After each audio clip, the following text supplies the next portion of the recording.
would like to acknowledge, in the spirit of reconciliation, we wish to acknowledge the enduring relationship between Indigenous peoples and the territories they traditionally occupied. We recognize and deeply appreciate the historic connection they have to this place, the land, the water, the sky, and all that live on, in, and above it. We are grateful for the opportunity to meet here, and we want to thank all the generations of Indigenous peoples who have taken care of this land and who continue to care for it. And we want to show our respect. Hundreds of years after the first treaties were signed, they remain relevant today. May they guide our decisions and our actions. We commit to learn, to educate, to honor sacred places, and to take action towards real truth and reconciliation. Miigwech. All right, our agenda includes 4 deputations, and I think the best thing we can do is just get, I should actually double check with our council if there's any councillors that have any declarations of pecuniary interest, conflict of interest, or anything else along those lines. And if something comes up during the meeting, please let us know. And with that, we're going to go into our first deputation from StrategyCorp. And I believe we have Luke Adams and Chris Loreto to tell us about their work they've done to date on the revenue optimization and fees review. Gentlemen, I'm going to turn it over to you, please. Chris, okay? Perfect. Please go ahead. Council for giving us the time today to share with you an interim report on the work that we've been doing in terms of supporting the township with revenue optimization and fees review. What we're going to share the screen. Luke here is going to share the screen. Just want to give folks a sense of where we're at in the project. There's 4 phases to our project. We're through the first 2 phases. The last phase was heavily focused on research and consultation with members of council, staff, and also the community to get their perspectives on municipal fees and revenue potential as it relates to this project. And what we're going to present to you here today is just a high-level summary of what it is we've heard, what it is we've found through our research, and the identification of opportunities to be further explored as part of phase 3, which will get us towards a set of recommendations for optimizing your fee structure with the municipality, and a final report that will come back to council. And then that'll be the focus of our efforts over the next few weeks as we continue to work through on the project. I'm going to turn it over to my colleague, Luke Adams, who's going to walk you through the key findings and the summary of the opportunity areas. And again, thank you for giving us this time with you this morning. Awesome. Thanks, Chris. And thanks so much, everyone, for the opportunity to talk with you folks this morning. So as Chris mentioned, we kind of split up these 2 slides in terms of the key findings first. From the community engagement, some of the user fees and charges analysis we've done, and the benchmarking exercise. Once I kind of go through some of these at a high level, we'll talk about some of the interim opportunity areas that we want to explore. But in terms of the community engagement, we ran a pretty extensive outreach to community members. We had a community survey that was online for about 12 weeks, I believe. I know we had over 300 responses to community survey, which is a really, really strong response rate, especially for a smaller township like Georgian Bay. So that was kudos to your staff for really pushing that out there as well. So we got a lot of good feedback from that, and again, a number of the focus groups we did with the staff, the department focus groups with council and with external groups. So some of the key findings that came out of that community engagement, really an emphasis on ensuring fairness across all user groups. That was something that we heard a number of times, and obviously the tax base is such that we really do need to ensure that everyone is sort of contributing to the costs appropriately in the township for the infrastructure and service delivery.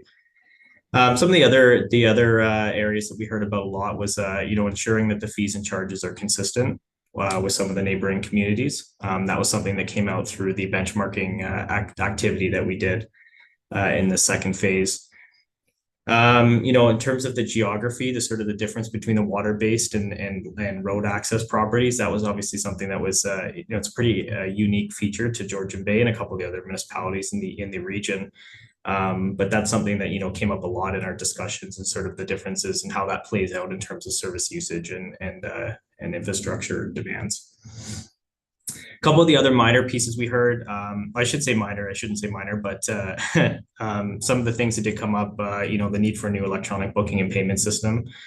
We do understand this is something the township is looking into right now, but this is definitely something that's urgently needed from our perspective in terms of facilitating increased revenue generation and just reducing some of the administrative costs that are borne on staff from the current processes.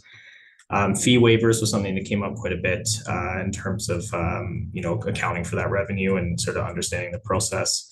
And then parking as well. So parking, obviously, I don't need to tell anyone here that it's a contentious issue, but something that did come up in our consultations. In terms of looking at some of the user fees and charges analysis, so this is where we looked at the service area cost recovery levels. And did do a little bit of a comparison against some of the municipal comparators using some FIR data that was submitted to the province. In terms of the cost recovery figures, they were outlined in the main report, but essentially, most of the service areas are between 20 to 40%, including, planning, financial services, clerk, building, septic is at cost recovery, and some of those more capital intensive areas like fire and public works are quite a bit lower, but again, nothing kind of too surprising there. That's what we would kind of expect based on just the capital requirements and the limited revenue generation potential in a lot of those areas. We did include, as I said, a little bit of a comparison against some of the municipal comparators as well, which showed that the fire services was above average relative to some of the nearby municipalities, but areas such as cemetery, rec and culture and planning were below. So that kind of does give you a little bit of a sense, at least in terms of relative direction, where we might want to go. And then the final main bucket of work here for this key findings was the benchmarking analysis. So again, in the final report, you may have seen it, I believe it was in the Appendix A, but it was essentially an outline of every single fee and charge in the township's fee and charge bylaw and plotted out against relative municipal comparators. So basically at a super high level, again, not getting into too much of the nuance at a different service area level, but at a super high level, our observation would be that the municipalities' fees and charges are fairly consistent with the nearby municipalities, although probably on the lower end. There was only a small number of fees that we found that were sort of noticeably higher than some of the neighbors, but a lot of them were pretty consistent, or if not on the low end. So that does, offer an opportunity to look at how we can potentially align the fees and charges with some of the neighboring communities. And you'll see here, I won't go into this full list, but there are a couple of key areas that we did note that were significantly lower than some of the comparator municipalities. So I'll move on to the next slide, and we'll have obviously a chance for some questions after this, but just to keep things moving here. Again, taking all of these findings from the phase 2, looking into the next phase of work, as Chris mentioned, we're going to be diving into some of these key opportunity areas. And we sort of divided this up into 3 different sections. So the first section was the list of fees and charges that we would be doing activity-based costing on.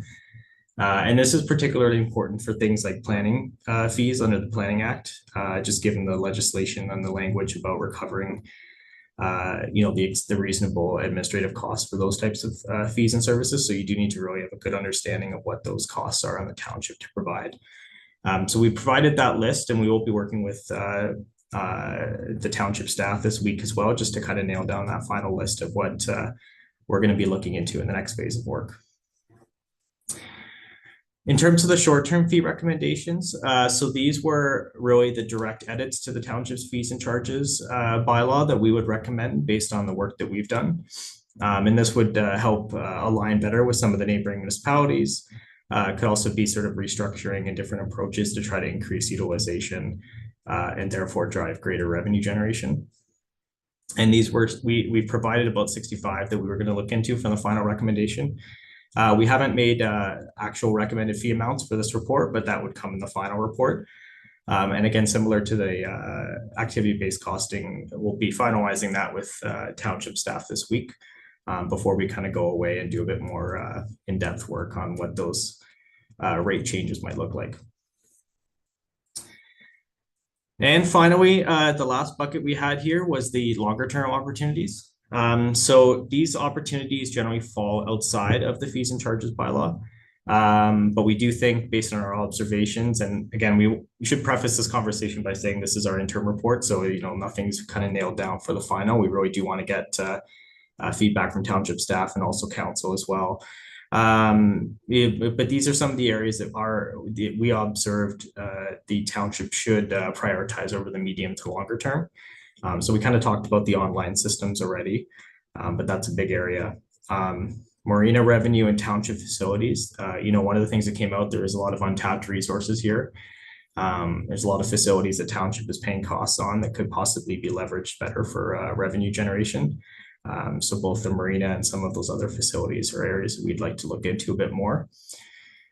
On the foregone revenue, we talked about that a little bit at the start, but possibly the development of a township-wide or enterprise-wide policy on fee waivers and how that's sort of managed and tracked for fiscal year end. And then the last one was just about a parking strategy and just, I'm sure this is on the mind of many here, but conducting a broader strategy to engage the community and understand what those future parking needs are going to look like, and possibly how revenue could be generated through that. So that was a super high level of the report. I think the full report was attached to the council package for folks that want to kind of go in depth on that. But that's sort of at a high level where we are in the process. And Chris and I are happy to answer any questions that folks might have. Well, thank you very much for that. I'll say relatively quick overview. You're right that there were many pages, like over 100 pages worth of reports in our agenda, with a lot of interesting details. So I'm going to turn now over to council to see if anyone has any questions. There is an echo coming from somewhere. I don't know. But having said that, does anybody want to ask any questions with regards to the report? Councillor Graziano. Thank you, and through your worship, overall good report. I endeavored to read all 200 pages of it, and still I'm working on it. Have a couple questions with regards to the nature of the resolution that I guess was the impetus for today's report. We initially sought to find ways in which we could tap into unrealized revenue by way of transient visitors and tourism. And I don't see very many recommendations here outlining that. Is there, or will there be on the future roadmap, a section whereby it provides us with some intel on what we can do to attract tourism / revenue, and or how we can leverage the assets that we have to realize some revenue by way of the transient population and or visitors to our community? I do see that, and based on what I've been reading, most of this is targeted at the current community and finding ways to charge more, which I'm not for. Secondly, and this is a second question, so looking to understand, of the 306 respondents, and forgive me, I was looking to see if that number is correct. I believe it was listed as 306, but I could be incorrect. My understanding is that there were survey goers who responded to the survey multiple times. The link was not created in such a way or configured in such a way that one user could only take one or be, respond once. Rather, they were allowed to go back multiple times. And so how can we, or how have we confirmed that these 306 respondents were actually unique respondents that have responded in once rather than multiple times? Over to you. Thank you. I'll speak to the second question, Councillor. On the first question, in terms of looking at additional opportunities, particularly from the season, so the visiting population that comes to Georgian Bay, that's where we think there are a number of opportunities, particularly longer term, around maximizing the utilization of township facilities and the marina, and also looking at a parking strategy, because a lot of the conversation, anyways, that we've had and tapping into some of the more visitor-based population is around the use of assets like parking. But one of the reasons why we are honing in on the use of township facilities is not just in terms of getting utilization up amongst the local population, but also have them used in such a way that there's programming that does attract the visitors to those facilities, and to be able to use them to generate non-tax revenue for the municipality. So looking at those types of opportunities, they require, I think, a more strategic approach by the municipality, having defined strategies as to how you're going to use those assets, leverage those assets, invest in those assets to make them things that are attractive, not just to local populations, seasonal or permanent, but also to visitors that come to the municipality as well.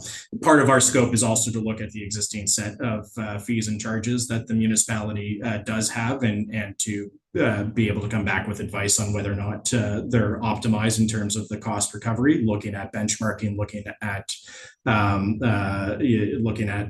your own costs, and also getting feedback from the community. I'll turn it over to Luke to just speak to the survey. And what I would say, would always counsel or caution on these types of broad-based surveys is that they are not scientific. There is a selection bias as folks self-select to answer. And so we always do take them, for lack of a better term, with a grain of salt. It's another data point against which to evaluate and think through everything that we're seeing, and coming up with our observations and ultimately our recommendations to council and to staff as to how to proceed on something like this. But I'll let Luke speak to the specifics on the survey. Yeah, thanks, Chris. Yeah, I know that this had come up. There was a concern with the survey possibly being taken multiple times. I can confirm, because I checked this a couple of times, that the survey was limited to one response per device. It wouldn't let you take it more than once. That being said, SurveyMonkey doesn't really have a way around. I mean, if someone wanted to take a survey on one computer and then they went to work and did it on a second computer, there really isn't a feasible way to get around that. What we did do is when we looked through SurveyMonkey as a way of checking IP addresses, and there was a couple of cases where the IP address was the same. I think there might have been 5 responses total, and we scrubbed those out of the actual total that we looked at. Other than that, we did talk about this with the township, because I know this was a concern raised, that the data did look fairly clean. It didn't look like there was any repeat responses on the long answer questions, other than those ones that we kind of tried to exclude because it was coming from the same source. But yeah, so that's kind of all I would say on that point. Yep. There's only so much you can do if someone chooses to. But I know we have some other questions here, so I'm not sure who is first. Mayor. So Councillor Graziano has a follow-up before we go to Councillor Cooper. Yeah, thank you. One additional follow-up question, if I may, and just a general statement, gentlemen, if I can, in the next iteration of this report, I would recommend that you break out what you're recommending for the visiting population. And there likely may be some redundancies in there, but at least I can look at what you're recommending there rather than having it in the short-term or long-term recommendations. Secondly, with regards to my question, you mentioned that I think you had a focus group with 12 community associations and or lake associations. Who participated in that focus group? So who attended out of the 12 and who were invited? Thank you. So I think we had it in the report that we reached out to 12. We didn't get full responses from all of them. We reached up on a couple of them. I'd have to follow up with the actual list of them. They were the cottage associations that I believe were all listed on the township's website. Then we also had the Chamber of Commerce as well. We did reach out to a number of the associations, but didn't get responses for the actual external focus group. But I know some of them did take the survey. I think we reached out 3 or 4 times. But I can get you that list, Councillor, after the meeting. Thank you. Councillor Cooper, please. Thank you, Mayor, and thank you for the report. I noticed in your sort of opening lists of phase 1 and 2, you raised the issue of road allowance. And looking in phase 3, I don't see anything specific to that. Are you examining the fees associated with road allowances? Yes or no? Yes, correct. So are you aware of the significant inconsistencies in road allowance in the township of Georgian Bay? The areas that we're going to be looking at, I know that the rates were significantly lower than some of the neighboring areas. So I just think it's important for you to understand, if you go to Muskoka, District of Muskoka GeoHub and look at the various areas where there's waterfront, you'll see in our township that there are sort of about three categories of road allowance. There's road allowance that's on mainland properties, in other words, non-island, water access properties. And if you look up and down the coast of Georgian Bay, you'll find some have road allowance. Most of them do, but not all.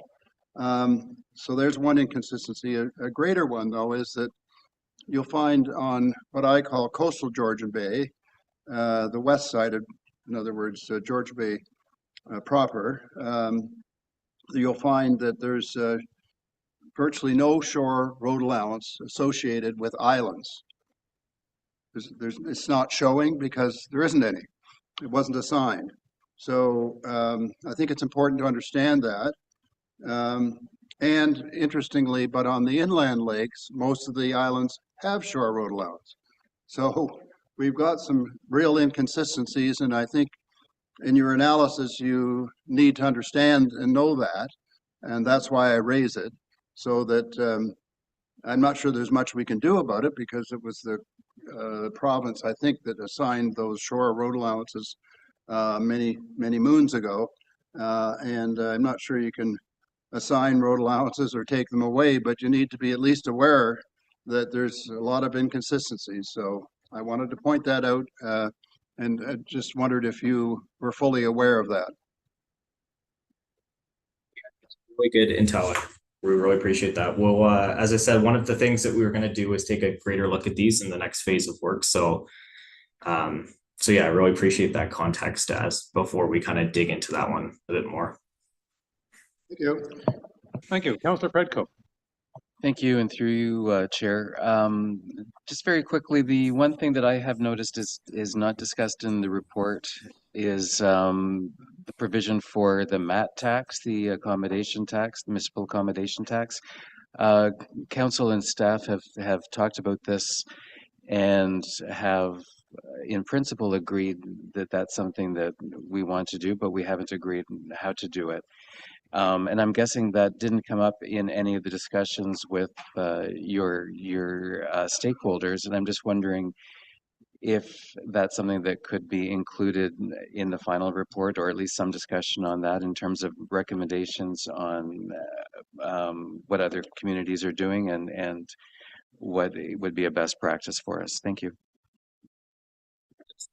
Thank you, Councillor. So it's not something that we were specifically scoped to look at. We're happy to comment on it. It has been brought up from time to time in terms of the fees and charges, but really because it's a tax matter, we've been more focused on kind of the non-tax fees and charges that are levied by the municipality. But we're happy to, if council has specific questions they wish for us to address in the final report, we're happy to take those and work on those. Okay, I guess that's something we would have to take offline for a future conversation. Thank you. Councillor Bocek, please. Thank you, and through you, Mr. Chair. Thank you for the report. Very informative, very long. The one thing that was noticeably outstanding was under your long-term opportunities, under your marina maximization, Import 7, there is no access to Georgian Bay. We're called the Township of Georgian Bay, but it talks about boat ramps and naming rights. When you come to the Township of Georgian Bay, there's no access to Georgian Bay Import 7, either commercially or township.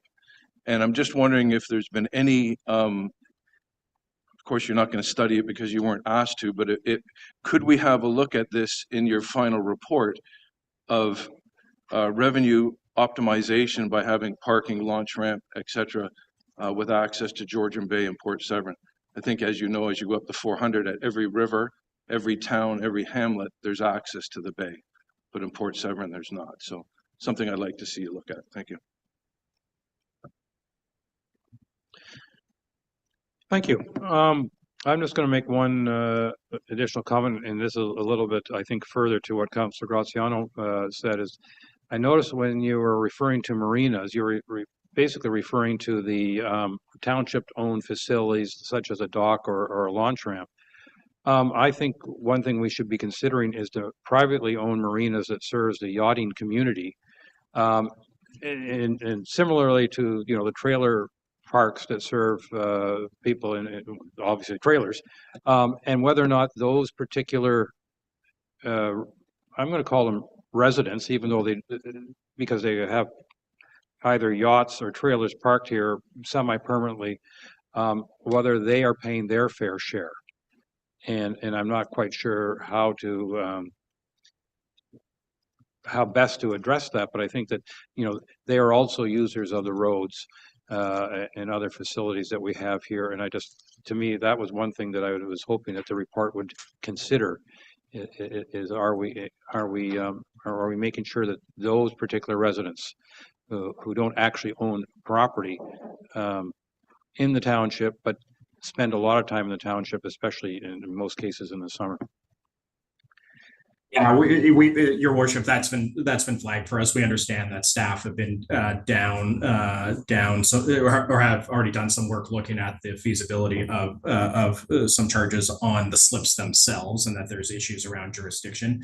But we have talked to staff about what other opportunities there may be to pursue that. So we're going to look at it. Ultimately, it comes down to your point, what services are the folks who are docking at those private marinas using, and is there a way to find an appropriate mechanism to leverage their contribution to the cost of those services that the municipality is providing. So we'll look at that going forward. All right. Councillor Wojcik, you have a follow-up?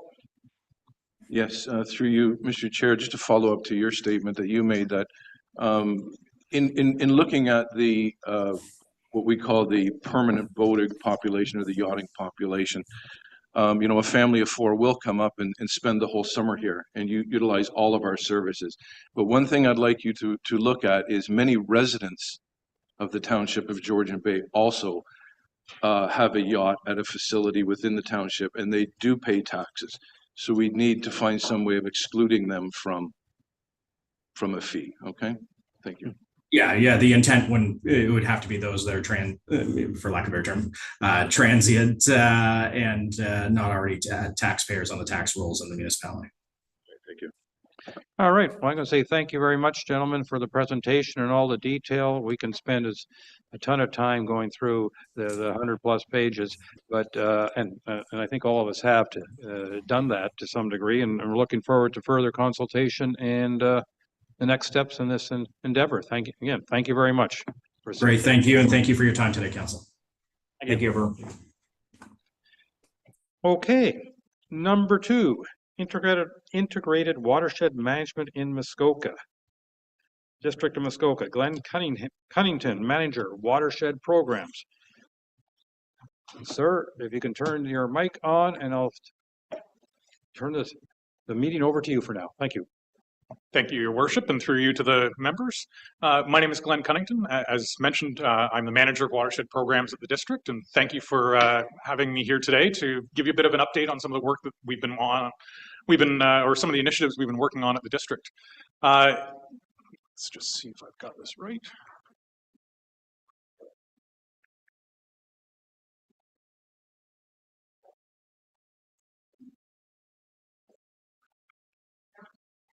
Oh, there we go. All right.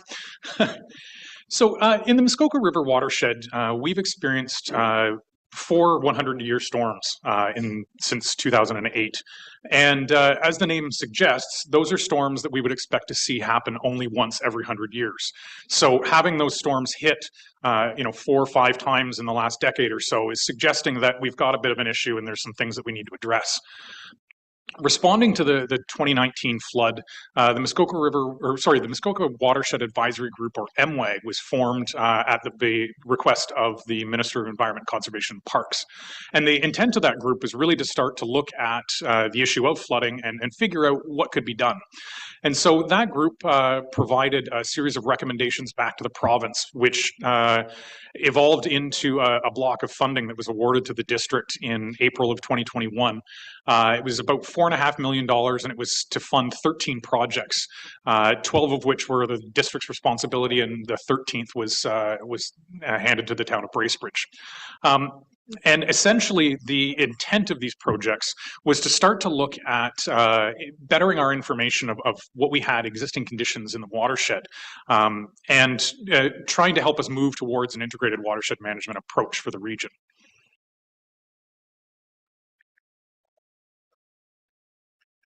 Nope. Okay. So I won't go too deeply into integrated watershed management, but essentially what it is it's an adaptive management approach where we look at the watershed as the area that we want to manage. And watersheds are a good unit to manage at because everything within that watershed is all linked. The water bodies are all linked. The ecology, the area tends to be very, very similar. And so integrated watershed management gives us an opportunity to work across jurisdictions, but in the most effective way possible to manage the area. The 12 projects that I'll be telling you about today really break down into about 4 different categories. There's several that are dealing with flooding, some that are dealing with natural feature identification, some on policy, and others on monitoring. All these projects wrapped up back in November of last year, and so all the final reports and things like that for them are all available on the district's Enviro Hub. If you're interested in any specific projects, I'd encourage you to go and check them out. The reports can be kind of lengthy and they're quite technical, so one of the things that we've done to help support folks in reviewing that information is we produce some fact sheets. They're just short, couple pages. They distill down that few hundred pages of very technical information into some easy to digest information. As well, there are 10-minute videos that have the consultants explaining what they've done and the different data products that came out of it. So that's a good resource to take a look at if you're interested in any of these. And as well, we're in the process of releasing as much of the data as possible through the district's GeoHub. So the first project was a hydrologic model, and essentially what this is it's a mathematical model that talks to us or tells us a lot about how water moves through the system. And it allows us to understand or start to ask questions. Once we know kind of how the water moves through the system, we can ask questions of the model by doing things like playing with how much natural land cover there is in the model, how important are wetlands, how important are forests, those types of things. And so we can adjust the model to react to that, to see what would happen if we had a very large forest fire in the area. What happens if we had large clear cuts, or if we, doubled or tripled the size of some of the developed areas across the region. The other thing that it allows us to do is we can start to play a little bit with climate conditions. So we can change the amount of rainfall, upping it or reducing it. We can also adjust things like the temperature over time and see how the watershed reacts. And one of the things that I found quite interesting about this project was, if you'll recall back in the spring, we had quite an early melt this year. We didn't have a whole lot of snow through the region last year and things like that. And this model actually was predicting that the spring that we had this year would be more typical of springs moving forward.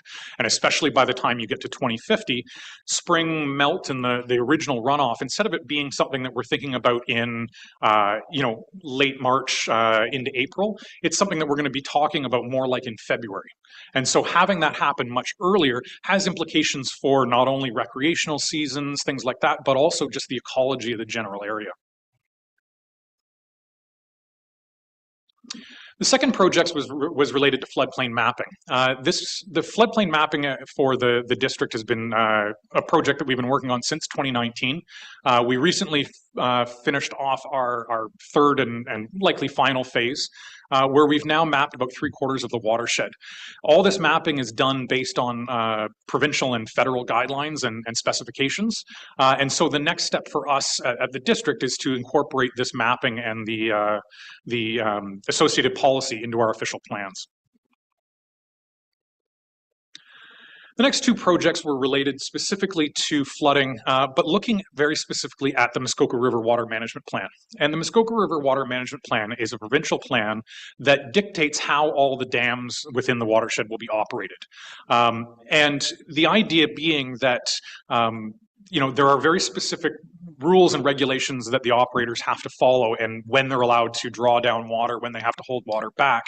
And the hope was that within that plan, there might be some opportunities to make some adjustments just in the way that we operate the dams, rather than having to actually build anything or change anything physically.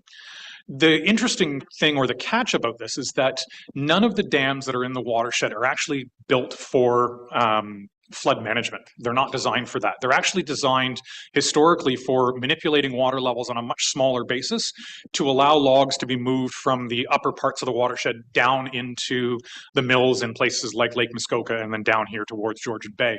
And so given that those dams aren't really designed for flood management or mitigation, there's only minimal work that can actually be done with manipulating how they're operated. So there is some opportunity here to help relieve some of the pressures. However, it's quite minimal. One of the other pieces of this project that we did that was quite telling was we developed what are called stage damage curves. And so as you can imagine, as water levels come up, the water starts to interact with more and more things like infrastructure, private buildings, public buildings, things like that. And as that water level comes up and interacts with more and more of those features, you would expect more and more damage. And so what we were able to do was look at what would happen if the water levels flooded all the way up to across the watershed to a 1 in 100 year event. How much damage would there be?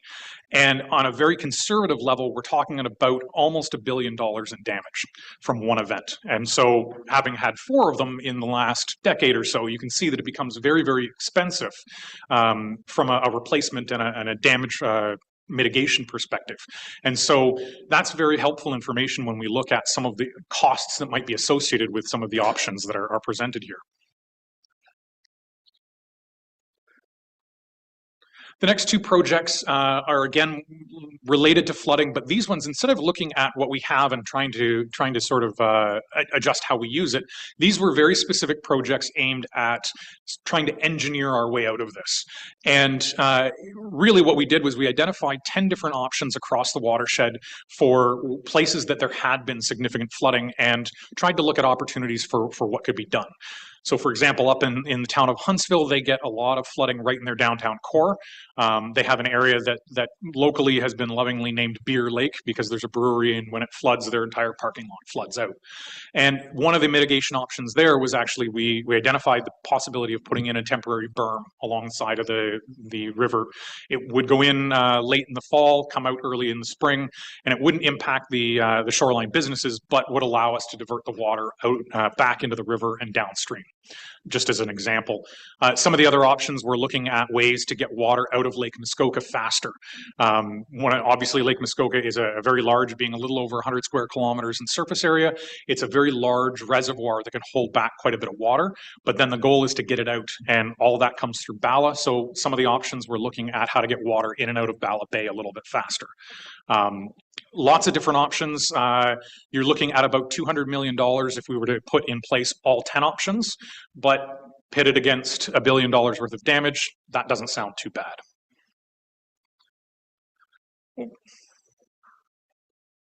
Did we skip one? Nope, okay. Perfect. So this next project, we moved a little bit away from looking specifically at flooding, and we wanted to look at what natural features are out there in the area. We've got lots of good mapping that the province has done historically, but a lot of it's dated. The wetland mapping and things like that was done back in the 90s and late 80s. And so the technology has improved considerably since then. And so we had a consultant that went out and did extensive improvement to our wetland and land cover mapping. We identified 95,000 hectares of previously unmapped wetlands. It's not that they weren't there, it's just that they hadn't been mapped.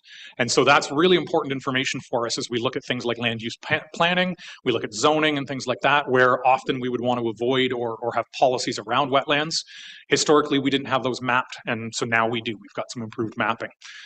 We also improved mapping of all of our streams, including putting some aquatic habitat classifications to them so that we know whether they're warm water, cold water, streams, things like that. Very important because they tell us a lot about what fish species might be in there.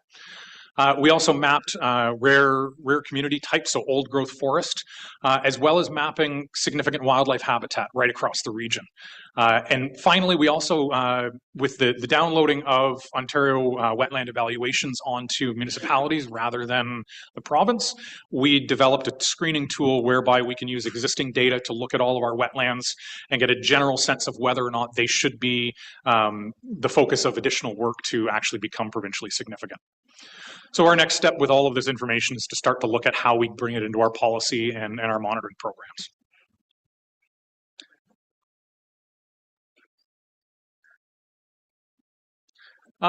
The next project is focused on land use policy across the region or across the watershed. It overlaps with 13 lower tier and 3 upper tier municipalities.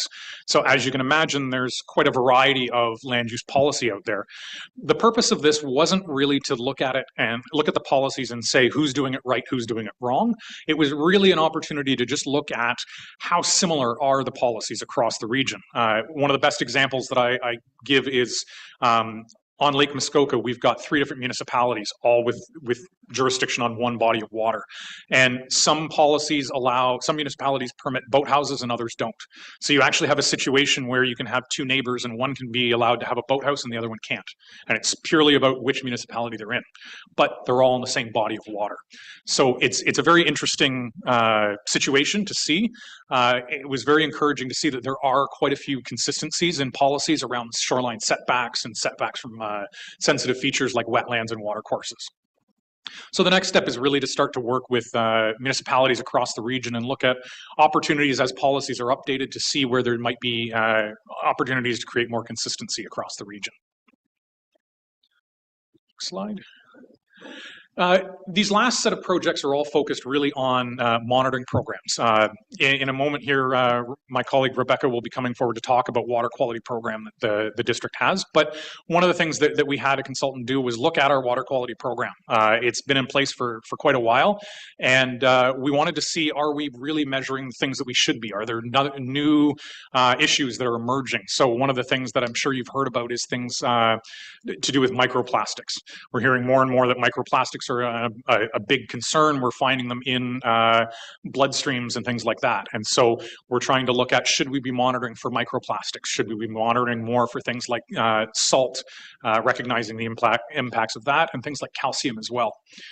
The other project that we looked at was watershed health indicators. So at the district, we spend a lot of time working on water quality, but we don't look so much at the terrestrial aspect of things. And so the watershed health indicators project was really to look at other components of the watershed that we should be looking at monitoring. So looking at things like considering setting up long-term monitoring plots in the forest and that kind of thing to look at ecosystem health over time. Next slide, please.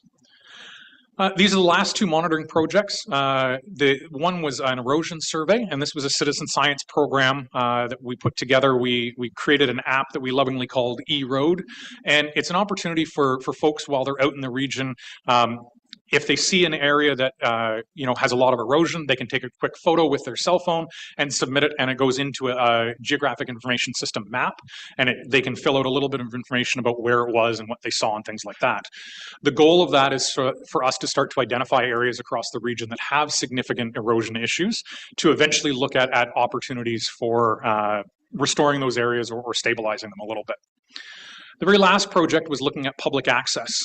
Public access, as I'm sure you're aware, in the region is really key. It's a lot of folks are very interested in making sure that they have access to the water as well as terrestrial areas. And so this project was focused on really just starting at the basic point of creating a map of all the access points.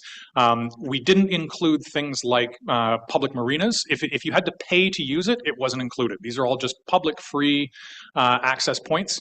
And we also had the consultants take it a step further because we wanted to not just look at where was access, but we wanted to start to get a bit of an idea of how we would look at if we wanted to create new public access or if we wanted to upgrade access in certain areas. And so we had them create a framework where they were able to balance or look at the balance between environment, social concerns, or social interests and economic interests. And so as an example, If you have a boat launch, from a social side of things, you might look at what kind of amenities does it have? Does it have garbage? Does it have bathrooms? What kind of parking is there? And then from an economic side of things, we would have looked at, is there a place that you could go and grab a bite to eat or grab an ice cream cone while you were there? Or is there gas available locally? Those types of things. And then from an environmental perspective, are there sensitive wetlands? Is there sensitive fish habitat? Those kinds of things. And the idea was that then you could use that framework if you're looking at somewhere new to make choices about where you might pick a new spot for public access. Next slide, please. And so, as I mentioned, these projects really wrapped up last November. And so right now we're in the process of working on rolling out our updates to policies through the district's official plan updates, which are underway. We'll be including floodplain mapping and some green development policies, our lake system health policies that deal with all of our development and are really fed by our monitoring program. We're in the process of updating those in reaction to the policies. As I said, all of this is under the official plan updates. We're also continuing to work with Watershed Council through their community roundtable to support integrated watershed management and kind of a governance model for that across the region. So thank you very much for your time this morning. I'm happy to answer some questions. Thank you. Councillor Bochek, please. Thank you, and through you, Chair. Glenn, thank you very much. Of course, we get the advantage of having you at the district and all your knowledge. And I just wanted to let the folks here at our level know that a lot of Glenn's work is how he marries the environment together with land use policies. And that's very, very important, because what happens in our watershed has a direct result on what we do in our official plans and how we move forward with development. So Glenn, thank you very much. And one thing I would like to ask you to do in future studies is similar to what you said on Muskoka Lakes. In our township, when I was the ward councillor, I was constantly up on the Severn River dealing with boathouses, docks, etc. We have Georgian Bay Township, Severn Township, and Muskoka Lakes, all on the Severn River, all within 3 kilometers. And everybody has a different policy. Neighbors are fighting, townships are fighting, insurance companies are fighting. I would love to see some sort of standardization and working together with our neighboring municipalities to bring some sort of a semblance and some sort of collective agreement that everybody understands what is best for the environment. So thank you for your work. Please consider us in any of your work, especially on the Severn River. Thank you. Thank you. Councillor Cooper. Thank you, Mayor, and thank you for your report. Just a few comments and questions for you, if you don't mind. You mentioned in your report that Lake Muskoka, for example, was 100 square miles of water area. You aware how large the township of Georgian Bay, coastal Georgian Bay area is? Could you tell me what that size is? I would have to look that up. I don't have that information in my pocket. Probably over 100 square miles. That's just one of our many water bodies. Very little of it is in the watershed, which is concerning to me. And I just wanted to raise that because you're talking about things like flooding, and flooding does apply to our inland lakes. It doesn't really apply to Georgian Bay. It's a misnomer, so to speak. Our water levels in Georgian Bay, I don't know whether you're aware of this, but are usually and mostly affected by things like ice cover as opposed to runoff in the spring. And the spring runoff is lovely, but what really over the longer term impacts the water level is ice cover. So it's important to understand the distinction. The other distinction I would like to discuss with you is that there's no such thing out there on Georgian Bay as the spring flood. So to speak, there's runoff. But in recent years, we've had in 2013 the lowest water level recorded. 7 years later, the highest water level recorded, a 7-foot swing, but it's over 7 years, not one season in the spring only. So I think it's important to understand that as well. And I'm wondering where and what your study has done to examine any of that. I think it's important to understand the flooding aspect versus the long-term swings of water levels. and the ice cover issue. What else? And just the magnitude and size of a water body that essentially is in the watershed. Georgian Bay is receiving through rivers a lot of the watershed waters, which is concerning if it's not clean water. So I'd like to hear your comments about what is being done about Georgian Bay and the impact of the watershed on Georgian Bay. Thank you. Thank you, and through your worship to the member, you are correct. Georgian Bay is very large. The water levels that are in Georgian Bay behave differently than what the Muskoka River watershed does. Being a large bay off of a Great Lake, it has a very different dynamic. As you point out, the water level does fluctuate and can fluctuate in quite dramatic fashion. A 7-foot swing is a lot of water to have go from the bay. That has obviously implications for what's going on in the ecology of the back bays and the small wetlands and things like that as you see those incredible drawdowns. Your point around the water coming from Muskoka into Georgian Bay is very astute, and it's why all of these programs are so important and why Georgian Bay should be interested in it as a township, because what happens upstream comes downstream. And as the receiving water body, it should be quite of interest to the municipality that water that's coming down is good quality water. It's not being delivered down too quickly to impact your inland residents, recognizing that most of your population is along the shoreline and is out towards the bay rather than inland.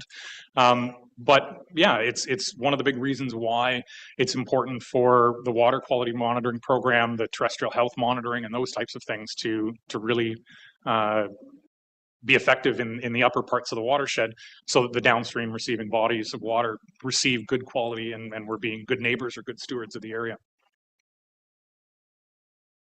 Thank you. Councillor Jarvis, please. Yeah, thank you. I'm just going to piggyback a bit on Councillor Cooper's comments. But first, a bit of a history lesson, which I'm sure you're well aware of. In 1954, Hurricane Hazel created a huge deluge in the city of Toronto, and as a result, all the river valleys were restricted from development, became parks as part of their floodplain management system that was put in place after that. I realize now that with all these 100-year rain events occurring basically across, well, everywhere, but in Canada, it's a particular issue, and if we narrow it down in our area, floodplain mapping obviously has become a huge issue and something that we want more and more of. I'm really happy to see that. One comment would be that in the floodplain mapping policies, we'd like to see that reflect the high-low water situation in the Georgian Bay. Maybe that's a possibility as well as part of that, because that would help us in our policies with regards to development on shorelines. But my question to you is, in the floodplain mapping policies and green development standards that you're looking at, is it something that the district is hoping will determine how people should be developing their waterfronts? Because you can't, Mother Nature has a way of getting around whatever we decide we're going to do. The only time things have worked successfully is when beavers are involved, when it comes to damming. So is it foreseen that there will be better policies in place for shoreline development in the Muskoka area as a result of this work that you're doing? Thank you, and through the chair to the member, yes, that's our hope. The reality, as you say, we as humans like to build things. We don't always necessarily get it right. The reality is that if you don't want to get flooded, the best thing to do is not build in the floodplain. And so across Muskoka, that's one of the things that we're looking at is how do we put that policy in place? What does it look like? And quite frankly, the provincial policy is already quite restrictive, and it does say that you can't build in hazard lands, floodplain being part of that. Georgian Bay does a great job with shoreline development, especially up and down the bay as it is. Your development or policy is tied to a high water mark and a setback from that. And the floodplain mapping that has been done in the area is really tied to the same type of information. There's a little bit more there's what they call a wave uprush and setback that builds a little bit more into that. And that's really to recognize, as was mentioned earlier, the ice issue. And so when you have lots of ice building up, if you get a strong wind, it can push that ice up onto the shoreline quite a ways.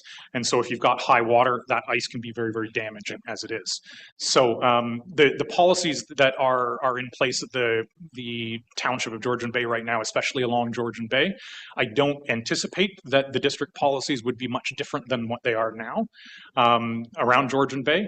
That being said, we're still in the infancy of putting the policy together, so I don't have the final language in front of me. Thank you. And I'll just tag on one little thing and one comment in that.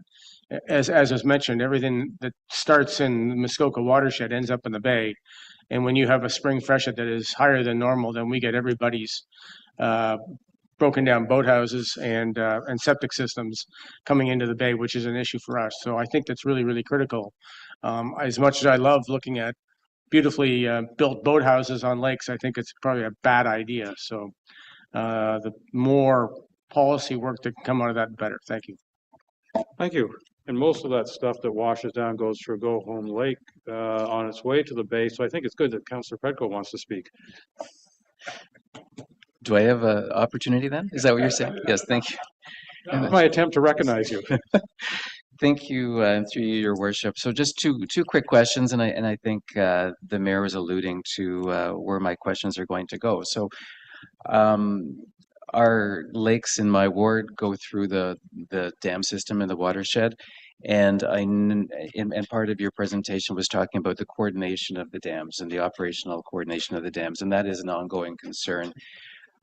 Because of the freshet and because of these flooding incidents that we happen. And in, I think, the past 5-8 years, education of the residents is better, that they understand that the dams just can't be opened and closed to adjust the water in our lake to kind of preserve docks or the water levels for boats, that they understand that if there's a flooding issue going on in Huntsville, it's going to be a couple of days of water flowing through on a heavy basis, and we're going to have some fluctuations, and I think everybody's okay with that. But there are events, because of the number of agencies that control the dams along the way, that I'd be curious to know exactly how the operational coordination is going to be optimized or made more efficient, really just to try to alleviate some of these situations where we do see extremes at the bottom end of this whole funnel of water. Through the chair to the member, thank you for the question. It's a good one. The water management plan it's a great document. It's a great plan. And I don't envy the individuals that have to put it in action. One of the big things about it is that it's very, very based in science. There's a lot of good information, but at the end of the day, there's a bit of an art to it.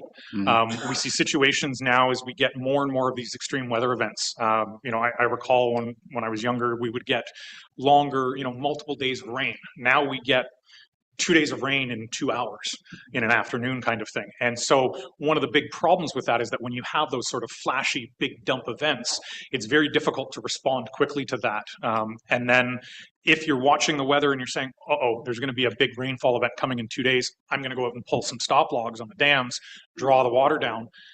We had this happen a couple of weeks ago, then the rainfall event doesn't happen.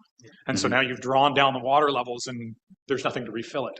And so I think one of the big things that would be beneficial for the province to look at is increasing the amount of instrumentation across the watershed. We don't have a whole lot of, I believe there's only 2 weather stations. One's up towards MacDonald and the other one's over at the airport in Bracebridge. So that kind of information that those weather stations generate is incredible and very, very helpful to start to look at how those small localized events are are impacting the water levels. We also don't have a whole lot of gauges. The district has been able to tap into the provincial data sets, and on our GeoHub, where our floodplain mapping is, we have all the live data for the gauges as well. So you can click on a site and it'll tell you the exact water level at that point in that dam. But those are relatively rare across the watershed. And so the more of those that we have in place, the easier it is to start to respond to those types of events, or to try to, take out some of that, the fluctuations that you're seeing on some of the lakes, especially farther down in the watershed. Okay, thank you. And then one quick follow-up. We do have some lakes in our area that flow into the watershed, into the Gibson River or the Musquash, and but they don't have an inflow. So, we had an issue last year with one of the lakes flooding and people's dogs coming off their cribs as the water level rose. And the suspected cause was because of debris from 400 overpass coming into the outlet and restricting the water flow. And we could not get any agency to take responsibility for that. So at the end of the day, residents got in the water and pulled rocks and other debris out so that they could alleviate the water flow. How can the watershed as an organization take responsibility, for these incidents, even if it's not technically part of the river system that's causing the flow? Through the chair to the member, it's an interesting situation. I don't think I had heard about that one. It is disappointing when you have different agencies and you can't get someone to take responsibility. I'm quite pleased to hear that the residents took it upon themselves to solve the problem. I don't have a good answer for how we sort of get folks to come to the table on that. I know at the district we have been requesting delegations with the province for quite some time to talk about all of these issues. And I am happy to say that we have a delegation that's been accepted for AMO for a couple of weeks from now. And so that's very specifically to speak with Minister Smith and Ministry of Natural Resources about these issues. And so I'm hopeful that as we start talking with them more and more, and we share the results of these studies and things like that, that they will become more engaged in the region in some of these issues, and then we'll have more of a voice to address them with. Okay, thank you. Councillor Wojcik, I want this to move on quickly. You've already spoken, so you're going to be as fast as you've ever been. Otherwise, I'm not recognizing you. Sure, will be. Through you, Glenn, communication has always been a big issue between the district and the municipalities. And most of our water starts up there and ends up down here. And there is a lead time that you have to notify us down at this level here. I would like to see a better communication between the district and the municipalities to do with the watershed. We need somebody up there that somebody down here can contact and say, we have a big weather storm coming. What do we need to do down here? And we need, sitting down here with absolutely no resources to do anything with is a problem, as my fellow councillor said about the flooding up on Gibson Lake. So can you give us some idea of who our staff can contact at the district with watershed issues that we'd like to see addressed? Thank you. Through the chair, I suppose I would be the best contact at this point.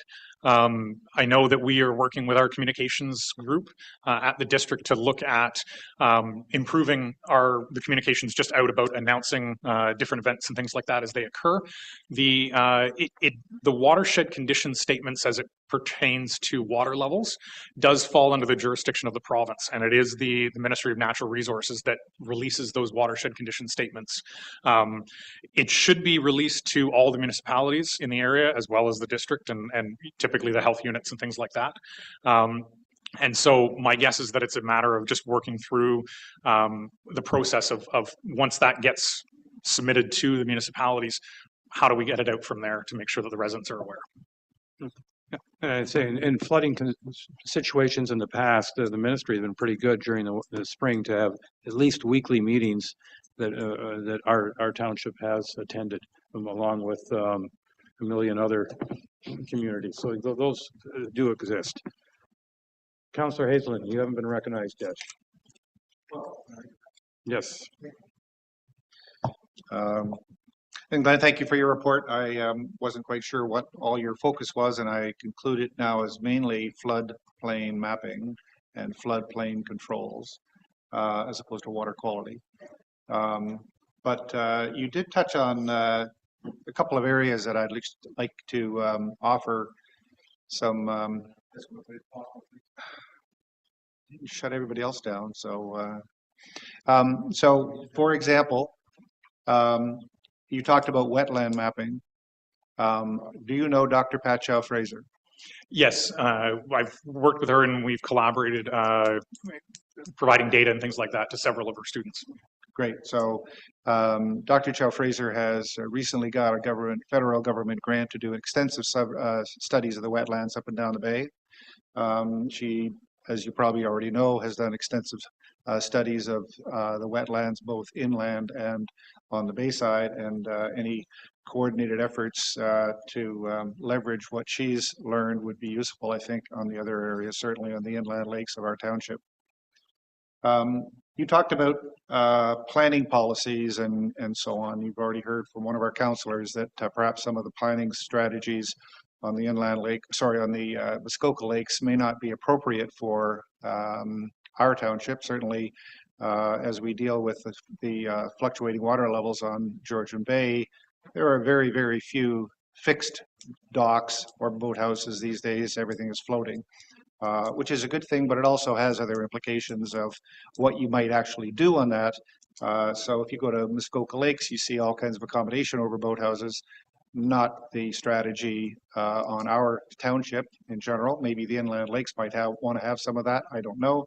But what's important, I think, for you as you think about the comparative policies is the Georgian Bay Association has invested a lot of money and pulled together a planning policy comparator for all of the communities from our township up to the North Channel.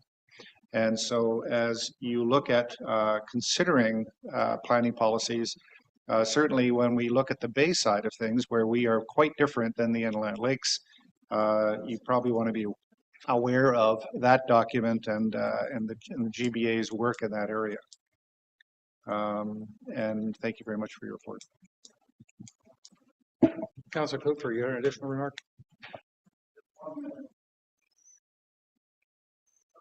A speaker on there we are, just so everybody gets to hear it all. I'll be very brief. A couple of things I want to say is that I reside at a outer island on Georgian Bay. This may sound crazy and you probably think I'm twitching here right now, but I actually drink the water mostly unfiltered. I use a Brita filter and a whole house filter, but nothing else. And I'm still alive. And I want to stay that way. So I just wanted to remind us of that. And I sort of view it, and if I look at my septic system, I have a fairly modern septic system that's got a treatment plant of sorts. And I look at Muskoka Lakes as my septic tank. I look at the tile bed as the wetlands between Muskoka Lakes and Georgian Bay, and I look at Georgian Bay as the mantle. And I hopefully will find out that the waters that are coming through those areas are going to be in better shape due to the work that's being done by the Watershed Council, etc. So that's my urging from my end. I don't want to be twitching. Thank you. And I'm going to say thank you very much for your time today. I appreciate your presentation. And I am also a Georgian Bayer, and therefore I've always just been astounded when I go over to some of the Muskoka Lakes and you go on these beautiful docks that are, 6 inches above water level. And I just find that totally amazing. And I'm afraid that without showing the proper respect, I find it amusing when people write in on some of those lakes and complain about the water levels gone up 6 inches, when I know here we can have a storm surge of 2 feet in an hour. It's a different perspective, and not that one's right and one's wrong. They're quite different parts of our I'll call it geography and the wonderful lands that we live on. But in our township, we get to enjoy both. And so we're very sensitive to how blessed we are, but how the contrasts are from the eastern side of our township to the western side. But thank you very much for your presentation. We greatly appreciate the work you're doing, and including integrated watershed management. I think can only be good for all of us. And thank you.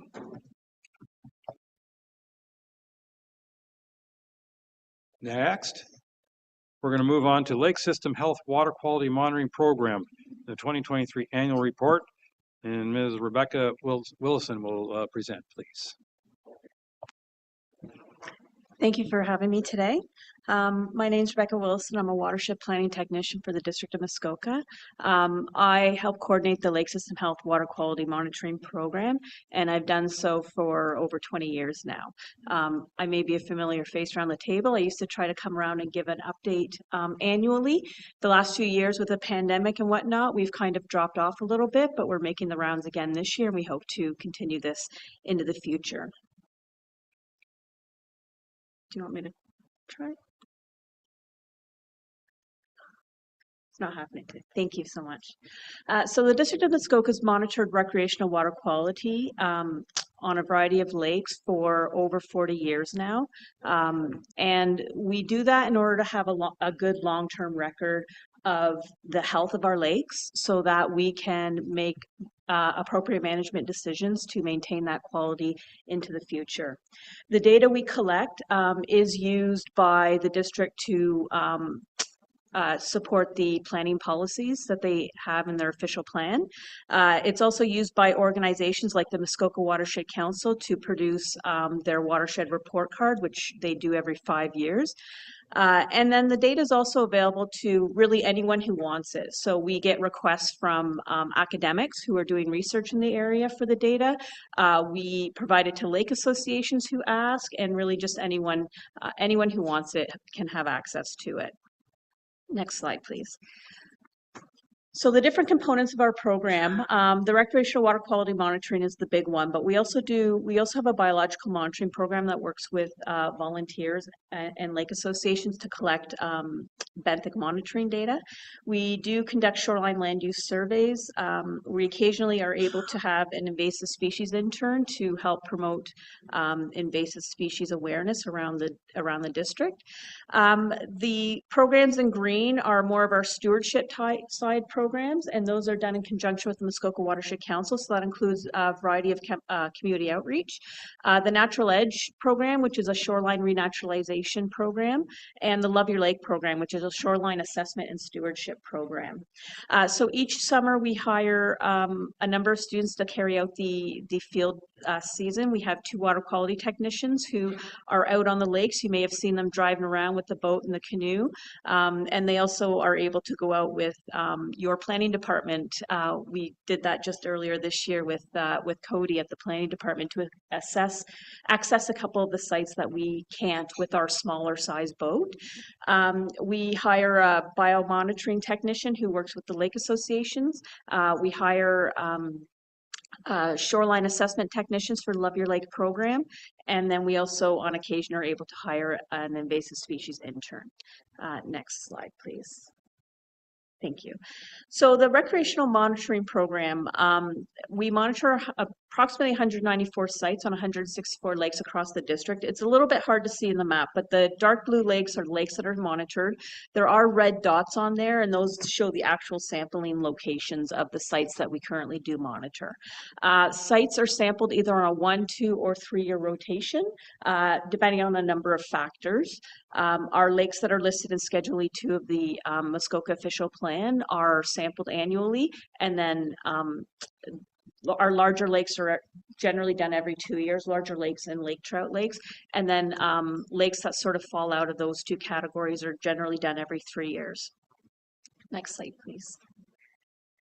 In terms of our monitoring program, we collect phosphorus is really the nutrient of concern for us for this program, and it's what we've sampled for the longest time for, but we actually do collect data on about 45 different parameters. So we collect a number of water samples that get sent to the lab, and they're analyzed for over 45 different parameters. And we've done this sort of broader collection of data for since about 2003, so 20 years now. We've been pretty consistent on the lakes that we monitor and what we monitor them for. In addition, we also collect water clarity readings, and we do temperature and dissolved oxygen profiles. The clarity and temp and DO profiles are done in spring and again in summer, whereas the water sample collection is done during spring turnover and spring only. In 2023, we sampled 87 sites on 68 lakes, including 9 sites on 8 lakes in the township of Georgian Bay. Next slide, please. In terms of what we've been finding for our data, so our samples are analyzed at the Dorset Environmental Science Centre. We have a TPA, a transfer payment agreement. We have an agreement with the Ministry of the Environment to house a staff member at the lab who helps analyze our samples. So we're very fortunate for that relationship, and we certainly appreciate it. In terms of the trends that we're seeing, we generally focus again on phosphorus. That's what we talk about most in our official plan. We are starting to see a sort of overall increase in phosphorus in our lakes over the last couple of years. If you look at the stats from our sampling last year, 64% of the lakes that we sampled had a higher phosphorus reading than the previous sample for that lake. And if we're comparing it to the 10-year average for a lake, then we had 74% of lakes sampled had a higher reading. So that is certainly something to be aware of and something that we want to keep an eye on. Is it a trend that's going up, or is it just kind of a one-year hiccup? It's hard to tell at this point, but it's something that we want to highlight. In terms of the other indicators that we include in our official plan, one is whether a lake has an significantly increasing trend in phosphorus since 2001, and there is one lake that hits that target that we sampled last year, and that's Webster Lake. And then we had 2 sample locations that had TP readings over 20 micrograms per liter, and that was Bass Lake in Gravenhurst and 3 Mile Lake main basin in township of Muskoka Lakes. Both lakes of which have while they often do read below 20 micrograms per liter, it's not uncommon to have them over top. So really nothing alarming in the trend in the data that we collected last year, but it is stuff that we do want to keep an eye on in the future.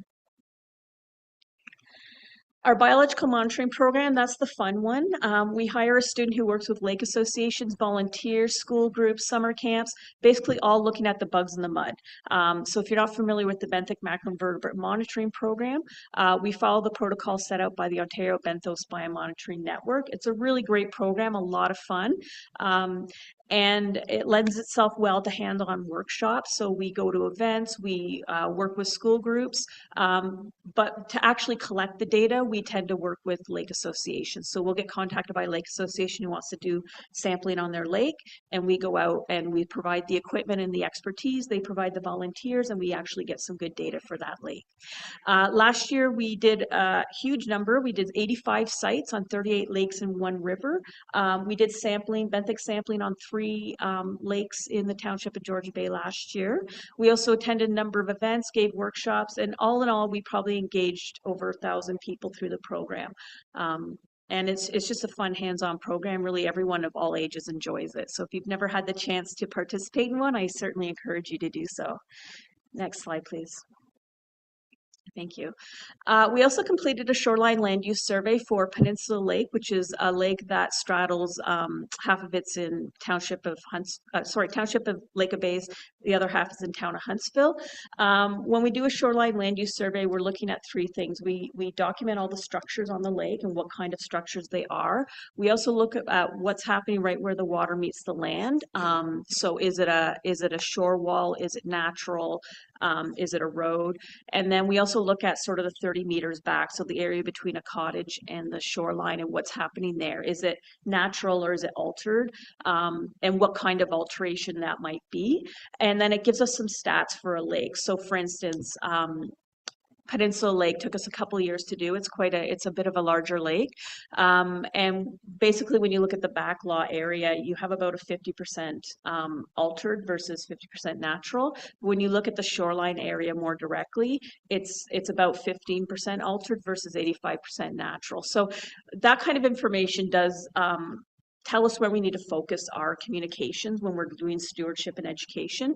You know, people are doing generally a pretty good job of maintaining their shoreline area, but it's the area a little bit back between the cottage and the shoreline that we want to focus more on and encourage people to renaturalize that area a bit more. We've done shoreline land use surveys for probably about 65 lakes over the years, several of which are in the township of Georgian Bay. Those maps are all available on our Muskoka Water website. If you are curious to see what ones we've done and what the results are, I encourage you to have a look at that. Next slide, please. Our invasive species intern, we were able to hire someone for 8 weeks last year to do a couple different things. She attended some events and just to promote invasive species in Muskoka. I think, I know Georgian Bay area, especially with the Georgian Bay Association, has quite a program, especially around Phragmites. So, you know, people in your area are really, I think, knowledgeable about invasive species and the danger they provide. Some other areas of Muskoka, it's not quite as in their face maybe. They're not quite as aware. So one of the things we want to do is try to raise that awareness, make people understand what species are invasive, how they can manage it, and how they can report it. In addition to sort of that outreach and communication component, our student also monitored, worked with the district's engineering and public works department to monitor the effectiveness of treatment at sites that had been treated the previous year. So the district, on their district right of ways, they've been treating sites, but they needed to know how effective that treatment's been, so they know whether they need to go and retreat or whether they know that the issue's been dealt with. So she monitored 312 sites last summer and produced a little report letting the EPW department know where they need to focus their efforts going forward. Next slide, please. The Love Your Lake program. This one should hopefully be of interest to you. We did the Love Your Lake program is a program created by Watersheds Canada and the Canadian Wildlife Federation, and the local delivery agent for the Muskoka region is the Muskoka Watershed Council, and the district supports them in that program. And basically every property on a lake is assessed using a standard protocol. That information is input into a online database, and then a personalized property report is produced for every property on that lake. In addition to that, an overall summary report is produced for the Lake Association. So last year we did do 6 Mile Lake. It was quite the undertaking. As you can see, 969 properties were done. We typically do about 500 to 700 properties in a year. So it was quite the undertaking. And our assessment student, Thomas, he did a fantastic job.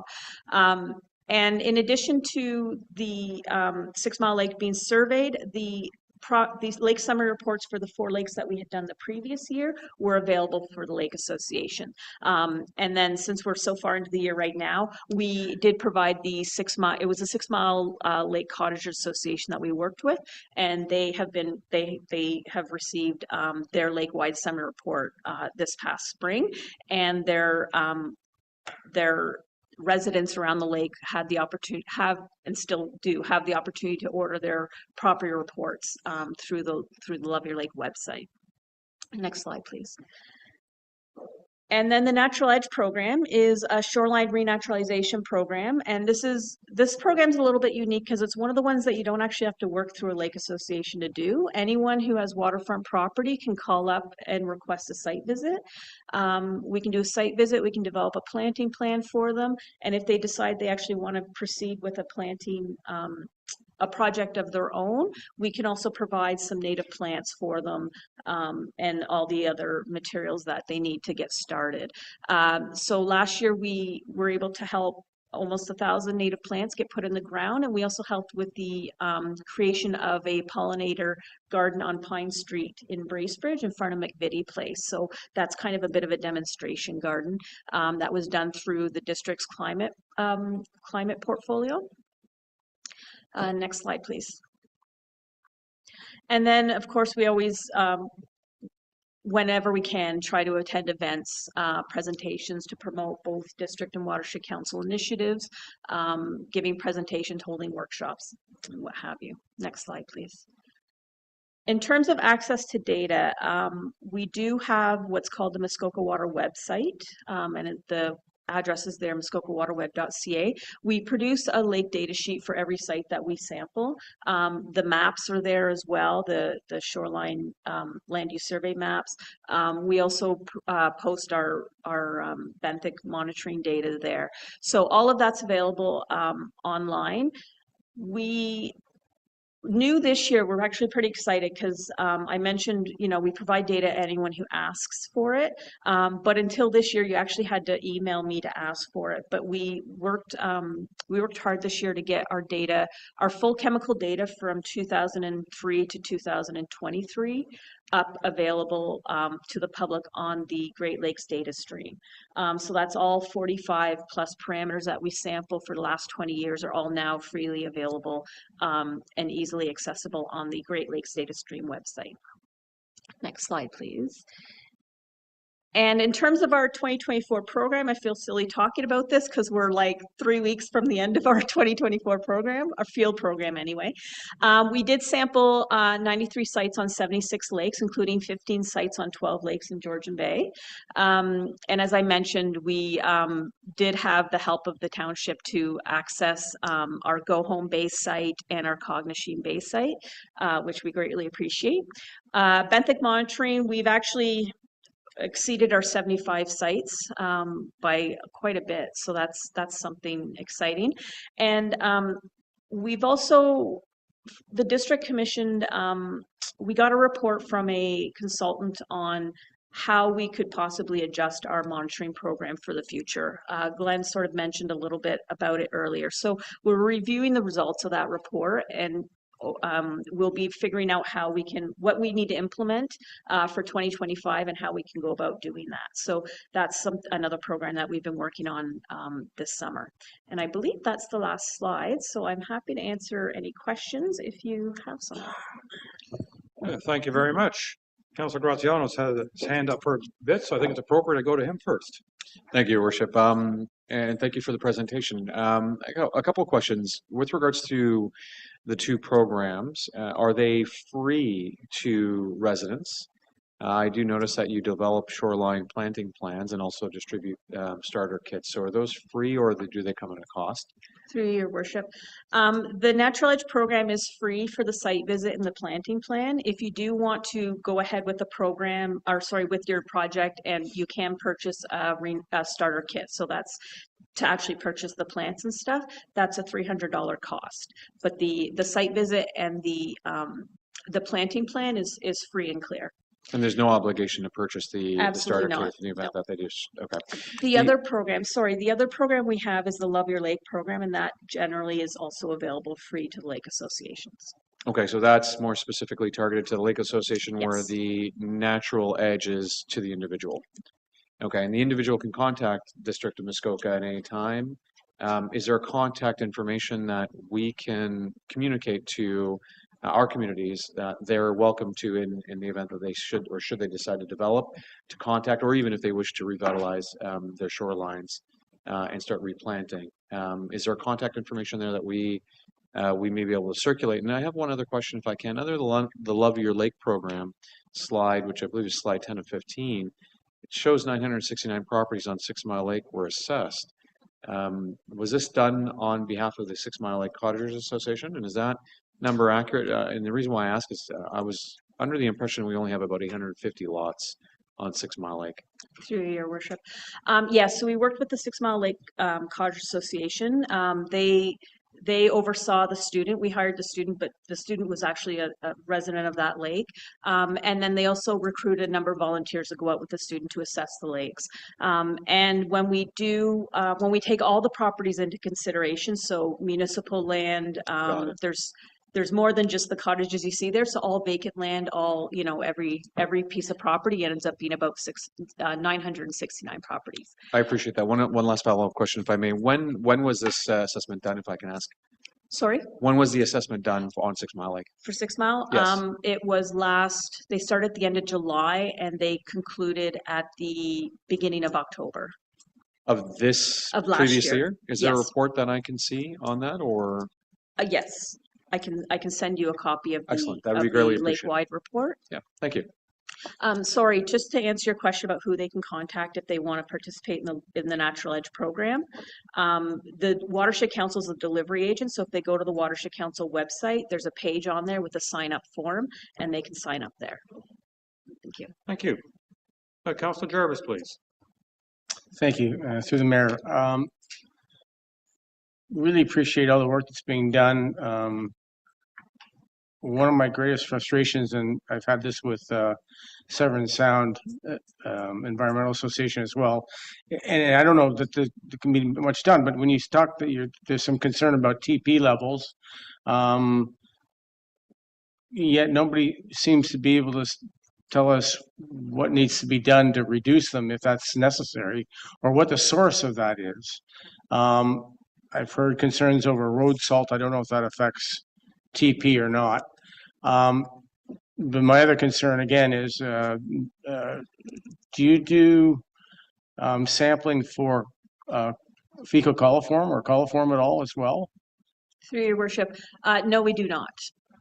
So then stepping back to the TP, and thank you for letting me know there was Webster Lake, that was the one with the high level. I thought it was interesting. You mentioned a lake, but it was in the report, but no name. Is there a way to determine, or do we have to wait until we get levels get very, very concerning before we figure out where the heck this total phosphorus issue is originating? Through your worship, the reason organizations don't really say often is because it's hard to determine, right? Like we do get phosphorus from precipitation. Yeah. We do get phosphorus from overland flow. We do get phosphorus from land use, from upstream sources. You know, there's so many point and non-point sources that it's hard to really determine.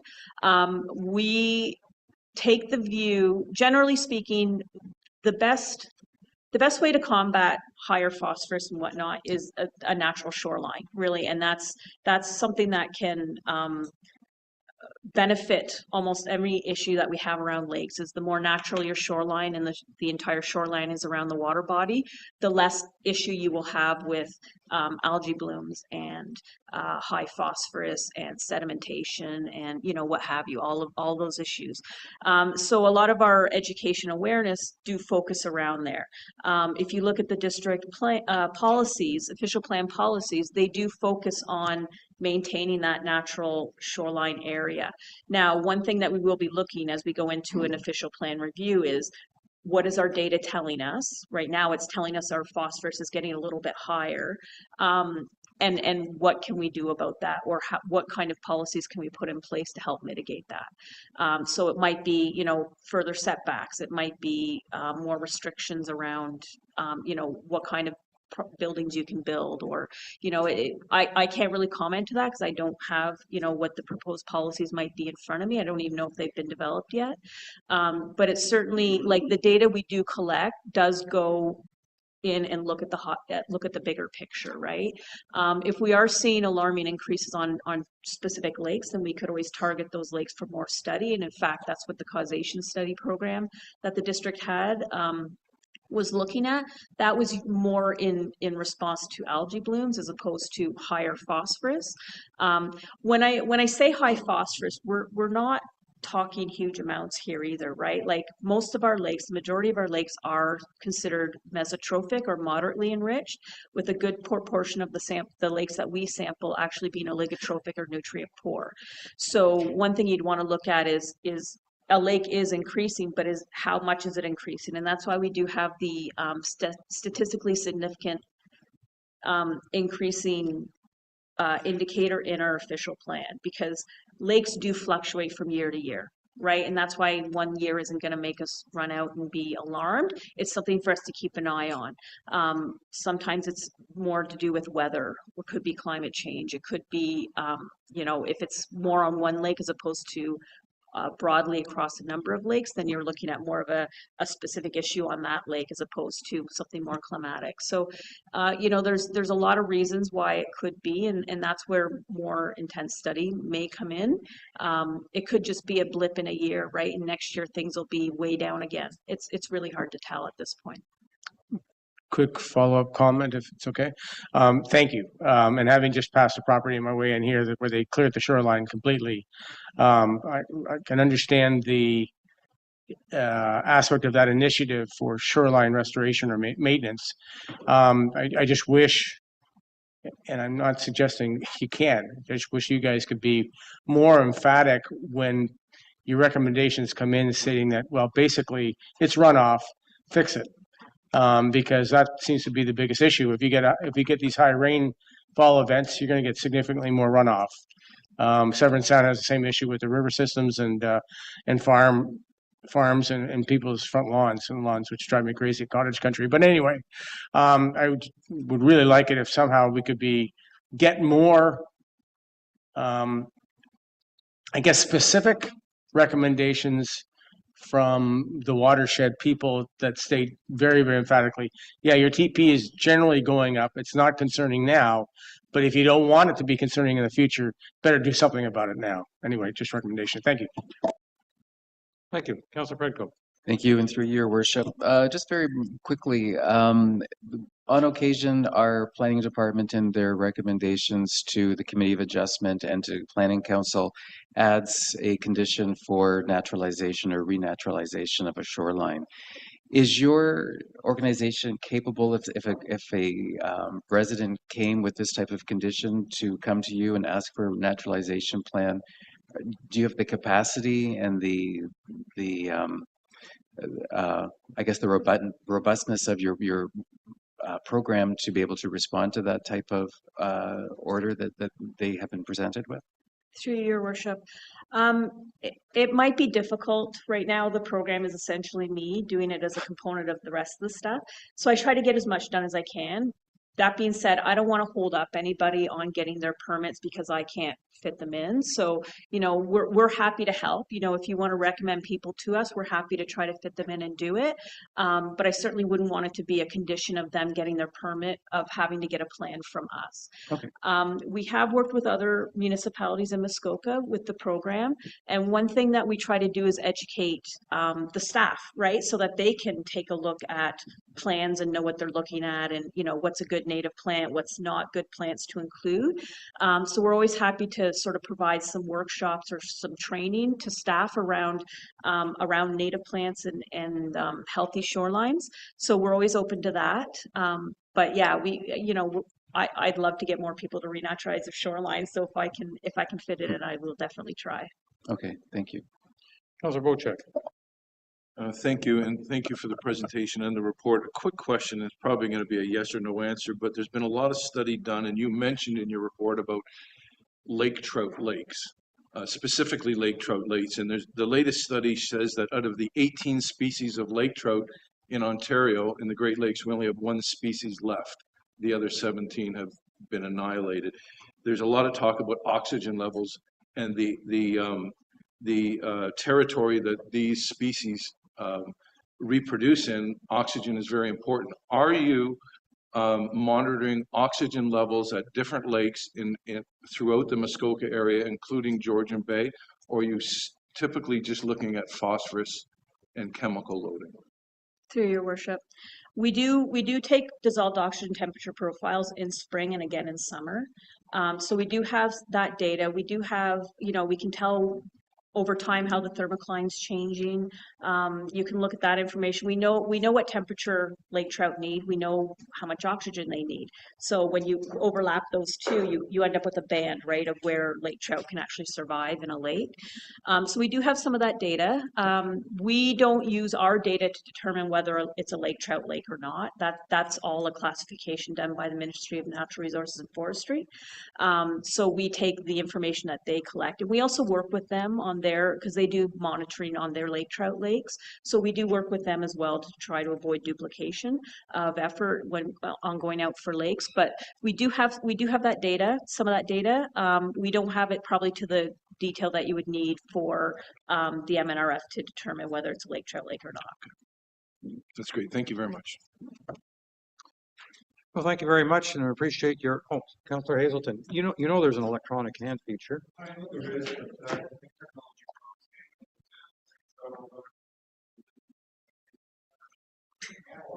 technology.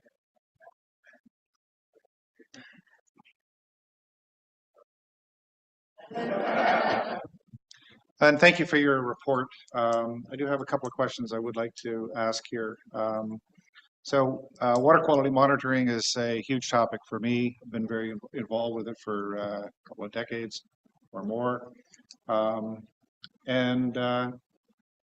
So just to kind of build on what Councillor Jarvis was saying, the need for providing guidance, I think, based on results, I think is really important.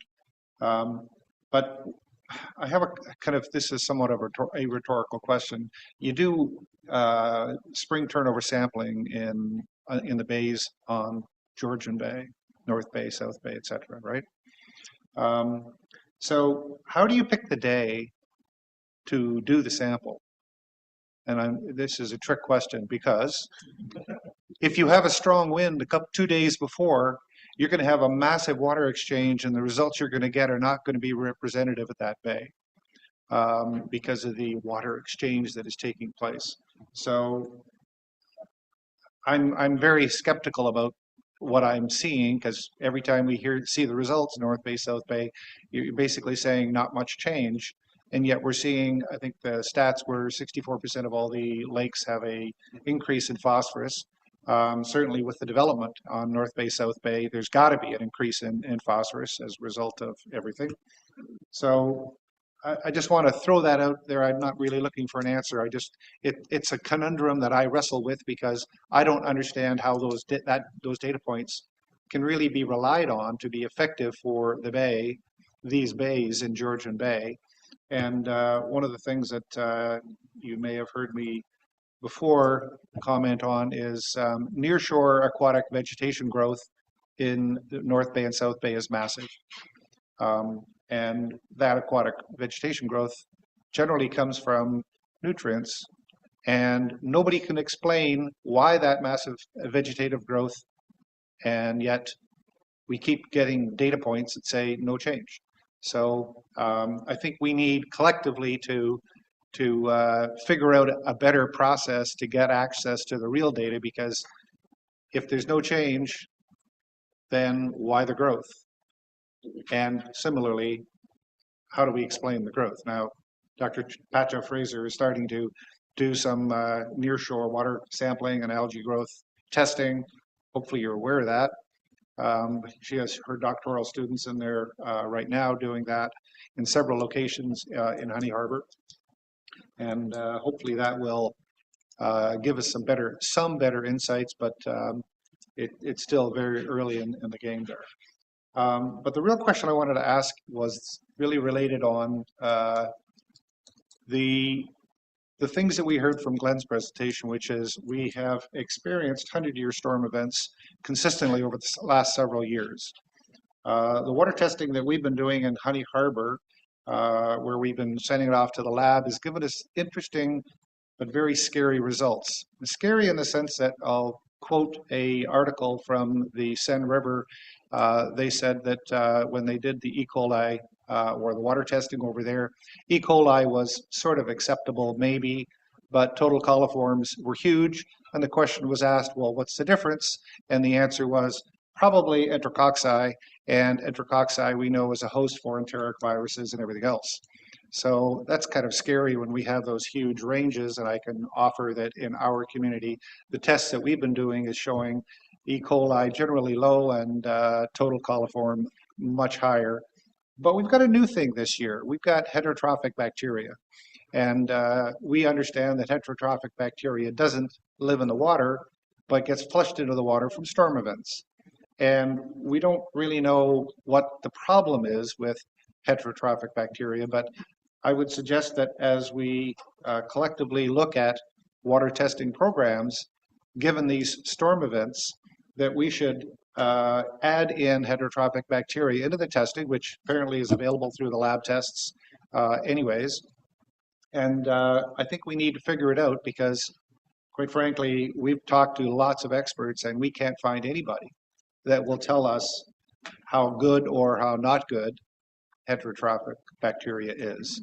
And so in the world of we don't know, is it a really a big problem?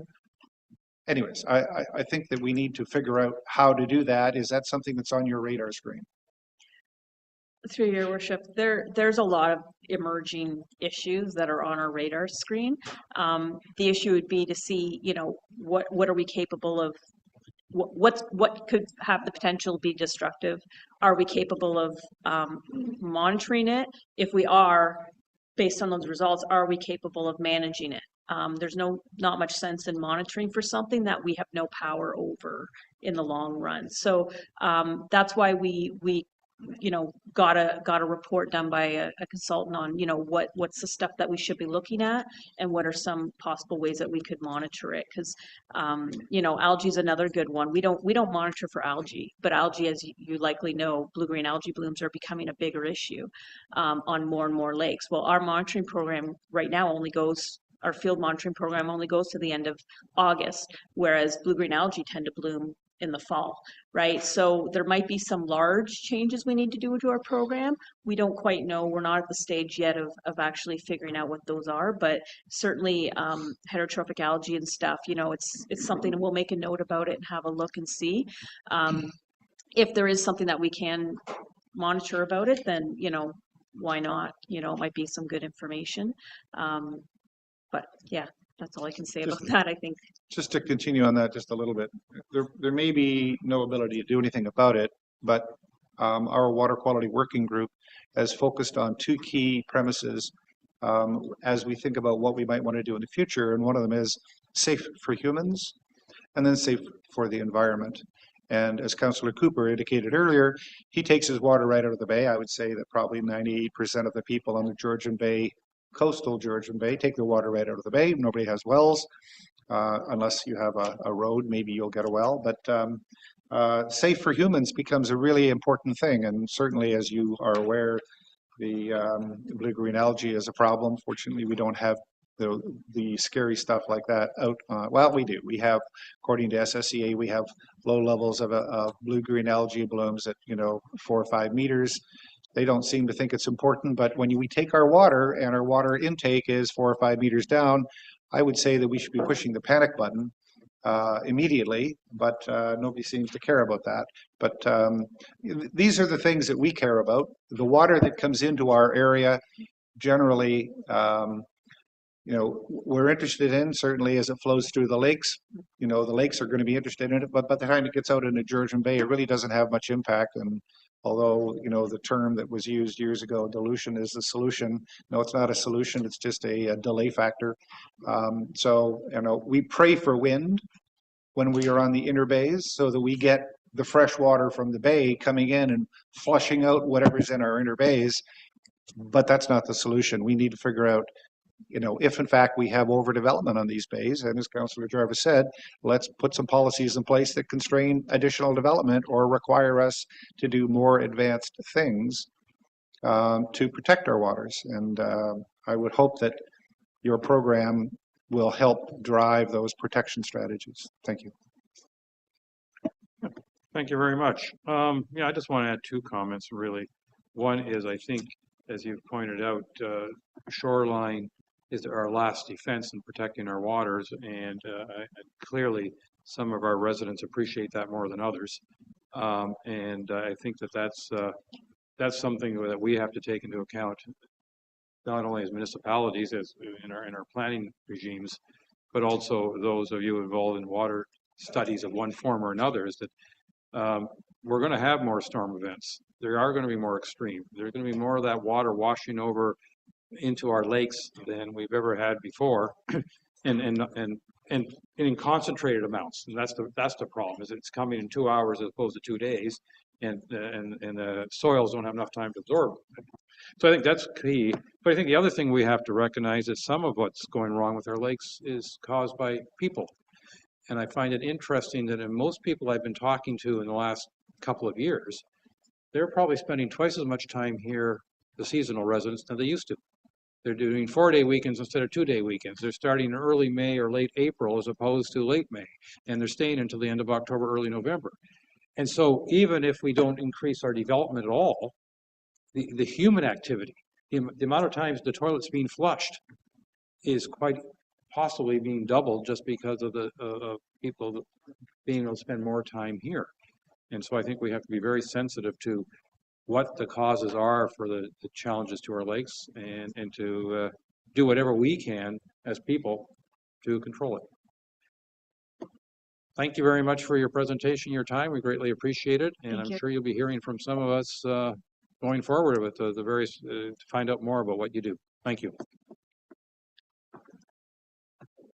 Well, Council, these deputations taken a little bit longer than I expected.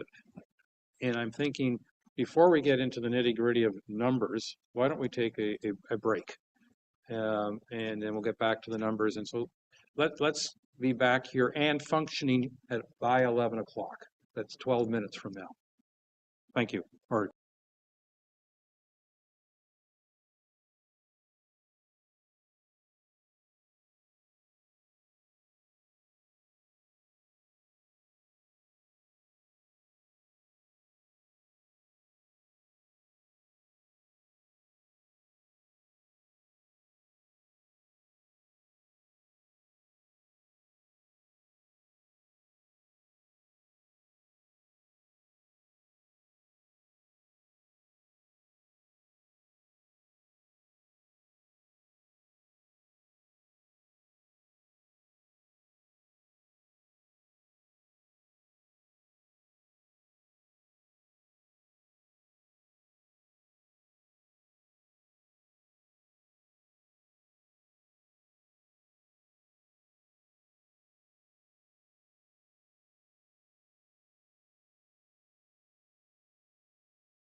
Okay.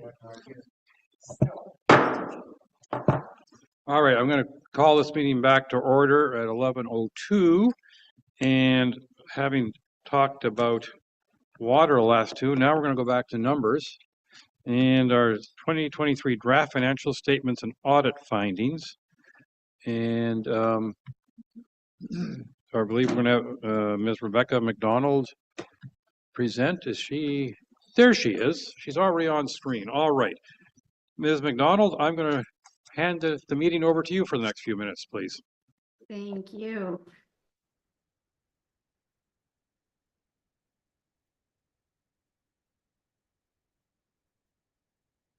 So I'm going to start on page 3 of your financial statements. It's labeled page 2. It's actually, sorry, page 4 of the PDF. This is your independent auditor's report. So we have audited the consolidated financial statements of the Township of Georgian Bay. This comprises the consolidated statement of financial position at December 31st, 2023, the consolidated statement of operations and accumulated surplus, the consolidated statement of remeasurement gains and losses, the changes in the net financial assets, and the consolidated cash flow for the year then ended. This includes notes to the financial statements and the summary of significant accounting policies. So in our opinion, the accompanying financial statements present fairly in all material respects the financial position of the corporation of the Township of Georgian Bay as at December 31st, 2023, and the results of its operations and cash flow for the year then ended in accordance with Canadian public sector accounting standards. So this is a clean audit opinion again this year. So there is an emphasis of matter paragraph. So I will go through note 3 in a little bit more detail, but it just says basically that there is new Canadian public sector accounting standards that were adopted this year by the municipality. And this does not change our opinion. It's just to bring it to your attention. Then right underneath that is the other matter paragraph. So the comparative financial statements for 2022 have been restated as disclosed in note 2, which I'll go through in a moment. So management is responsible for the preparation and fair presentation of these consolidated financial statements in accordance with Canadian public sector accounting standards. And those charged with governance are responsible for overseeing this financial reporting process. And then our objective as auditors is to obtain reasonable assurance of whether these consolidated financial statements as a whole are free from material misstatement, whether due to fraud or error, and then to issue this auditor's report that includes our opinion. So I'm going to start with note 2.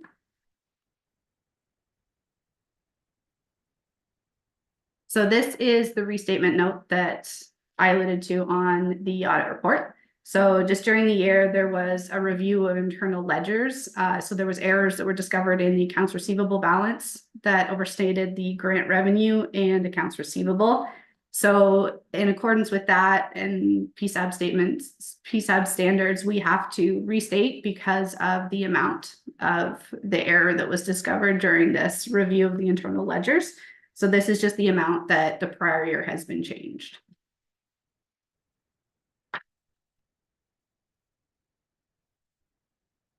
We're going to go back to the consolidated statement of financial position. So as at December 31st, 2023, there was about $6.8 million of cash. Last year, there was a high interest savings account for the one investment that was included in there that is now included in portfolio investments a little bit further down. So that's why that number's decreased. The restricted cash is the amount set aside for the obligatory reserve funds. There's about 1.4 million each of taxes receivable and other receivables. The next item is the portfolio investments. And then the last one there is the land held for sale. So I'm going to flip to note 3 first of all.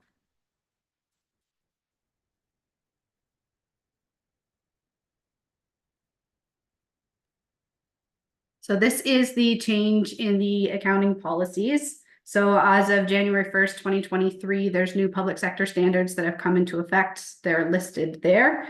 They were adopted prospectively from the date of the adoption, which means going forward basis. So we didn't restate anything to do with these standards. The one that was affected the most to the township was the financial instruments. So this standard requires fair value measurement of derivatives and portfolio investments that are quoted in an active market. And the unrealized gains or losses arising from this are presented in a new statement of remeasurement gains or losses. So you'll see a new statement this year that you haven't seen before. This really had no effect on prior year numbers because prior to January 1st, there was no portfolio investments that the township had. So along with this is note 7, which is your portfolio investments. So this just breaks it out, showing that it is the one investment program that is your portfolio investments. The market value is $5.3 million. There is an unrealized gain of $124,000. So you'll see that number on the statement of remeasurement gains and losses. So that's new this year. Back to your statement of financial position. So your liabilities are accounts payable and accrued liabilities of about 1.1 million. There's some tax revenue received in advance. This is the prepaid taxes for 2024. The next two items are your deferred revenue of 1.7 million and then long-term liabilities of 1.9. So I'm going to flip to note 6.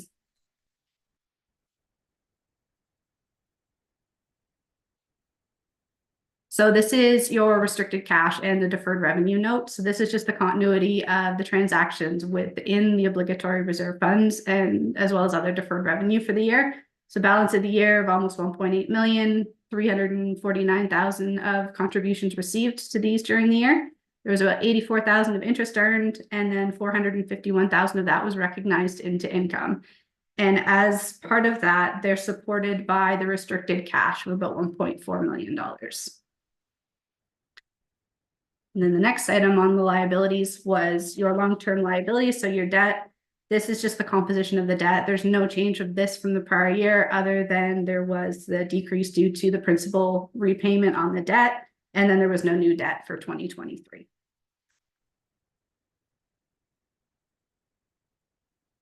Back up to the statement of financial position. So the non-financial assets are your tangible capital assets. So all your assets on hand. Your inventory is held for consumption is about 269,000, primarily sand, salt, fuel. And then there's prepaid expenses, which is primarily prepaid insurance. I'm going to flip to your schedule of assets, which is page 22 of the PDF. So these are the assets. So there was additions of about $1.1 million for the year, annual amortization of almost 1.9. We like to see these numbers close, if not the same. It means that your assets are being replaced as they're being used up or replenished. It's not a perfect science. It's not going to match every year. We just like to see that it's close so that the assets are being replaced as they're being used up. Some of the major additions this year, there was a Freightliner, some vehicles, some fire equipment, the Honey Harbor Playground, and the pickleball court. So just the last thing on that statement of financial position, this bottom part here now is the what the annual surplus is comprised of. So there is a separate line for the accumulated remeasurement gains. That's 124,000 this year. That's the portfolio investments.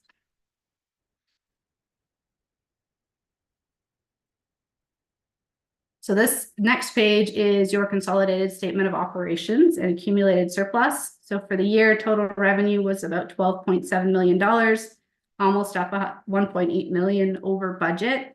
And that is primarily about 780,000 of interest and investment income over budget. There was about 373,000 increase in cost recoveries and user fees. And then miscellaneous income, there was an increase over budget for development charges. And then there was some deferred donations of about 150,000 included in that as well. Total expenses of 11.6 million, the increase of about 400,000 over budget. That's primarily due to the operation. So parks, rec and culture, the library, repairs and maintenance and consulting was all in there. So if we add the consolidated annual surplus of just over $1 million to our beginning balance of 29 million. We end up with the accumulated surplus at the end of the year of 30.3 million. And we're going to go to Schedule 2, which is the last page. So this just breaks out what your surplus is allocated towards. So total reserves and reserve funds of $12.4 million. There's an amount to be recovered in future years. That's your debt amount. The investment in the tangible capital assets. We have $1.4 million of a general operating surplus, and then the accumulated remeasurement gains. So that's your unrealized gains on the portfolio investments of $124,000.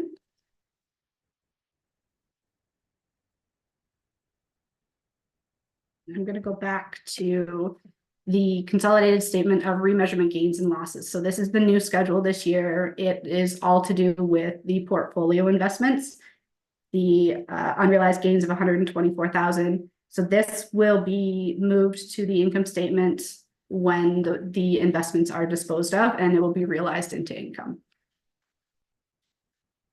So just the last thing I'm going to mention. So we review the policies every year for relevance and consistency among our municipalities. So this portfolio investments is the new policy this year. It states that they are the equity instruments with no maturity. They're quoted in an active market, so they're recorded at fair value. And then the change is recognized in the statement of remeasurement gains and losses, and then they'll be realized into income upon disposal. So that's the highlights. Is there any questions?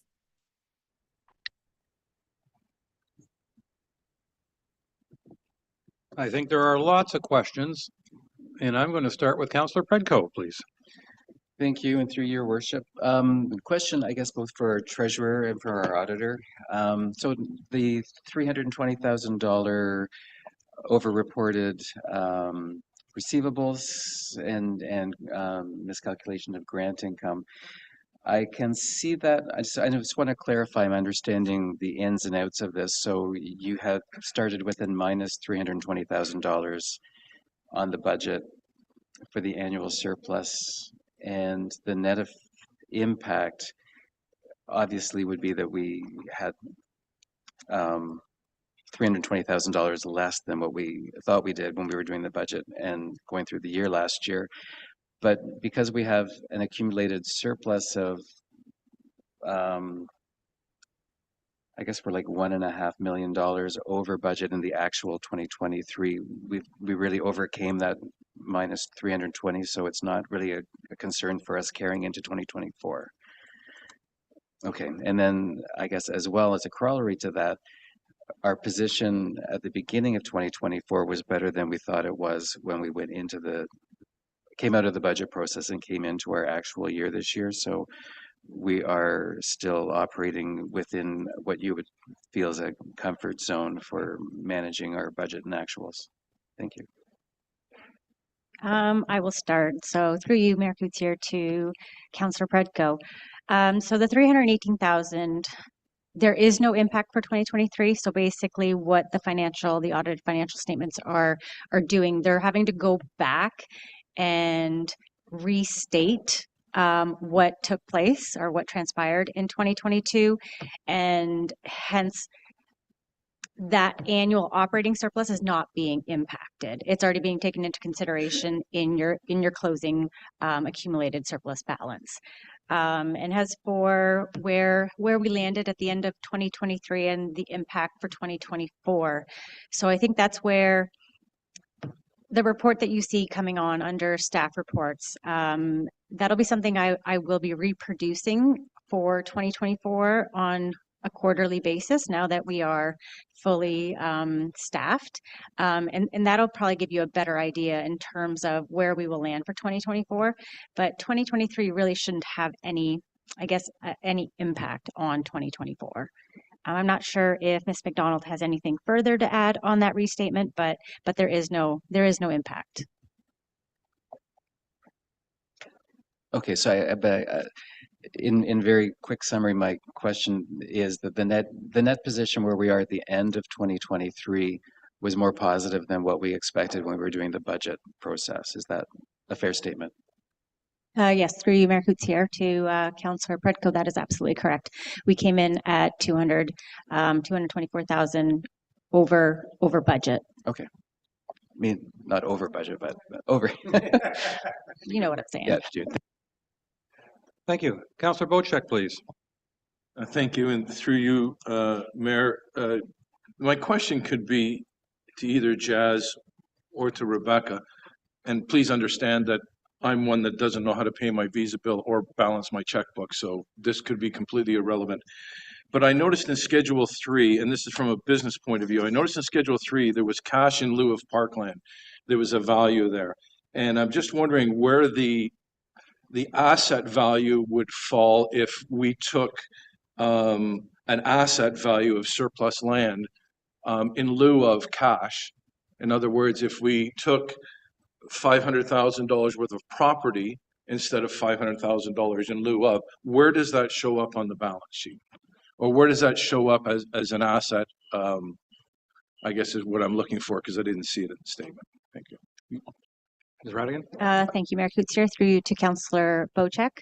So if that cash in lieu of parkland is actually our reserve fund balance. So it shows what we've taken in for cash, what we've utilized to, let's say, purchase any new parkland, and what the ending balance is. So that's strictly showing what our reserve fund, technically, you could look at it like its own bank balance.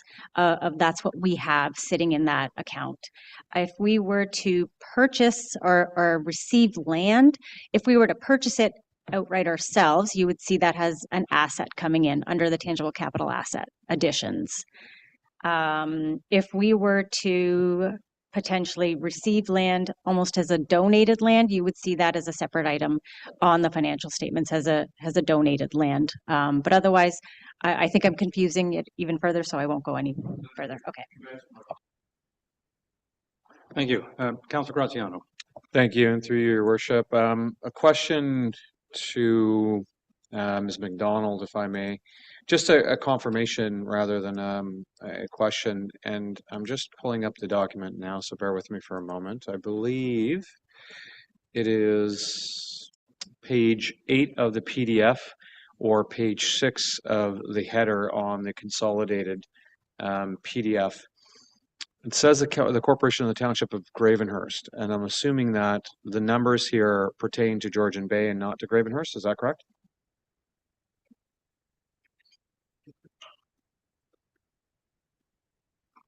They are. I will change that. Thank you. Thank you. Just wanted to confirm that I was looking at the right data. Thank you. Yep.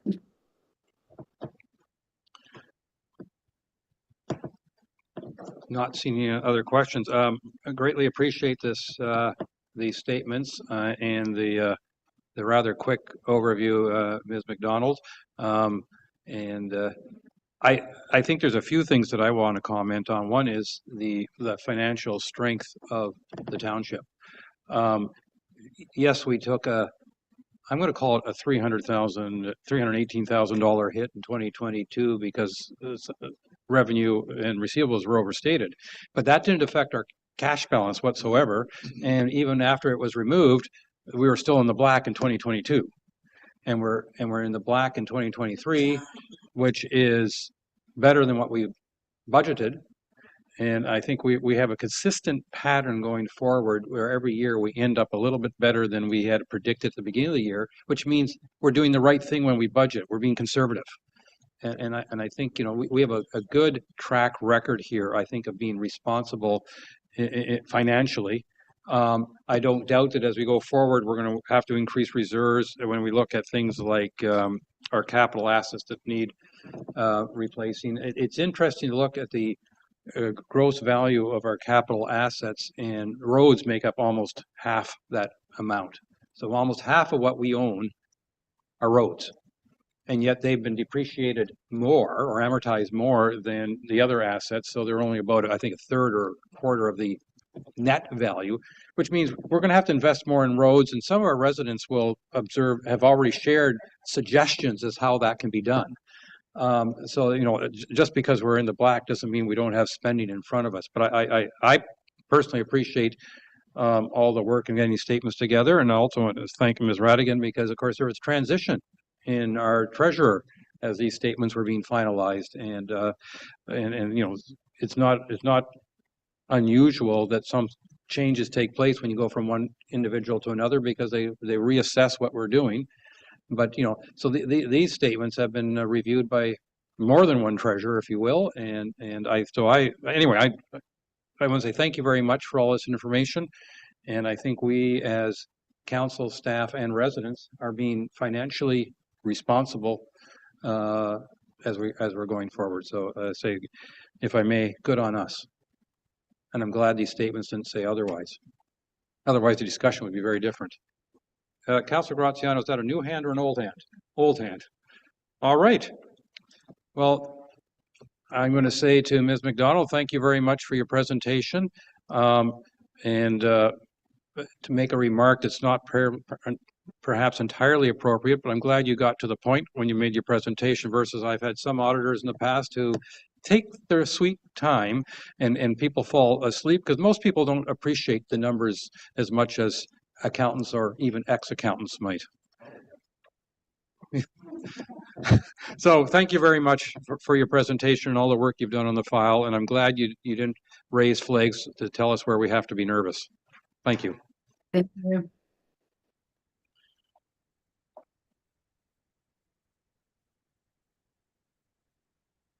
Put my microphone back on. Deputation's done, which means next on our hit parade, consent agenda. Council, we have a consent agenda of, I don't know, 1, 2, 3, 4, 5, 6, 6 items, 4 of which are minutes, and then we have the MacTier Arena Advisory Committee resolutions, and finally the July 24 monthly department highlights from the senior management team. So I'm going to ask council if there's anything they wish to remark upon, and Councillor Graziano, this must be a new hand, followed by Councillor Hazelton. Thank you, Your Worship, through you, 6G, if I can, specifically the resolution tracker as well as the SMT work plan. Thank you. Councillor Hazelton. 6C. The Planning Council minutes? Yes. Okay, I'm going to go to Councillor Hazelton first, then, because I can argue it's in alphabetical order, but I'm suspecting you're going to propose a correction to the minutes. Or not? So, microphone, please. God, no video, no microphone. I guess I don't exist. On to the next, Councillor. Item 10A, which is page 210 or page 10 of 12. And we're under 6C. 6C. The minutes of the Planning Council of July 9th. 10A of 6B. Or, I'm sorry, 6C. Okay, if you're looking at the package, it's page 210.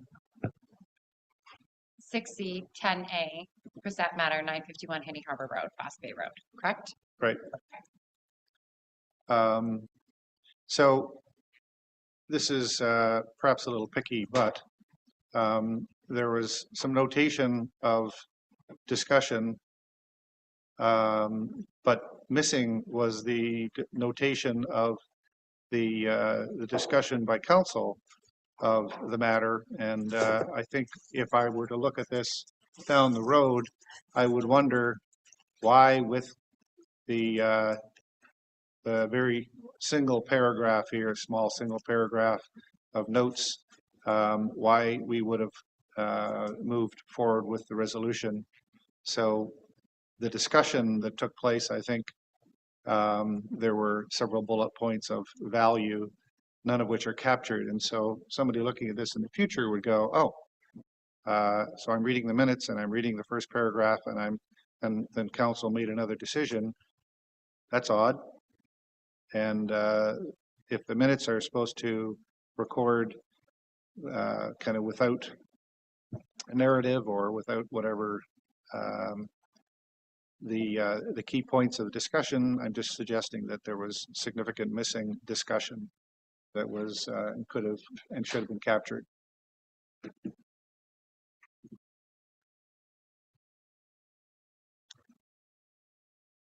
Clerk Way, any comment?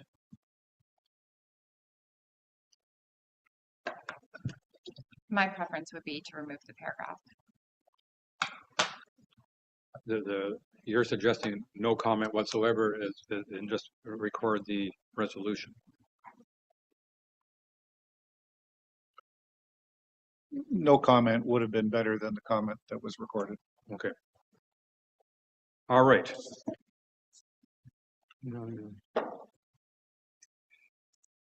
We'll make some modification, and then while you're doing that, if that's the extent of your comment, then we're going to go to Councillor Graziano, who wanted to has questions, I presume, about 6G, because that's the one you brought up.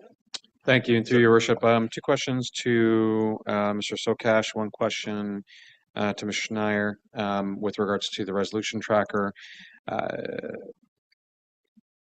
Mr. Sokash, page 4 bike racks and page 1 fencing for dog park and community center playground. Any updates on those 2? Or 3 rather?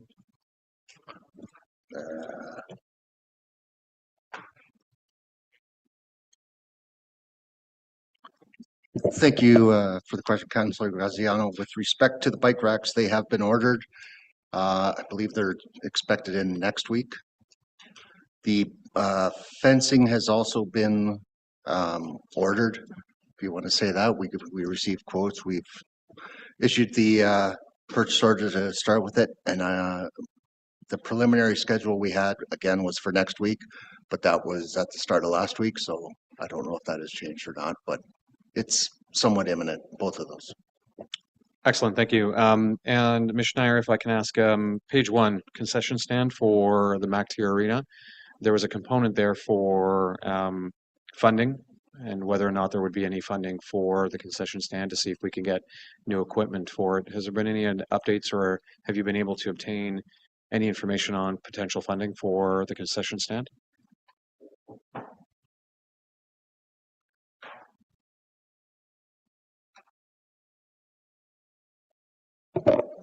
Hi, through you, Your Worship, to Councillor Graziano. We're meeting with the Trillium Foundation tomorrow morning to discuss some options. Excellent, thank you. Just on the SMT work plan, if I may, with regards to this, my comments regarding the SMT work plan, a little bit confusing. I was trying to understand the priority level 1 to 5, but then there was letters that came after the number. I'm trying to understand what those letters refer to. And just a general recommendation, if staff could, and if not, then an alternative recommendation, if staff could essentially outline the priorities in chronological order by way of what's being worked on versus what's future in the roadmap, that would be perhaps easier for me to be able to understand what's on their plan right now and what they're addressing versus what's next in line. And if not possible, then maybe an XLS file can be shared so I can actually sort this myself and better understand where we are right now versus where we're going to be in the future and what we're currently addressing. But the priority levels between 1 to 5, is there a way to also be able to understand the EN, RS, RSE, RSCEN? Yes. It's not these, are these? No, it's not these. No. These are the strategic priorities. That's the strategic priorities and the A's, but there's nothing that outlines the acronyms or the letters. Thank you. Clerk Way. Oh, yes. Where's that's further up, I think. Sorry, the bottom of each chart, there is a little note, and maybe we can put it so it's easier to view. R stands for regulatory, S is safety, E is environmental, C is cost saving, U is upgrade, M is repair or maintenance, and N is new. This is a way that helps us guide the priorities and lets us know, or council know, where this is being driven from. Thank you. I see that now as I scroll down, and Councillor Hazelton was nice enough to point that out.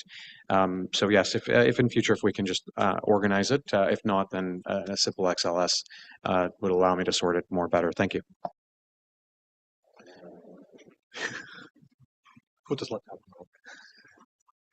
go. All right, seeing no other hands at this point, I have moved by Councillor Hazelton, second by Councillor Graziano.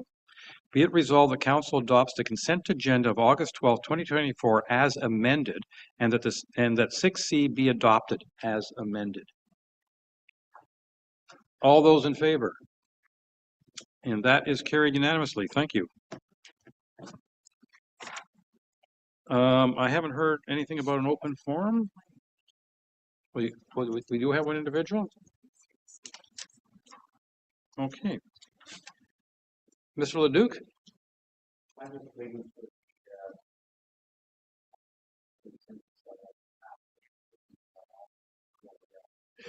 Can you, if you don't mind, please coming forward and turning on the mic and identifying yourself? Oh, that could be. But if you have an inquiry, I think it's fair that everybody. No. Okay. Okay. So you're not that's not the application for open. I'm being confused. I was told he wants to. Oh, initially we assumed that. Okay. So you're just going to wait for that item to come up. Okay. Fair enough, sir. I wasn't trying to make it awkward for all of us, but I succeeded. Okay. Communications from mayor and council. Oh, how do we do it last time? I don't know. Okay. Okay, I'm going to make it up this time. I'm going to start with Councillor Bocek, and we're going to run and end with Councillor Cooper. How's that? Well, thank you, and through you, Mr. Mayor. It's been a very, very busy month for all of council. I can only imagine with the seasonal residents up for the summer. Quite a bit happening at district council, which you're all very well aware of. I can say that the amount of AGMs that have been attended this year have increased, and there certainly is a want and a need for the cottage associations to become more active with the council members. And that was brought to me very apparently on Go Home and 6 Mile and Gloucester Pool, that perhaps some of their needs aren't being met at the district. So I've arranged with most of the associations to meet with them quarterly to take anything that they have in the way of concerns up to district. And I've received information back from 3 of the associations that are willing to do that. But outside of that, a pretty standard month. Thank you. Thank you. Councillor Predko, please. Thank you. And through you, Mayor. I know we all always say it was a busy month, and I think it's going to be the same for me. There was a lot of meetings, interactions with residents, and hearing concerns about road conditions, ambulance services, OPP coverage, and short-term rentals in the area. So, we're trying to address those and directing residents to staff where they need to be directed to. And then we also had our MacTier Arena Committee earlier in the month and made the final calls on the roller skating event at the MacTier Arena. And I'm sure Councillor Graziano will have some comments on this too. But I think by all accounts, the people that were there, they thought it was great. I was only there for the first hour and a half, I suppose. And in that time, we had about 20 residents come, and it was early on, but everybody that was there was enthusiastic and very grateful that the township was putting on events in the arena in the summer. I also got to go to a barbecue event for the early on group in MacTier, who does the early learning out of the arena, and they also meet up in the town of Port Severn, and every year they move this barbecue event from the north end to the south end. So it was great. They had a big foam making bouncy castle, and it was a lot of fun for all the kids. And there was actually quite a few residents that came out to that event as well. So it's been busy with AGMs and community events. So it's a great summer so far. Thank you. Councillor Jarvis, please. the usual Seg Bay and library board events. Seg Bay had a neat celebration, Christmas in July event here over at the Brissett House in the Historic Park on the 25th. I attended a good hunk of that. I think it's a wonderful idea. It's a great effort on Seg Bay's part to sort of highlight that historic area in a different way. Of course, Hewitt's being open at the time and decided to stay open also was helpful for those that need some last minute shopping. So I think a nice idea, great effort on the part of Seg Bay. A little bit more advertising, ahead of schedule, probably bring more people into it. It was a lovely day. Didn't start off that way. Other event was the Madawaska Club AGM, Go Home Bay. It's the Madawaska Club. It's a dockside event. The mayor kindly picked me up along with our library CEO and Councillor Cooper, and we had a lovely ride up to Go Home. Made all the rides at the C&E seem like very, very tame as a result. And that meeting went very well, and then we had to suspend it because we got hit by a deluge of rain.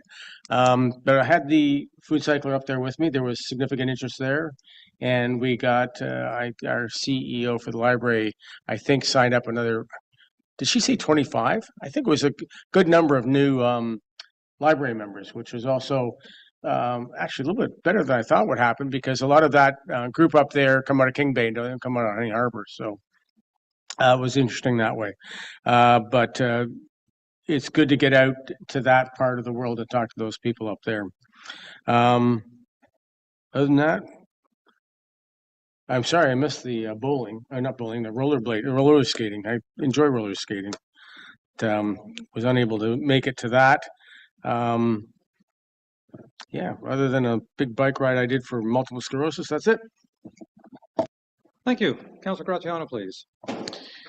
Thank you, through your worship. Lots of riding events this month, so brace yourselves. We'll start off with the GPCAR on the dock, in which my bank account became quite a bit lighter, followed by my attendance at the Fort Severn General Store 10th anniversary. I also attended and hosted our monthly association meetings, followed by the Parks Canada Pretty Channel Dam Working Group, which I am now chairing. I attended and participated in the GPCA annual 25 60K kilometer ride from the park through Honey Harbor, and I have to say this year was kind of an interesting experience in that I was honked at, likely not because my riding shorts looked so good, rather because some motorists feel that they're entitled to that road and cyclists should not be sharing it. I also received a couple of what I call diesel plumes, as people were saying thank you very much for sharing the road as they passed me. So I believe that this council is very aware, and I just want to reiterate the need to find a solution on how we can accommodate cyclists. But that said, it was a fantastic ride, and of course every year my legs regret it the day after.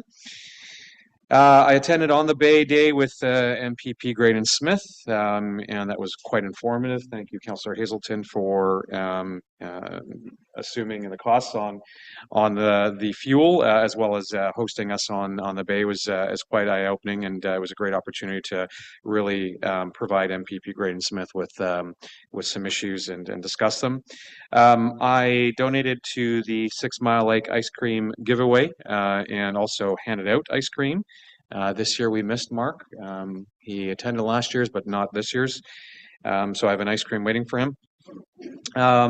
I also attended the 6 Mile Lake Regatta, in which case I think there's likely an uptick in our food cyclers, hopefully, because there was a lot of people that were very interested, not only in acquiring them, but also were using mine as a personal means to measure out how they're going to fit it into their kitchen.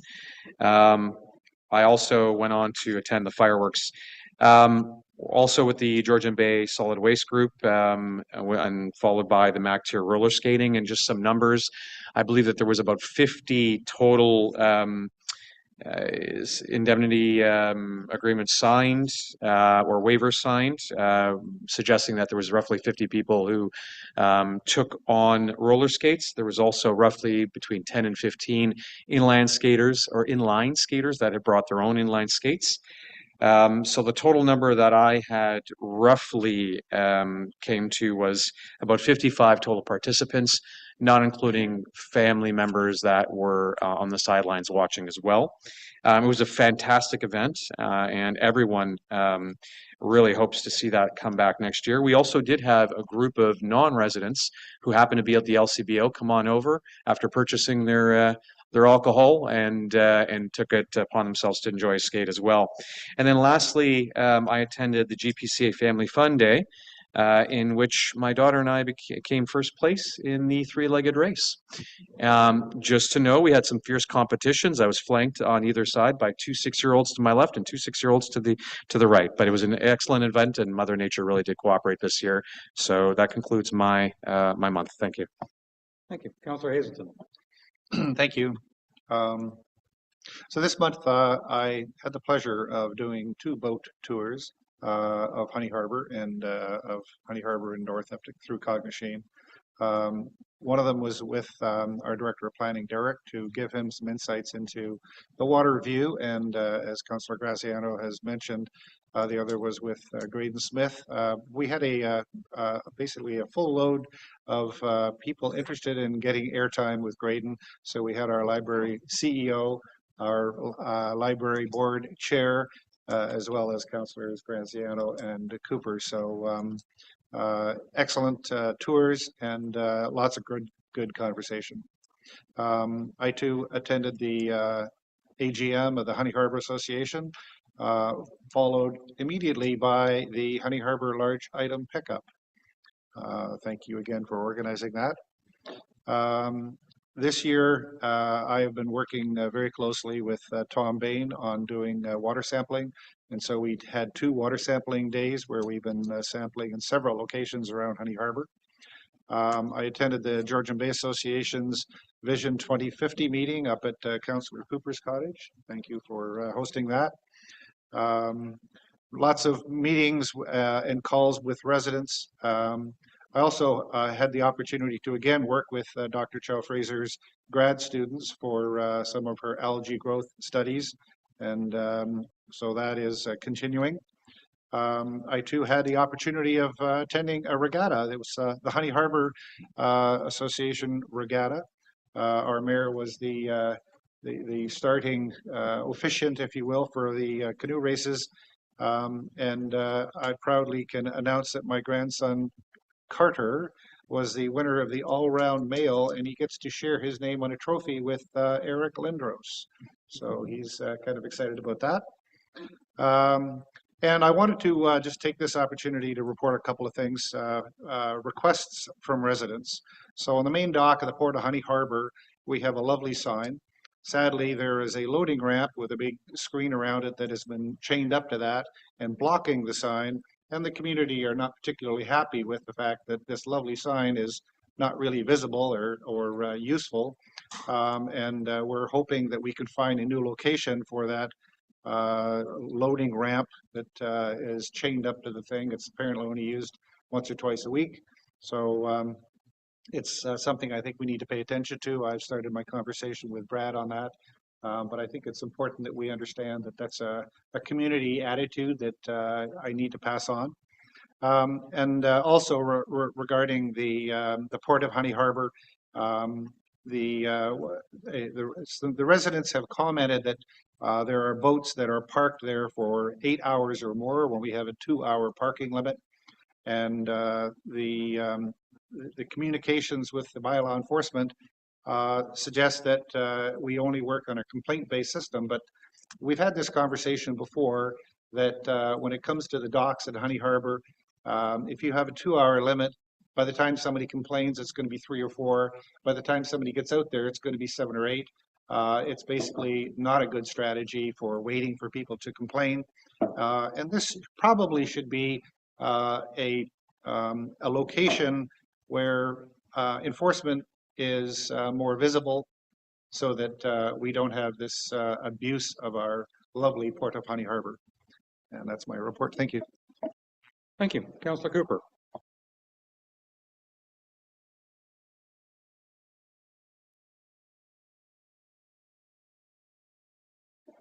Thank you, Mayor. My gosh, a busy month.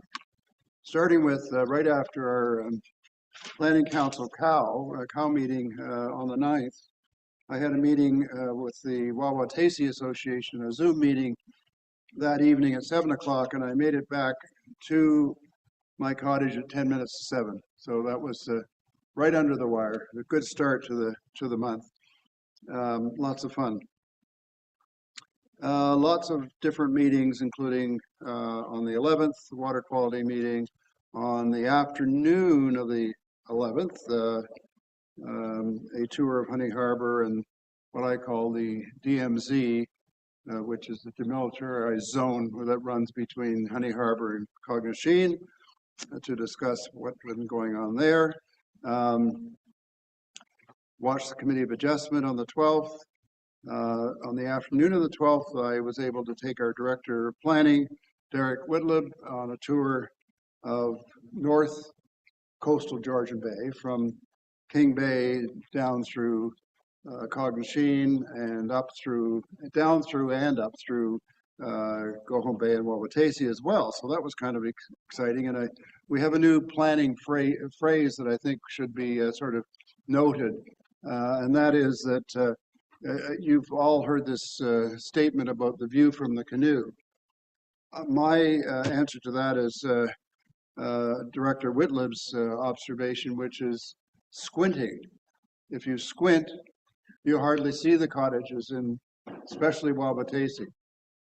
And I'm going to recommend that we have more squinting, because if we have more squinting, we'll have low-key development. But you're in a canoe while you're squinting? Pardon me? You will be in a canoe while you squint? No, you don't even have to be in a canoe. You can be anywhere, in a boat. Just squint and you hardly see the cottages. The point being, it was really, I said to Director Whitlib, now you got it. Now you really got it. So anyway, I just thought I'd explain that. It was kind of exciting to see that sort of observation from you. I think it was most meaningful, at least for me. Thank you. Anyway, moving on from squinting to other things. Oh gosh, all sorts of activities. I don't know where to start here. I'm going to try and cruise over a few of them. Other than the district meetings on the week of the 15th, solid waste meeting, hybrid meeting on the 19th, function up in Wawatasi, a cocktail party, which was kind of great, big turnout, over around 100 people related to fundraising for the Georgian Bay Land Trust. On the 23rd, the tour with our MPP, Graydon Smith, who I hope will be able to help us out. And as has been noted, a lot of others came along for that trip. We had another meeting with the 2050 GBA group at my cottage, which was very good. It's just sort of some discussion with that group. 28th was the Art on the Rocks in Cognosceen, which was exceedingly well attended. I got there just after it opened, and there must have been 50 or 75 boats alone, and it just got bigger. So it's turned out to be quite an event. Going into August now, had some interaction with the group at Longwissa, and have been able to get some very interesting books about Longwissa and the mill, the Muskoka mills, and we'll have books in our library very shortly at the 3 libraries. I got 3 copies, so fantastic book, very interesting, and it's really was printed for the family, so we're very fortunate to get copies for our libraries. That was the 3rd. What else here? We've got I attended the AGM well, it wasn't the AGM actually, it was a dock meeting for the Madawaska Club that was referenced already. Yesterday I attended a pirate stay on Mullaboy Island with 6 different families where little kids get to go around and play pirate, and it's sort of a poker run kind of concept. So it's with cards and so forth, kind of fun. So there we are. That was my month. Oh, I'm sorry. Thank you. I was just saying, I was thinking as Councillor Pretko said, well, we all said we had a busy month. I had a busy month, but I had no intention of having a busy month, but that's the way you go. I wanted to take a little time off, but it didn't quite work out that way. Attended numerous meetings and both, I'll call it council, district, staff, cottage associations, et cetera, and numerous informal ones as well. And I got to say, I really appreciate all the input that we receive from our residents. The amount of input they provide, I'm going to say generally positive tone of most of them. I mean, they're saying, you know, all's good, but you could improve a little here or there. I mean, I really appreciate all the input, all the offers to help, assist, or what have you, depending upon the topic. So I just want to say thank you to everybody for all their input. A few highlights would include went to the this is kind of outside township, but affected me. I went to the Key in Bala for the first time in I don't know how many years and came back with a cold. Oh well. And the realization that I'm older than I want to admit.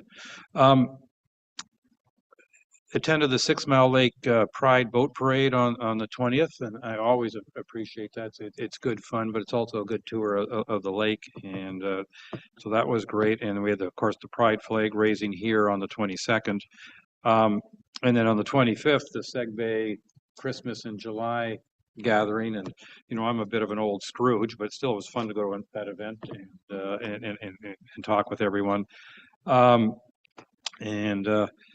Councillor Hasten already mentioned the regatta and the Honey Harbor Association regatta. And of course, almost everybody has regattas on the long weekend, and I'm sure you know everybody is enjoying those various gatherings, which I think is terrific. It was followed, actually, interesting enough, the following day by the local church that operates at the Honey Harbor Association property, of celebrating their 75th anniversary. And it's just, you get, you know, a little perspective on when their organizations around here celebrate anniversaries that are older than we are, and you realize that the history and the multi-generations that are involved, and we get reminders of that in various things. And I think it's important for us, very important for us to understand that. Did a tour with the new economic development officer of the district of Muskoka. We did it so well that we covered Port Severn and Honey Harbor, never got to MacTier, so that's going to be the next round to the northern half of the township. Dropped in on the roller skating up in MacTier.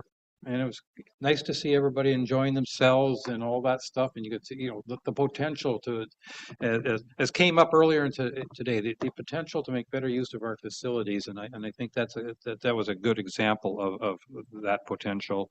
And we've mentioned a couple others have already mentioned the Madawaska Club meeting on Go Home Lake. A nice adventure. You know, it's nice to have an aluminum boat. It spends less, consume less gas, but it bounces a lot more when the waves are big. And the waves were big that day. There was quite the breeze. So it was a nice adventure that just added to the whole thing. But that's part of the pleasure of being here is adjusting to the weather. And some days it's in your favor, and some days it's more interesting. I think that's enough for now. C.O. Mariotti, I don't think we've heard from you yet this morning. Good morning. Good morning, Mayor Coetzee and Council. I'll keep it pretty brief. I mean, Council has, as part of the consent agenda, a summary as to what staff have been working on for the last month. And as you can see, there's been quite a few little projects that are ongoing. I do want to share some good news in that staff did attend the Muskoka Housing Task Force last month, and and it was very well received by the task force. Staff identified very, initial stages. Is there anywhere that there could be some lands in MacTier that we could possibly look at developing to be able to not only house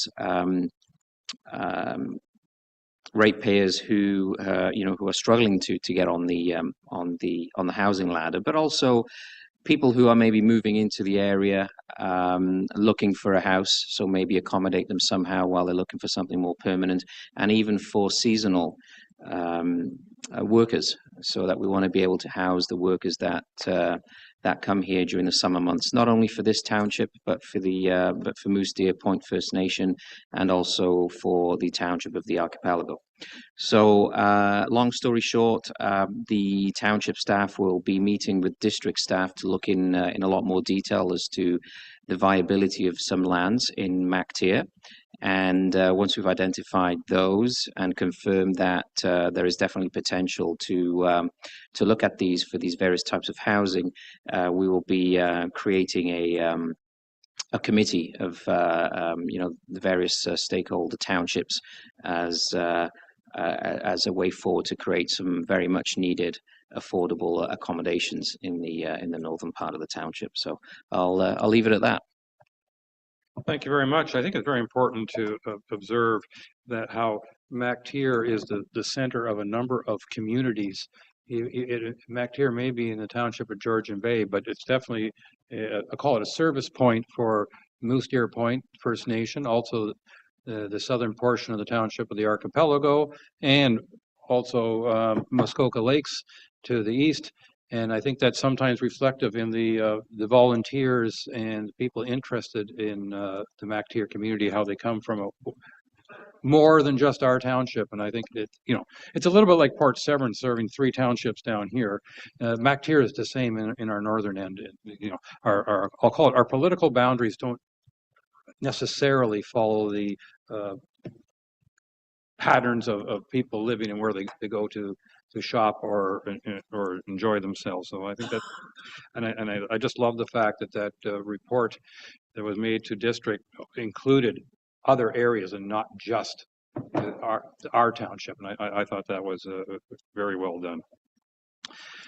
All right, staff reports. I'm sure we all fondly remember from wow, it's almost an hour ago, the audit report. And so we're going to now, our first staff report is the audit year-end results as of December 31st, 2023. Ms. Radigan, over to you, please. Thank you, Mayor Coutier, and through you to members of council. So this report is to provide council with the results of the 2023 audited year-end as at December 31st, 2023, and to seek council's approval as to the allocation of the 2023 year-end surplus.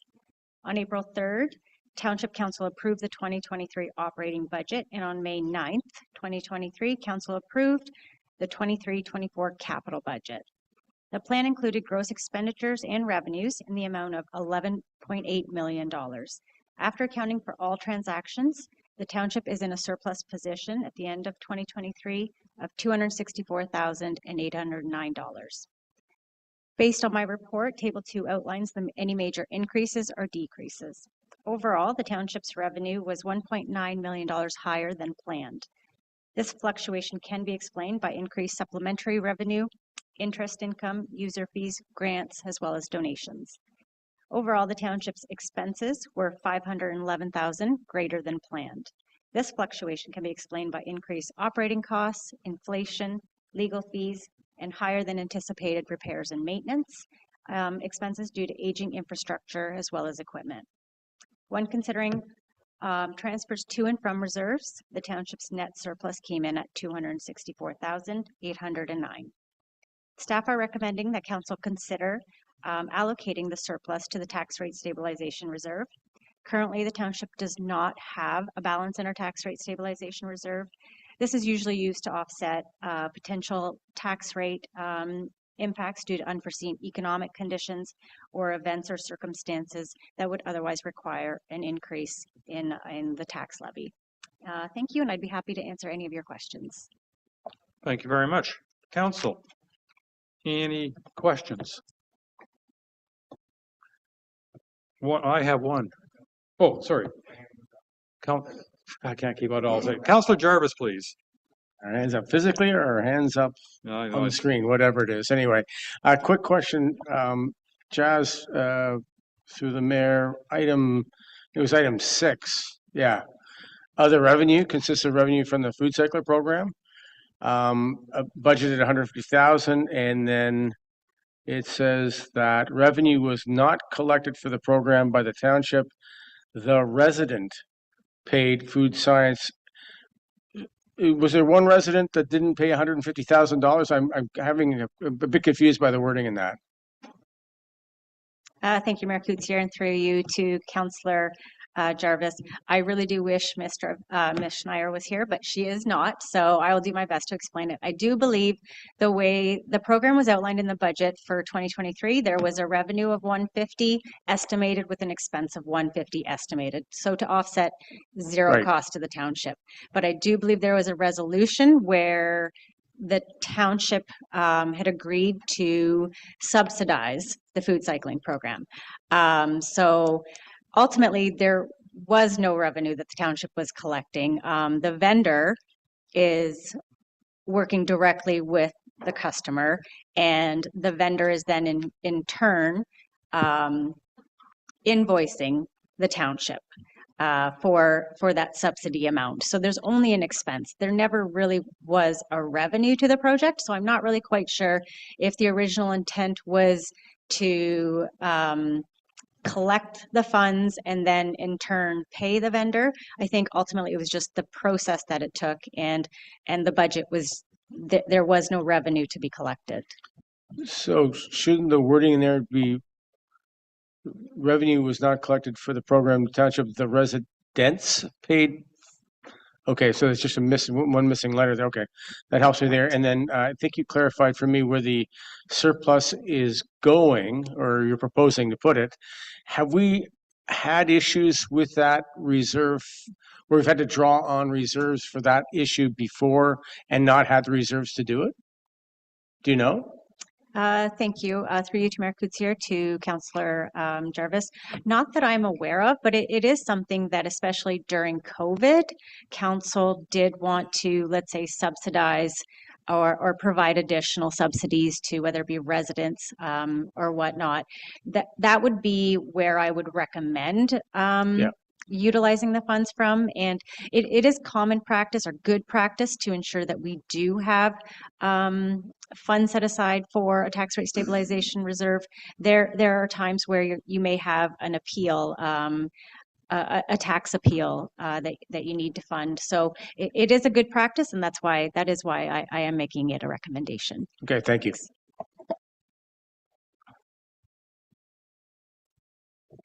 My question, if I may, is this 264,000, call it 265 if I can round, the 265,000 surplus, does that include the unrealized investment gains? Thank you, through you. So I look at it, what I've presented versus what the auditors presented are almost two separate statements. So the auditors have to present in a fashion that follows generally accepted accounting principles as well as PSAB, so public sector accounting. So my statements don't actually even include amortization. So that there is a difference in what I'm presenting versus what the auditor is presenting. So my statements would include all of the interest that we received. And then at year end, we do a journal entry to defer it. So that there are some instances where those two won't agree. My goal is to try and provide statements that I think are more user-friendly and that council and residents can understand, and not necessarily from a PSAB or a GAAP perspective. I hope that helps. So the answer is no. I feel much better. That's correct. That's what I suspected, especially when the audit statement showed a $1 million surplus and you're only asking us to set aside 265. That tells me that you're being the more conservative, almost like cash approach in some cases. So no, I appreciate that, and thank you. Councillor Bocek. Thank you. And through you, Mr. Mayor, I think I made it clear that I'm not a real financial guy, but in business, we've been advised to take a lot of our reserve funds and lock them up because financial institutions are not securing the amounts that they used to. So I think I know in my bank accounts, they only secure 100,000, and everything beyond that, you have to invest into something that's more secure. Is the township taking the precautions necessary to secure all funds and all reserves and make sure they're invested in proper channels? Through you, Mayor Coutier to Councillor Bocheck. Absolutely. We are mandated by the Municipal Act in terms of what we can and cannot invest in. Right now, we do have a high interest savings account with one investment, which is run through LAS. And we have invested in 2023 the additional $5 million in a portfolio investment, and those are all through one investment, which is an approved authority, which follows the Municipal Act. So we have very stringent guidelines on what we can and cannot invest in. Thank you. All right. I'm not seeing any more hands. So I have moved by Councillor Predko, second by Councillor Hazelton. Be it resolved that the report regarding the audited year-end results as at December 31st, 2023 be received, and that the 2023 tax-based surplus of $264,809 be allocated 100% to the tax rate stabilization reserve. All those in favor? And that is carried, I believe, unanimously. Which means we're now going to go to budget preparation 2025, please. Thank you, Mayor Coutier, and through you to members of council. The purpose of this report is to provide council with information regarding the 2025 budget process, key financial highlights, and create an opportunity for council to provide early on in the process the expectations, service level adjustments, key priorities, and any specific capital interests. The budget process concentrates on required changes to budget requirements, service levels, and financial challenges, as well as constraints. This process assists council in focusing on policy setting and service level decisions to ensure council is prepared to make decisions at a strategic level and move the municipality forward. Over the next several months, staff will be working on budget submissions with a focus on refining their operating as well as their capital budgets and consideration of priorities based on the strategic plan as well as their work plans. The report before you sets out the budget process, timetable, and illustrates high level of operating pressures. Staff's intent is to seek council's input and direction early in the process to aid in the development of the 2025 budget. Thank you, and I'd be happy to answer any questions. Thank you. Councillor Graziano, please. Thank you, Your Worship. Not necessarily a question, more so a statement, a recommendation perhaps.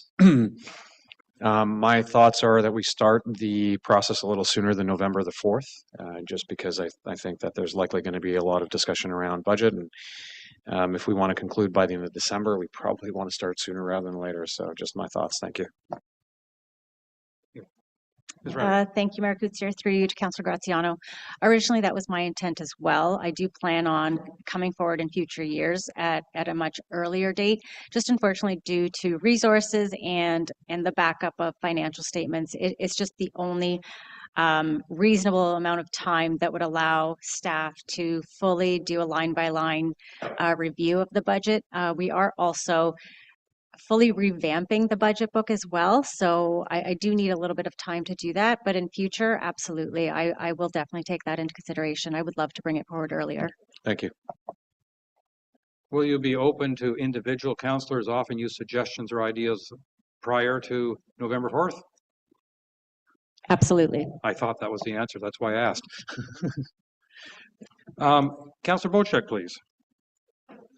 Thank you, and thank you, Jazz, for this. My question is related to funds that have been put away in the past for budgets, but not allocated or spent. So I'll give you an example, and our operations director can confirm this, but in 2014, 2015, I had passed through council funds to be put away for a bike pass on Honey Harbor Road.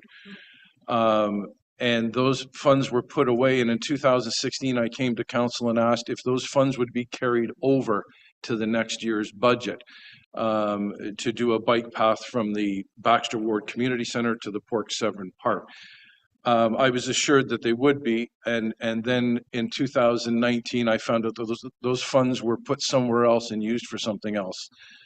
Can you elaborate a little bit on that and how moving forward that when we do allocate funds to something, an important project, they remain in that fund? Thank you. Ms. Radigan. Absolutely. Through you, Mayor Coutier, to Councillor Bocek. One of the things that I like to do is make sure we do have an open and transparent process, but not only at budget, but ongoing as well. So part of the financial statements, you'll see there was a capital budget status report. That's something that I will be bringing forward on a more consistent basis. So the project that you're speaking of would have been a capital project, and it's something that I would work with the department head to ensure if they aren't doing that project in this year, there's always a status update to determine when it will start or if it requires a carry forward to 2024, 2025. My intent is always to ensure that if council approve those funds for a specific project, they must be allocated towards that project unless we go back to council. Please go ahead. Yeah, that would be very important that we have an ongoing list of that type of thing, because some of these projects seem to just get put to the wayside because they're not being attended to immediately. So my question is that if there was funds allocated at one point in time, but they had been diverted to something else that no longer sit in that reserve, is there a way through council's approval to get those funds allocated before November? Can I come to you and say, or bring to council a resolution that says we need these funds put back in reserve and we can allocate those funds for 2025? Through you, Mayor Coutier, to Councillor Bocek, my recommendation would be we do that through the budget process and we allocate those funds and fund them from a reserve, and there would be no impact to the tax levy by doing so. Thank you. Councillor Predko, please. Thank you, and through you, Your Worship. So quick question on aligning priorities and the strategic work plan to the budget for 2025. Right now, in terms of your plan, you do talk to the departments developing their plans. Will there be a way for us to identify where some of the increases or numbers are coming from based on the work plan? Through you, Mayor Coutier, to Councillor Predko. So the way the budget process and the budget documents will be lined up this year is the base budget will only include the base budget. The increases will be based on contractual or whether it's small inflationary increases. If there's large increases as a result of a strategic plan for, let's say, it could be FTE, so staffing increases, or large amounts required for some sort of study, those will come through as what's called a service enhancement. And that'll be outlined on a separate page with the dollar value, the funding source, as well as a justification of why staff are requesting that particular item.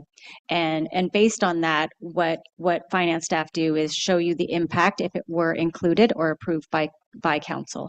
So ultimately, we bring forward a base budget increase, which usually is minimal, dependent on contractual union negotiations, regulatory benefit increases like CPP, EI. So any outside of that, that'll all come to council individually. So council can make a decision on each individual item and whether they wish to increase the tax levy or not. Okay, thank you. And a quick follow-up.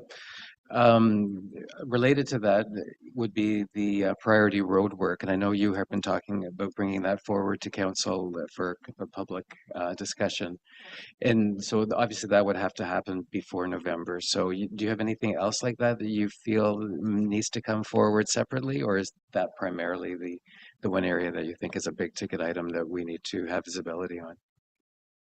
Through you, Mayor Coutier, to Councillor Predko. So the operating side, that's where the service enhancements will lie. And then the capital side will include a detailed list of all capital requests for 2025, as well as in addition to that, a 10-year capital plan. For each 2025 request, you'll see a justification, as well as if it's a road project, which road project will be completed and the justification for it. If there is a specific road you are looking to have completed, this is where I would suggest council reach out to staff in terms of determining where it is on the priority list of based on what standard it sits at. Okay, thank you. Thank you. I think I appreciate those questions, because mine was going to be, and I think you've already answered it. We as council over the past few months, including today, have approved resolutions that suggest that a new staff person or a new expense be added to the 2025 budget. And so that will be on a separate schedule so that we don't have to discuss it now. We'll discuss it then. Thank you. Seeing no more hands. Moved by Councillor Bocek, seconded by Councillor Jarvis. Be it resolved that report regarding the budget preparation 2025 be received, and that council approves the timelines for developing and improving the 2025 budget as follows. Draft budget tabled November 4th, staff council information sessions November 12th to 15th, boards and agency presentations November 19th, optional. Draft budget public deliberations November 26th, and budget adoption approval December 9th, 2024. All those in favor? And that is carried. I'm looking at the time, and I'm reflecting on the fact that Mr. Leduc has been extremely patient with us. So I'm going to suggest that we move down to and discuss Leduc Lane drainage options before we get back to the other two items in our staff report, so that if we break for lunch, Mr. Leduc can also break for lunch.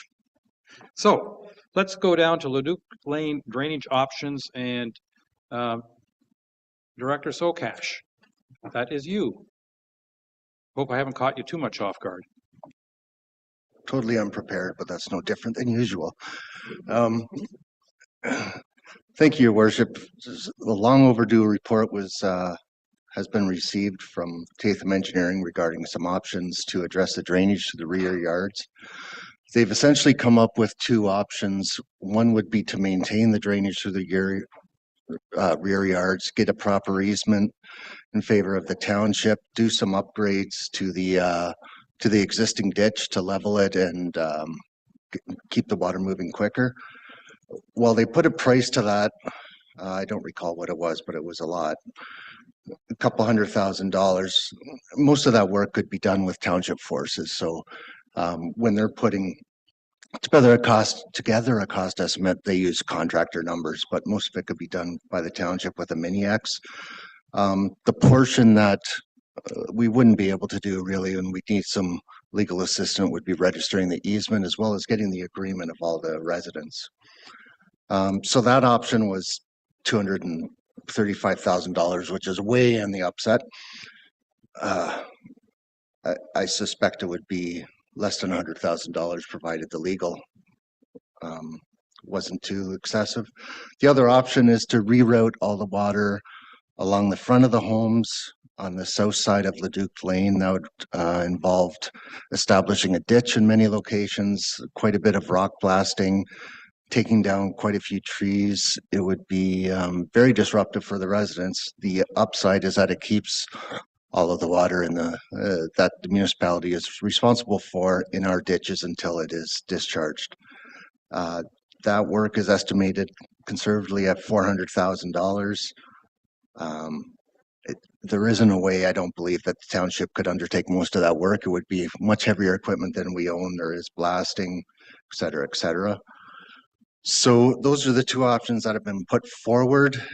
We would require a bit of a final design, although I think we could get just a survey plan would be much about all we would need in order to establish the, if we were to keep the ditch in the back, in the rear yards, and then somebody to coordinate working with the homeowners. So Tatham has given us an estimate of $23,000 to do that work. I know we've had issues with Tatham's for timely delivery of stuff. finding somebody else is a possibility, but not guaranteed. We are regularly getting turned down by consultants because they're all so busy. But I recommend trying to go forward with option B because it is quite a bit cheaper. I think it's far less disruptive to the residents. And I'll leave it to council for their deliberation and direction. Thank you. Thank you. Mr. Leduc, do you wish to make any comments before I turn it over to council? Okay, please do so now. Well, you do, because if anybody's viewing us, they won't be able to hear you. This one? Yep, Okay. the red light's on, that's a good sign. Collectively, as the 4 families that live on Leduc Lane or on the farm, we're not interested in option number 1. It's been 45 years. They haven't maintained it in 45 years, right? So, and then when the water comes, like I was telling Mr. Graziano here, it's, I'm like the storm drain. My dad I inherited his property and that's where the water comes. And we get flooded out every time there's a storm. It'd be like me asking you guys with your home, we're going to come in and dig a ditch right beside your house to get rid of the water. I guarantee any one of you are going to say, no, right? And that's what I'm saying. No, we're tired of it.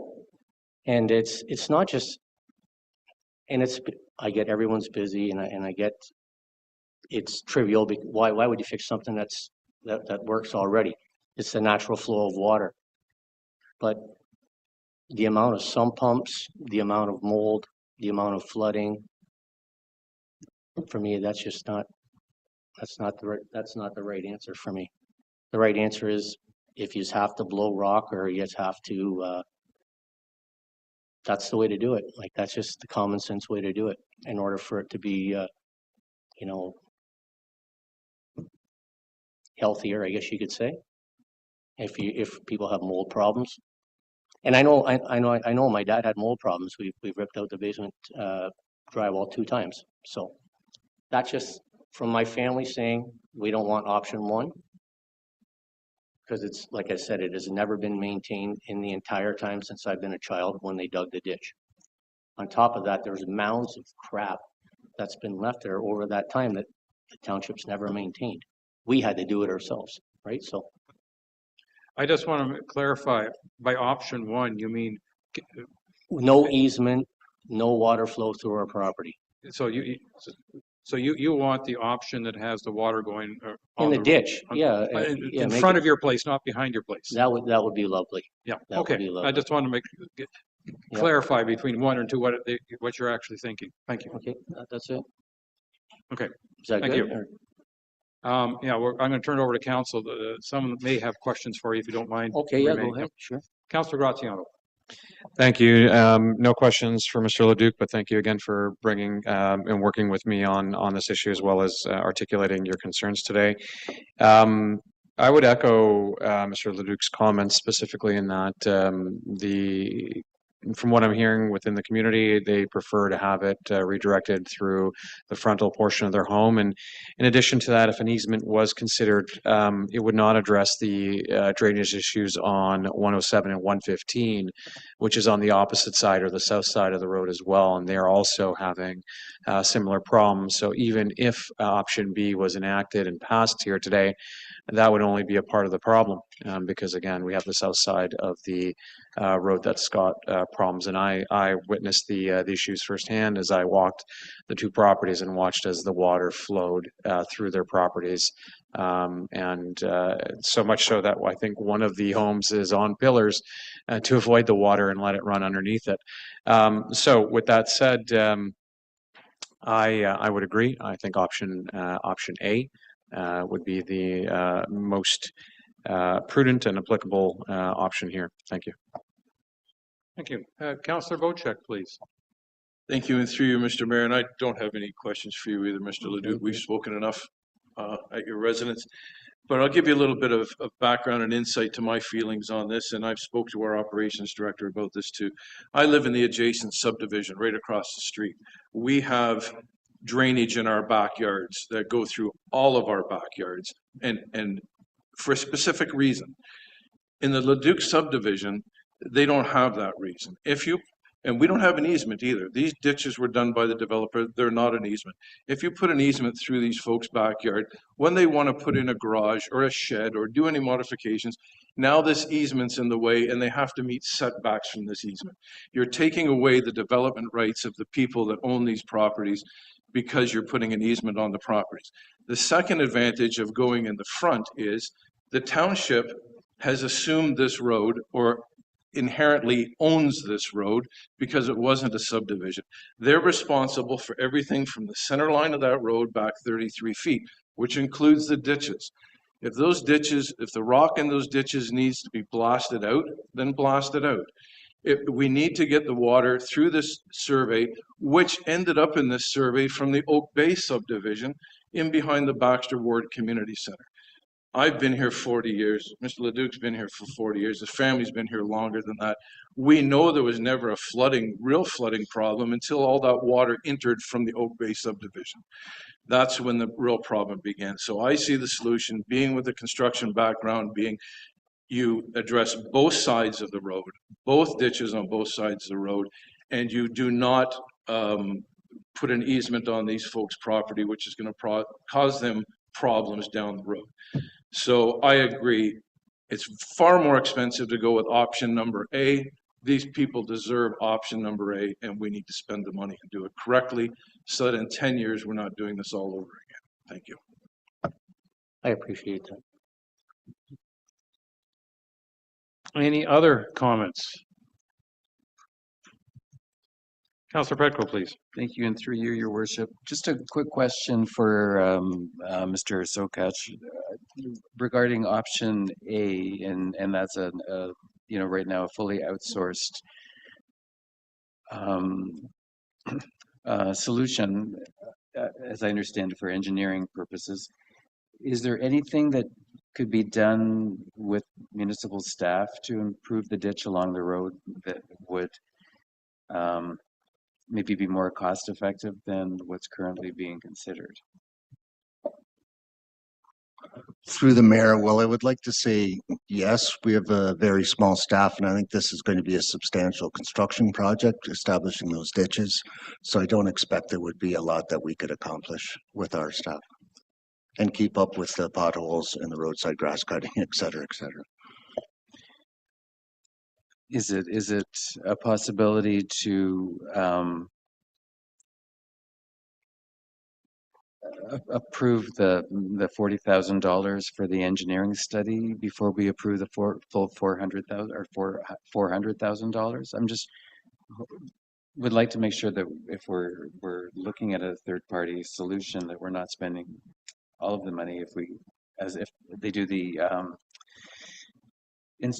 initial design, that there's other issues that come to light.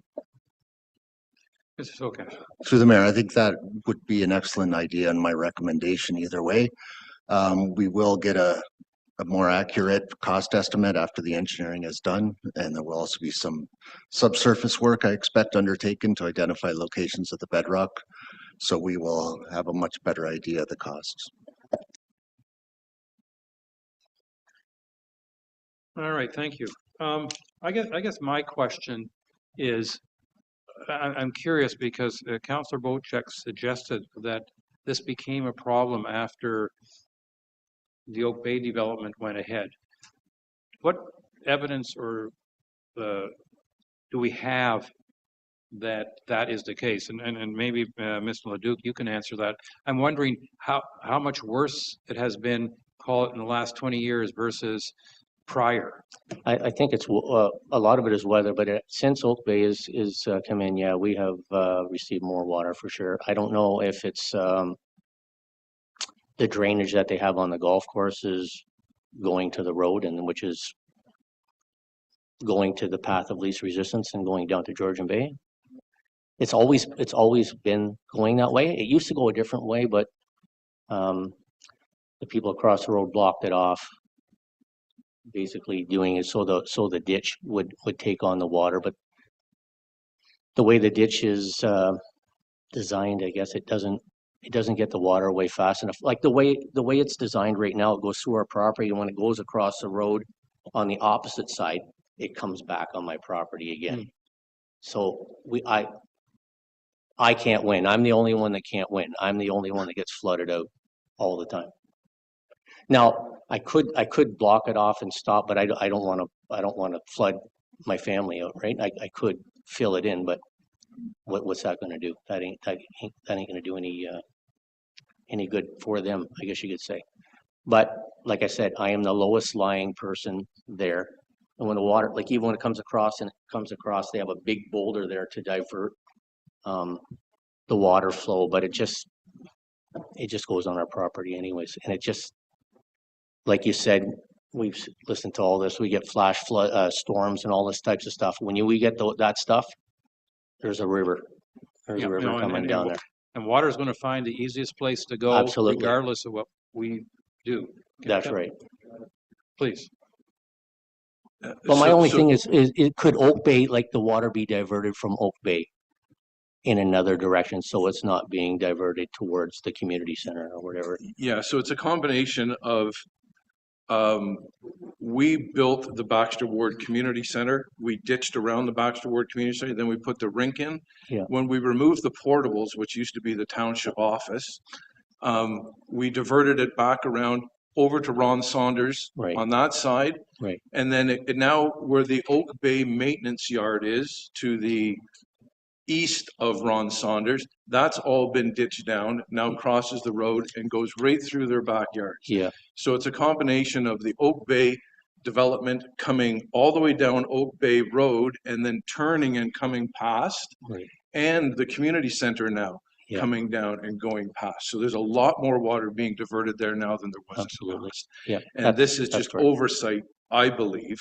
It's oversight on the township's part, thinking that there was enough capability using both road drains and the drain in your backyards to compensate for the amount of water going through, but it's not. And we've learned that over the last 15, 20 years. There's no way. And with the new storms coming, there's absolutely nowhere. And you talked about wave run up from Georgian Bay. When we get a west wind, that water comes in and it comes up the culverts backwards into this survey and into his property from Georgian Bay. So I'm not sure how we're going to be able to address that. Yeah, I know. So there's a number of different issues. Yeah. But even myself, like just like the drain that goes out in the Georgian Bay, like I constantly go down there and clean that out because, like you said, there's muskrat and beaver, and they make all their little fancy little things to stop the water flow and stuff like that. But I'm constantly going down there so the water moves quicker. But that's just because I don't want it in my basement. That's fair enough. I'm just doing my due diligence. That's all. All right. I have the feeling that part of this problem is lack of foresight in design of decades ago. Because I know when I've walked the area, I mean, it's a low-lying area. Of course, water's going to go there. That's right. And I can personally appreciate how, building up a little berm here and there will help in many circumstances. But if we're dumping more water into that area than nature intended back in the past, we have to find a way to get it through to the bay. Councillor Bocha.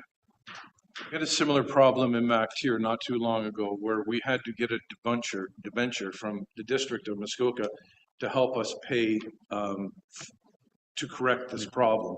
And I would suggest that if this is going to be a very costly adventure that we don't have the reserves or the funds to do, we approach the district of Muskoka and see if there's funding available from them to help us out as well. It's not a district road, so I'm not sure how successful it'll be, but we can certainly consider that. Councillor Jarvis. Yeah, very sympathetic to the cause here.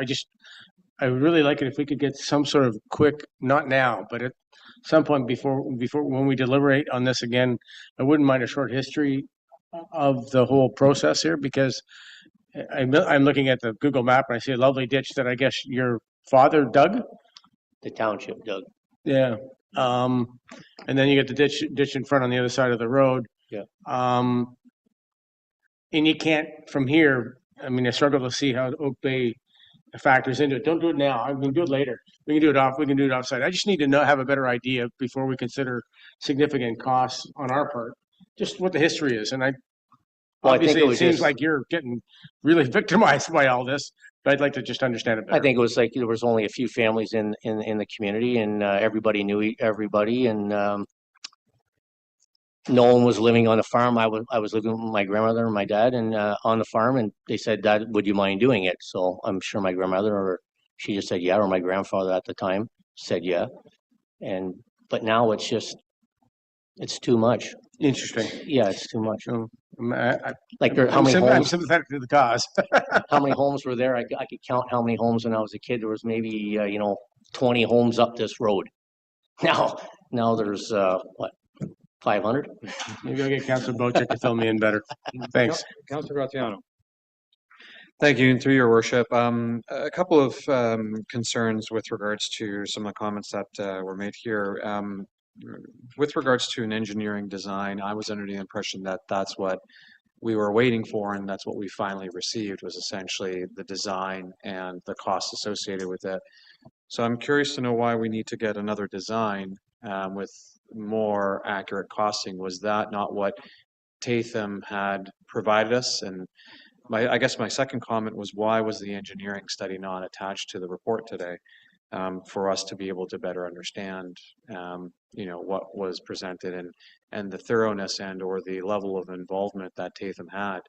And then I guess my next question or comment rather is, a comment on who's liable for future flooding, given that we have heard today from the District of Muskoka on how you used to see 2 days of rain now accumulating in 2 hours. And I can attest to this because over the weekend we've had massive rain and likeliness. I've seen flooding on my property as well as and I haven't seen flooding on my property yet to date. So so with that said, who is going to be responsible as we continue to perpetually wait for Tatham to do another engineering study, to do another costing study, should the Ledukes and their family members incur substantial costs regarding flooding? So how do we expedite this? How can we make and finally get this budgeted for us to start breaking ground and getting this matter moving forward? Thank you. Director Sokash.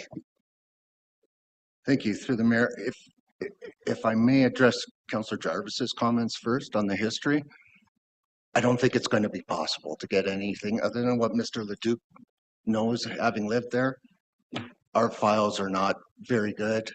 I think, as everybody has pointed out, a lot of the problems are being caused by the new developments, by all the new hard surfaces, as well as climate change.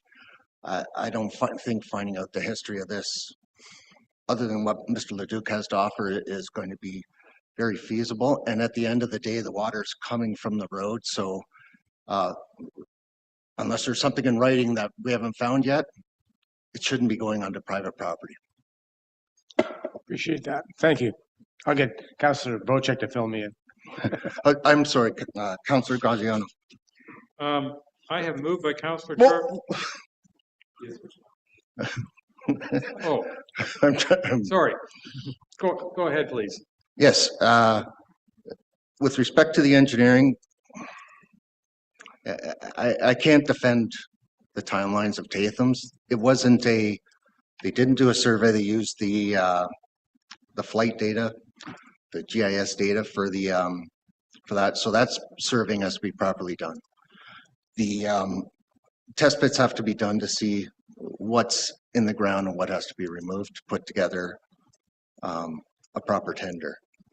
So that wasn't part of the work that was proposed by them.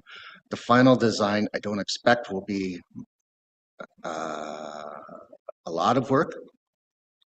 And if we do proceed with Tatham's, I want to put something in the contract with reasonable but firm timelines with penalties or something worse if we don't receive it in a timely manner. And I think from the discussions I've had with some of the senior people there recently, they would probably be open to that. Thank you. All right. Thank you very much. I have moved by Councillor Jarvis, second by Councillor Bocek. And this is a modified one. This is not what was in your agenda. Be it resolved that staff be directed to proceed with option A at an estimated cost of $400,000 as identified in the July 2024 report 2024-177. Is that July or August? Sorry. August. Yeah, it's August. All right.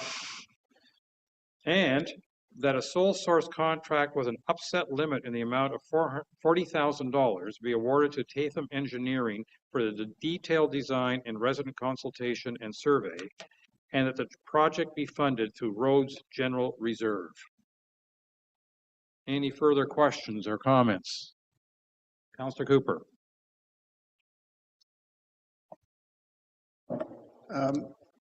I think I support this, but I just have a question. Should we have a lessons learned here so we don't do it again? Director Sokash. Through the mayor, I don't think this is a one-off. I think there are other situations that are similar to this that will come to light as we start getting more and more water and different winter events. So we have a big township and we have done things using people's goodwill for whatever reason. But there are other situations that we will likely come up against. Yeah, I think what you're saying is we should expect to see other things like this. That's not what I was suggesting. If we were going to give an approval for another development that could be risky, are we going to learn something from this so that we don't repeat this? That's really what I'm talking about. I hope that's clear. Thank you. Director Sokash. Through the mayor, yes. I apologize for the confusion. Since these developments have been done, including the Oak Bay, the regulations for stormwater have changed. They're more, they consider climate change quite a bit more. They take a closer look at large storms, and they, most importantly in this situation, take a closer look at impacts to surrounding existing developments or properties. Thank you. Did I get there? Councillor Bocek. Thank you for asking if we had any further questions. And I do, and I'm just wondering through our Director of Operations, if we couldn't pull together a meeting of the residents from the area, get their input on it, because we have an opportunity here too where the municipal district water and sewers go to the community center, and they stop at the community center just before Ronnie King's property. If they're going to be blasting out and they're going to be ditching and everything else, this could be an opportune time for the district to put sewers and water down there, so that if the residents did want to hook up to the sewers and the water down the road, that would be something that would be available to them. So in your communications with Tatham and with the district, if there's the possibility to mention, if we're blasting out those ditches anyways, why don't we put the water mains and the sewers in there and look at maybe doing something to, I'm sorry, what's the name of the road that goes off of yours? Potato Island Road as well, too. Yeah. Well, I'll make two comments. One is our motion does include resident consultation as one of the conditions. And secondly, if district were to put in water and sewer, it wouldn't be optional. Everybody would have to connect if they were putting them in. I would, no, because the Hillside Drive subdivision that I live in, the waters and sewer come right to us, but we're not hooked up to it because we chose not to hook up. But that was historical. That is they don't do it that way anymore. Okay. If they're putting the service in, they're going to get you to connect. They may give you a timeline if you've recently installed a sewage septic system. Sure, but I think the option should be there to consult to see if. Yeah. And we have resident consultation as part of our. Perfect. So that could be brought up during that resident consultation. Thank you. All right. Shall I? Yes. I think, well, our property or our farm is designated as phase 2, I think, from what I see on the map or whatever. So I think that would make perfect sense, would it not? If the next development is going to happen in this town, I think it was going to be around that area. Right? And another thing for us too is we would like to subdivide across from the community center, but we have talked to the town and they won't allow us to do it. Like we want to subdivide a certain amount of lots, but they're not. That's a separate discussion. Yeah, I don't want to go. I don't want to go down that road Yeah, yet. sure. Okay. Yeah. Okay. Well, that's not being heard by anyone because your mic's off. Councillor Predko, please. That'll happen at Thank you, Chair. Just a quick request or suggestion of a friendly amendment to the resolution that you have read would be to only include the $40,000 for the engineering study until we know what the engineering study comes. I don't know that we should be approving a dollar figure for the overall project. Mr. Sokash. Thank you, Your Worship. I don't have a very big issue with what's being suggested by Councillor Predko, but I can't remember the wording that you have in the resolution for the engineering, but if it can be the design and include the tendering, and then we would, once it is tendered, we would bring it back for award, if that makes sense. Our clerk is modifying the. Okay. Okay. Right now, we have the motion reads, and again, it was moved by Councillor Jarvis, seconded by Councillor Bocheck. Be it resolved that staff be directed to proceed with option A at an estimated cost of $400,000 as identified in the August 2024 report 2024-177, and that a sole source contract with an upset limit in the amount of $40,000 be awarded to Tatham Engineering for the detailed design, resident consultation, tendering, and survey, and that the project be funded through Rose General Reserve. So what this basically is saying, spend 40 grand, up to 40 grand on the study, and based on that study, tender the project. We in effect have pre-approved up to 400,000 for the job. If the job's coming in at 600,000 or $750,000, it must come back to council. Okay. All right, Councillor Graziano. Thank you, Your Worship. I have given that there's been some changes here, I'd like to understand where we should identify a timeline. Mr. Sokash, what's the average amount of time required in order to go to tender? Is it 2 months?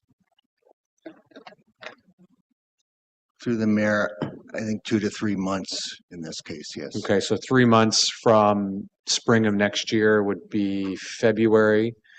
What I'm trying to get at is ideally if we can get the assessment redone before the spring of next year and then also have the tender concluded so it's spring of next year we can break ground and start to actually address this so it doesn't kick forward to 2026. That would be ideal. So if we reverse engineer that timeline, we would need to have the study done before January, the end of January. Is that correct? To then go to tender by February 1st, which would be February, March, April, and then May, hypothetically speaking, if it passed council, it would start to break ground? Through the mayor, I think I answered the wrong question. Was your question, how long does it go out to tender once the design is completed? Yes. If that's I'm sorry, if that's the case, it's 2 to 3 weeks, not months. Okay, so you would post it to tender for 2 to 3 weeks. Yeah. So we need, let's say, a month. So, okay, can we have the design? Would you feel that comfortably Tatham could get this design back to us well before March, the end of March? Through the mayor, absolutely, and because the ideal time to tender it is the end of April, beginning of month, the next month, February. Or, sorry, end of January, beginning of February. Can we make light of that in our resolution then? Is that Tatham would get back to us and or we'll have it concluded by that time? And according to Mr. Sokash, as soon as possible. As soon as possible works. Okay. I'm going to try one more time. Be it resolved that staff be directed to proceed with the option A at an estimated cost of $400,000 as identified in the August 2024 report, and that a sole source contract with an upset limit in the amount of $40,000 be awarded to Tatham Engineering for the detailed design, resident consultation, tendering, and survey as soon as possible, and that the project be funded through Roads General Reserve. All those in favor? And that is carried. And I'm going to suggest we break for lunch and reconvene at 1:30. Thank you very much, sir. Thank you for your patience. We could have done no more meeting. That would have been. So you know the other problem we had, you got that map up there. So his property, if you look at his property. Which one is his? Turn off your cameras. Follow to the end of the All right, don't turn off your cameras. Yep. Okay.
And we're going to go back up to item 10C on our staff reports, Severn Sound Environmental Association Letter of Agreement Exit Terms.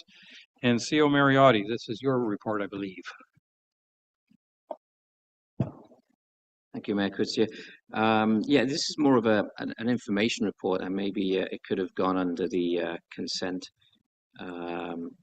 agenda. But basically, if I recall, Councillor Jarvis made a good question about the technicalities of entering and exiting the agreement, and I heard from council as a whole, the general consensus was they wanted to have that more information. So I figured I'd just go ahead and provide a bit of a an update for council without needing a resolution as such. So it looks like you know, the township at any time can exit the agreement with the certain timeframes that are included in the report. And per my review, it doesn't seem to be as though there are any limitations to request to come back, other than, from my understanding, all the other members of the of the association would have to agree to allow the township to rejoin. So that's pretty much it in a nutshell. All right. Any comments or questions? Councillor Cooper.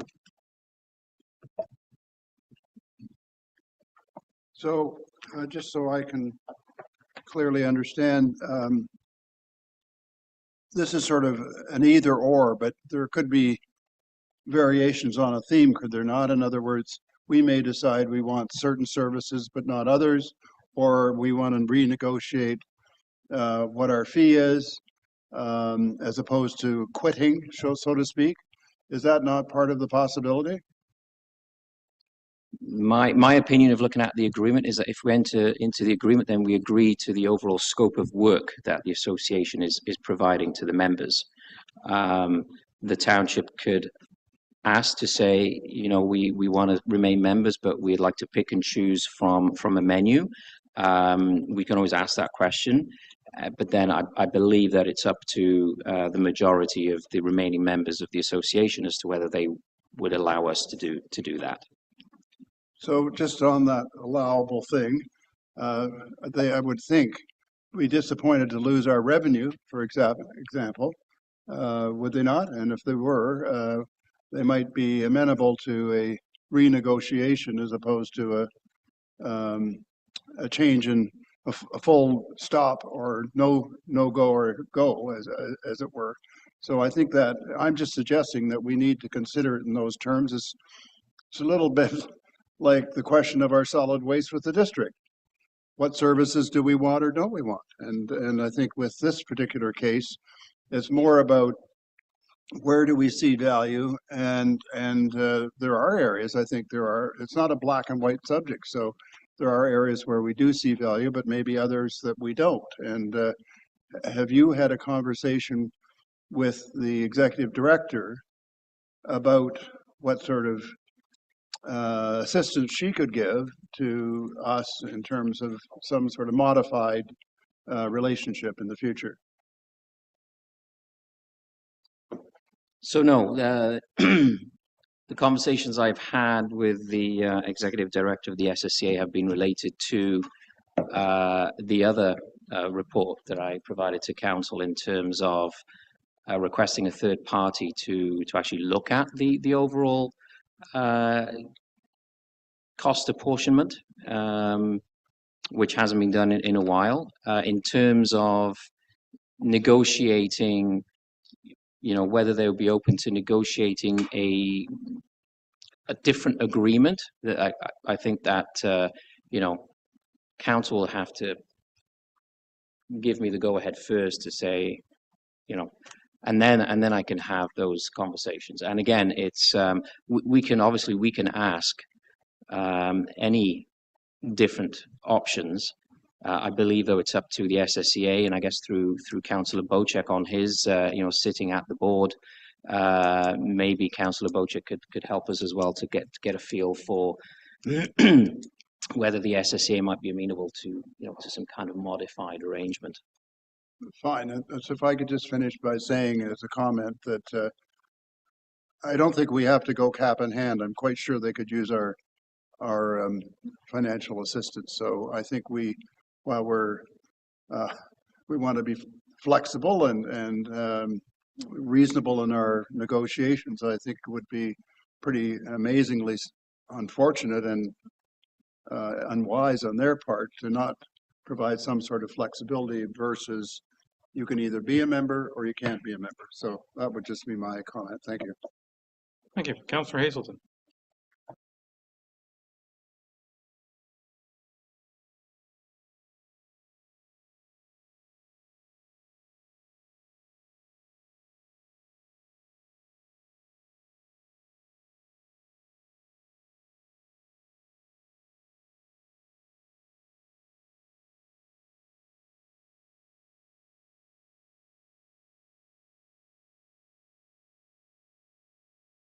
Yes, but alphabetically, he should be the one before me. I have my mic on. Councillor Jarvis, please. So yeah, so my understanding, and I appreciate this this report, so thank you, Greg. But what we'd be doing is basically having this third party look at our cost to see the SSEA and whether it needs to be reassessed or how it's going to be reassessed. And in the meantime, we're sitting here waiting. They're waiting for us to come back and say, well, yeah, we do want in, we don't want in, or we want in on this under these with these options, and then it's up to the rest of the members of the board to decide whether we're there or not. Have I sort of just done that really good general overview? In a manner of speaking? So while if the SSEA board does go ahead and hires a third party to review the whole arrangement, That would be the board the doing whole that. Okay. setup, Yeah. and it may take some time. Yeah. So during that period of time, if council wishes to put their notice in of exiting the agreement, my understanding is that we can do that and then opt back in, and then ask to be opted back in. Yeah. If the town, if the township sees that the review of the third party, right. the third party review, is reasonable to council, or council can ask to opt back in on modified terms, assuming that the rest of the SSEA, the association, unanimously votes us back in. And now at this time, how many other members of the SSEA have requested the same third party review? The couple of, is it tiny? I know somebody else has. Okay. Okay. So it's just one other. Stay in ourselves. And yeah, seven. Okay. Okay. Thank you. Councillor Hazelton. Why, thank you.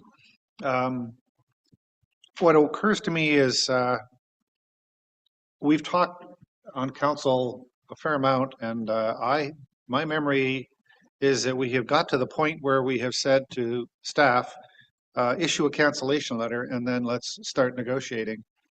But my guess is that we haven't done that yet. And I'm confused. I think that we need to put that position out there. We've already heard from SSEA that their billing model works on an assessment model basis like MPAC. And given that all of our properties are waterfront, that skews our number way off the charts. We're paying probably double what we should be. But we need to find a way to get their attention that this is a serious issue.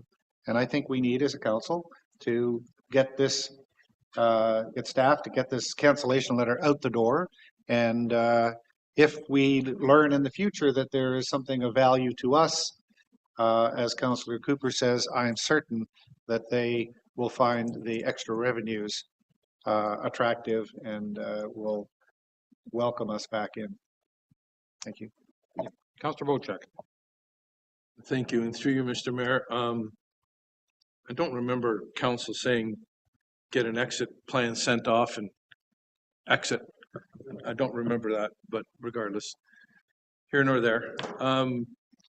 The SSEA basically provides us with services that the province mandates that we uphold. And my understanding is that if we hire the staff to do those, it would cost us more than what it costs us to belong to the SSEA.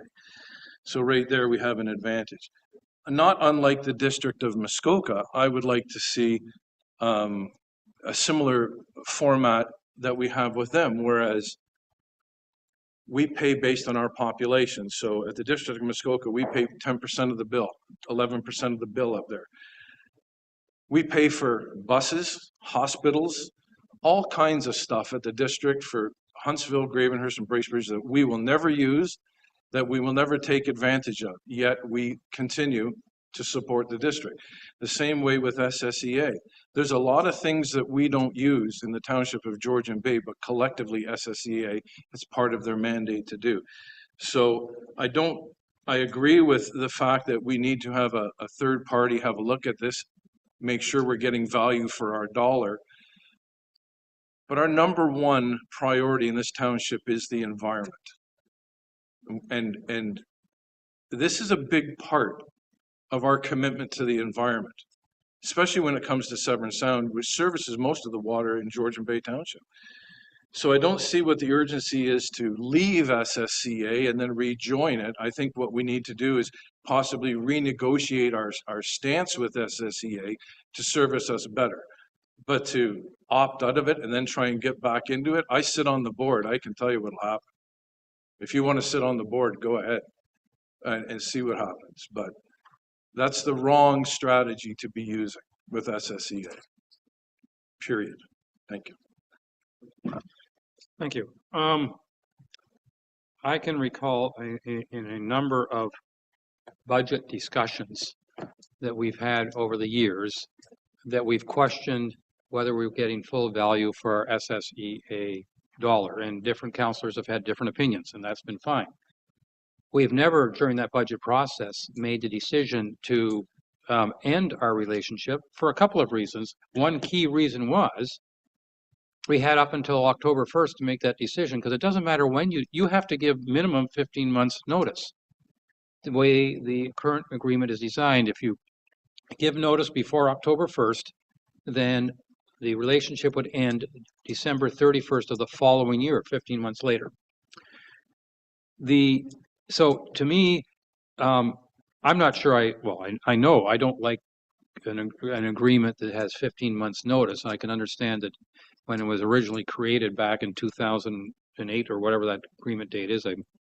I keep reading, I keep forgetting the date, a while ago.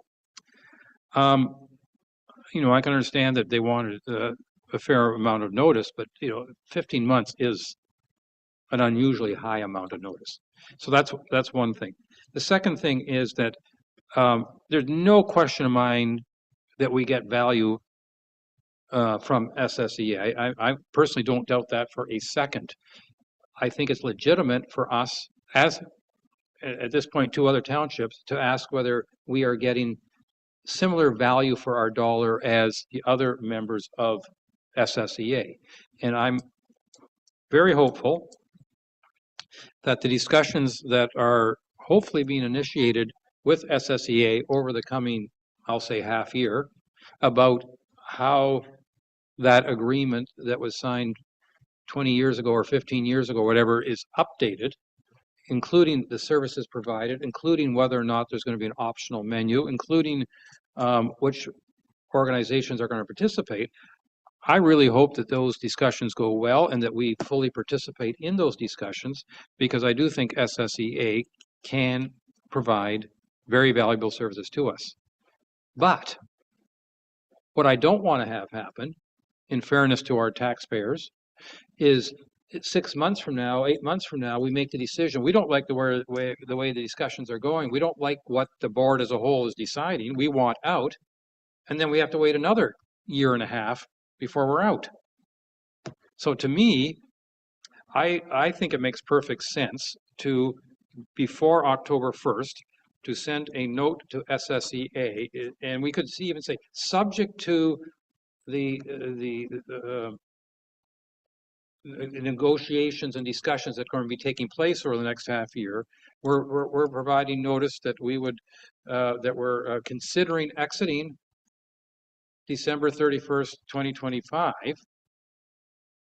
And that will be, and then we would obviously retract that, presuming that the negotiations go in such a way that we consider that they're now doing fair value for everybody, and we've got a new understanding, et cetera, et cetera. Because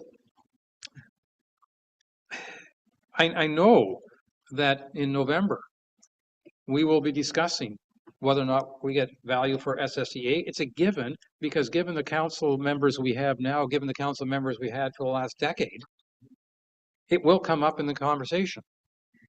And what we'll end up having in that conversation, well, we're too late to give notice for the coming year, so we're just stuck with it. Well, that's not the way I want to see the discussions going. Personally, my first choice, what I really want, is a better overall deal with SSEA that is well worth our investment, and nobody questions, or the majority of council, the majority of residents don't question the value we're receiving. But we're not there yet. So that's where I am. Maybe you can say I'm wishy-washy in the middle, and I can live with that.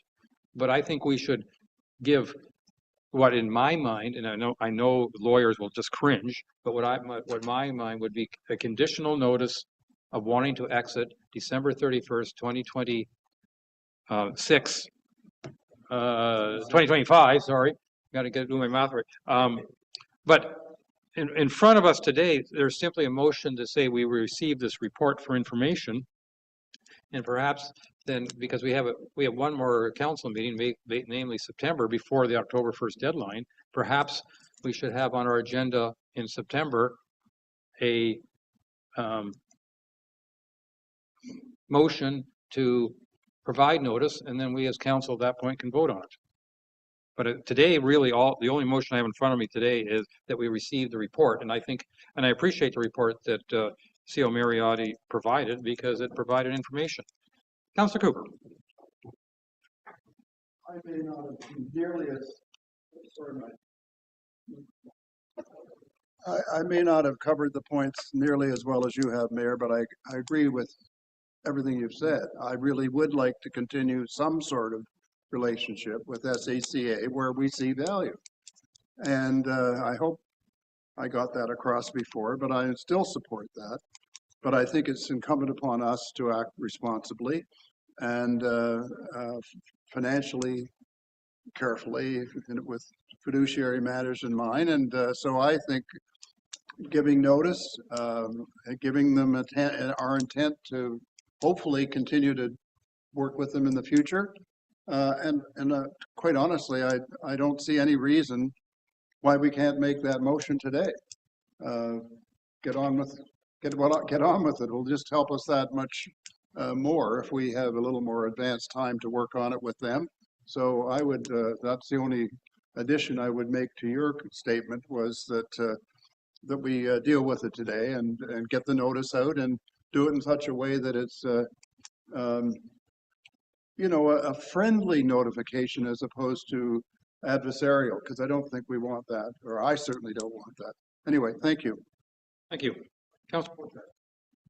Yeah, I think at this point here, being that I'm a council-appointed board member to the SSEA, I'm going to back off and declare right here until I talk to our integrity commissioner of how much I can be involved in this conversation moving forward, because I've been put in a situation like this once before and ended up in Superior Court.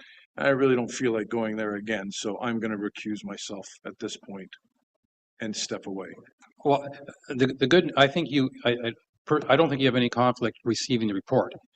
And I'm going to recommend I'm going to disagree with Councillor Cooper. I'd rather not address it today, because I'd rather have staff come together forward with a draft for us to consider next month. Then I could stay in the conversation today. That's what I don't want to vote on this if we're putting a motion forward today. Fair enough. Councillor Jarvis. I'll just add, it's already been said, but they already are aware that we've requested a third-party review of our fees. So they're well aware of where we stand right now. And I think if they haven't got the hint, I don't see a problem right now waiting until, as the mayor has recommended, waiting until our next meeting in September. No, and I'm going to say one thing further then, if I could. I couldn't help but notice when I was attending the Muskoka Watershed Council luncheon of, was it 2 months ago now? I think it was in June. How the SSEA was working closely with a number of Georgian Bay groups. And I think what I hope, quite frankly, is that the SSEA, shall we say, expands their services to include things outside their watershed, i.e. for the full municipalities that are participating, not just a watershed portion of those municipalities. And I think it'd be a nice direction for them to go. And I think they're well suited to do that. And I'm hoping in the discussions over the next half year, something like that comes out. Councillor Bochuk. Yeah, I think quite a few of us attended the presentation was done this morning from the integrated watershed management system. And I think we've both seen that perhaps SSEA is going through a transition and they're wanting to be involved in a larger group and work together with, say, 6 different organizations to really encompass all the Georgian Bay area. And until we see what happens and what comes out of those conversations, I think we're a little premature in what we're doing here. So I agree with you. Let's wait the month. Okay. I have moved by Councillor Cooper, seconded by Councillor Graziano. Be it resolved that Council receives the report regarding the Severn Sound Environmental Association Letter of Agreement exit terms for information. All those in favor of that? Okay, and that is carried. And I'm going to, one extra thing I'm doing. CEO Mariotti, do you require any direction from us with regards to having something in front of us next month to decide whether or not we give that notice? Thank you, Matt. No, we can, we get the message. We can, okay. We can draft something. Yeah. Thank you. No Mo May update. Here, I know, Director Sokash, you're looking forward to providing us this report. Thank you, Your Worship. And let me start this off by pointing out that this was a staff initiative, not a council initiative. So as council may recall, through the month of May, we did not cut most of our properties.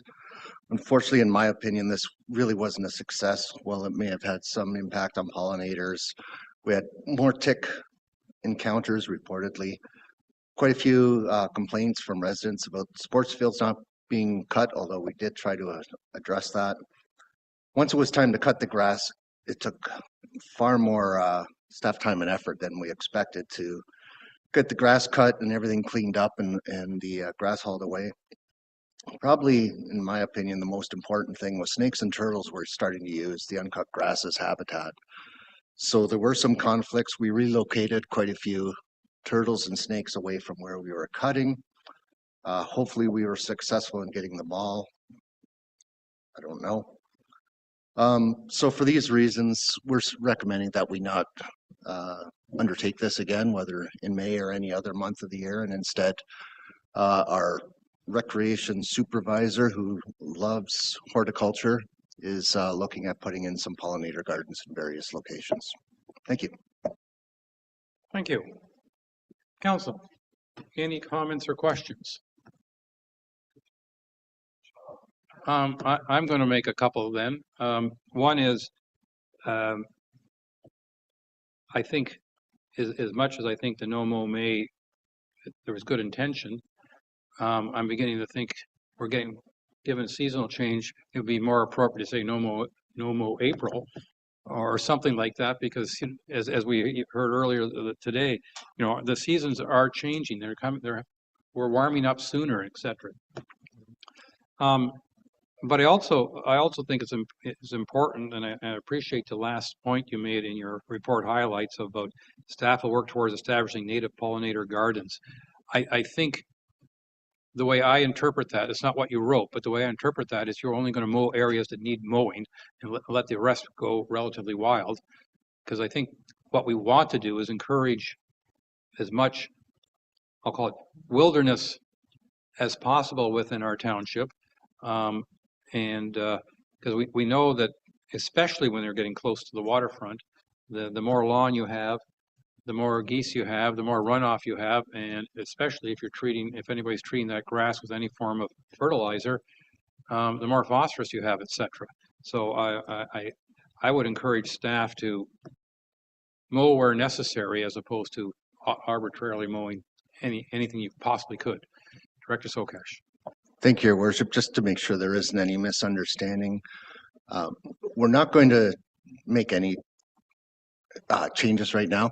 We are going to come back probably late this year, early next year with kind of our proposal of what we want to undertake.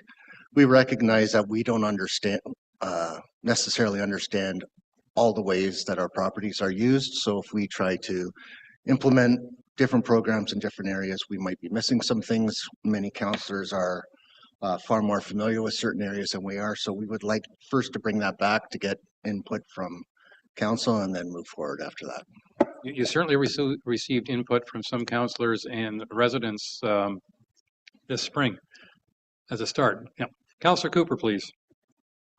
Very briefly, I like your suggestion, Brad, to come back with a more comprehensive examination of these areas. But I think the point made by our mayor is that where we can keep things natural, let's do so. But I think I'm not sure that grass has grown too long is exactly natural anyway. So I think that's a consideration, and waterfront would be an example. I'd also point out that we've talked about in here snakes and so on, but what about hay fever? Good Lord, I get hay fever, and these long grasses, man, oh man, that's not fun, I'll tell you. I've run into this before in other communities, including in Vancouver, and I had to phone the township, and I accidentally saw a whole bunch of rats in there. I don't think they were really there, but they had to come and cut all the grass down, thankfully. There you go. Watch out for those rats. Thank you. Councillor Wojcik. Yeah, I've already expressed my feelings on this through you, Mr. Mayor, to our operations director. Brad, a couple of questions. What is the overall acreage of property that your department manicures or cuts? Give me within 100 acres.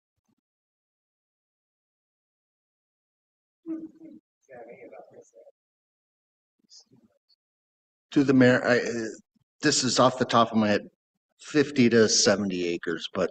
Okay, so 50 to 70 acres of wild grass, weeds, and everything else, a mess, in the whole township.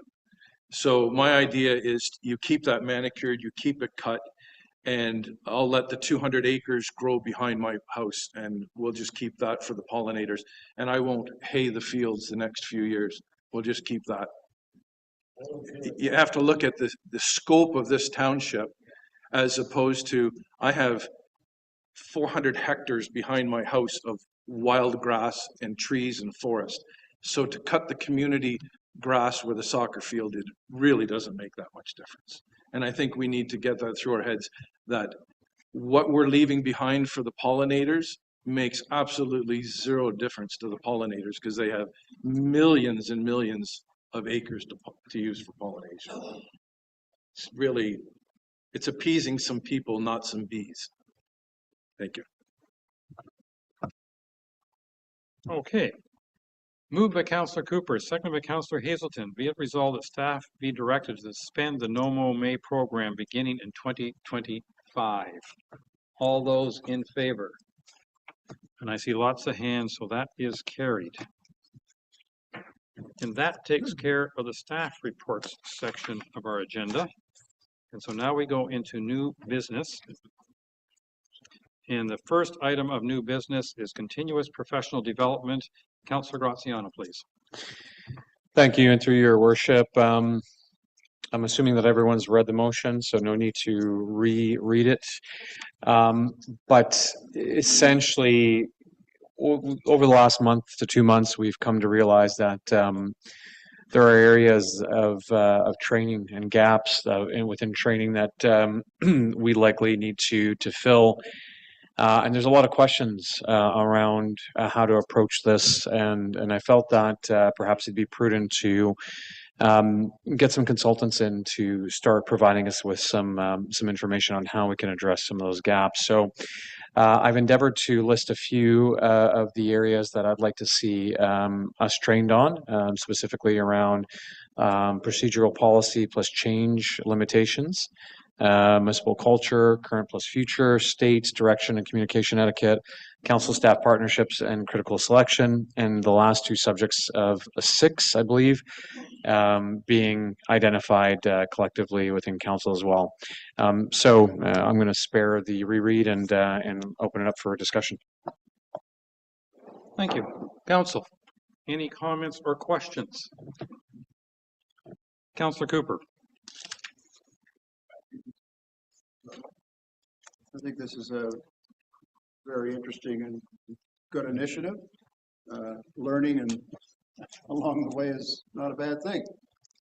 So I would encourage something like this, and we already sort of have these people available to us now, hopefully anyway, so I would just think that some of it might fall under the fees that we issue for the Integrity Commissioner as it stands presently, and maybe with the expertise of Rick O'Connor, we can work on some sort of retainer arrangement with him to call on him to give us some training. So I would support it. Thank you.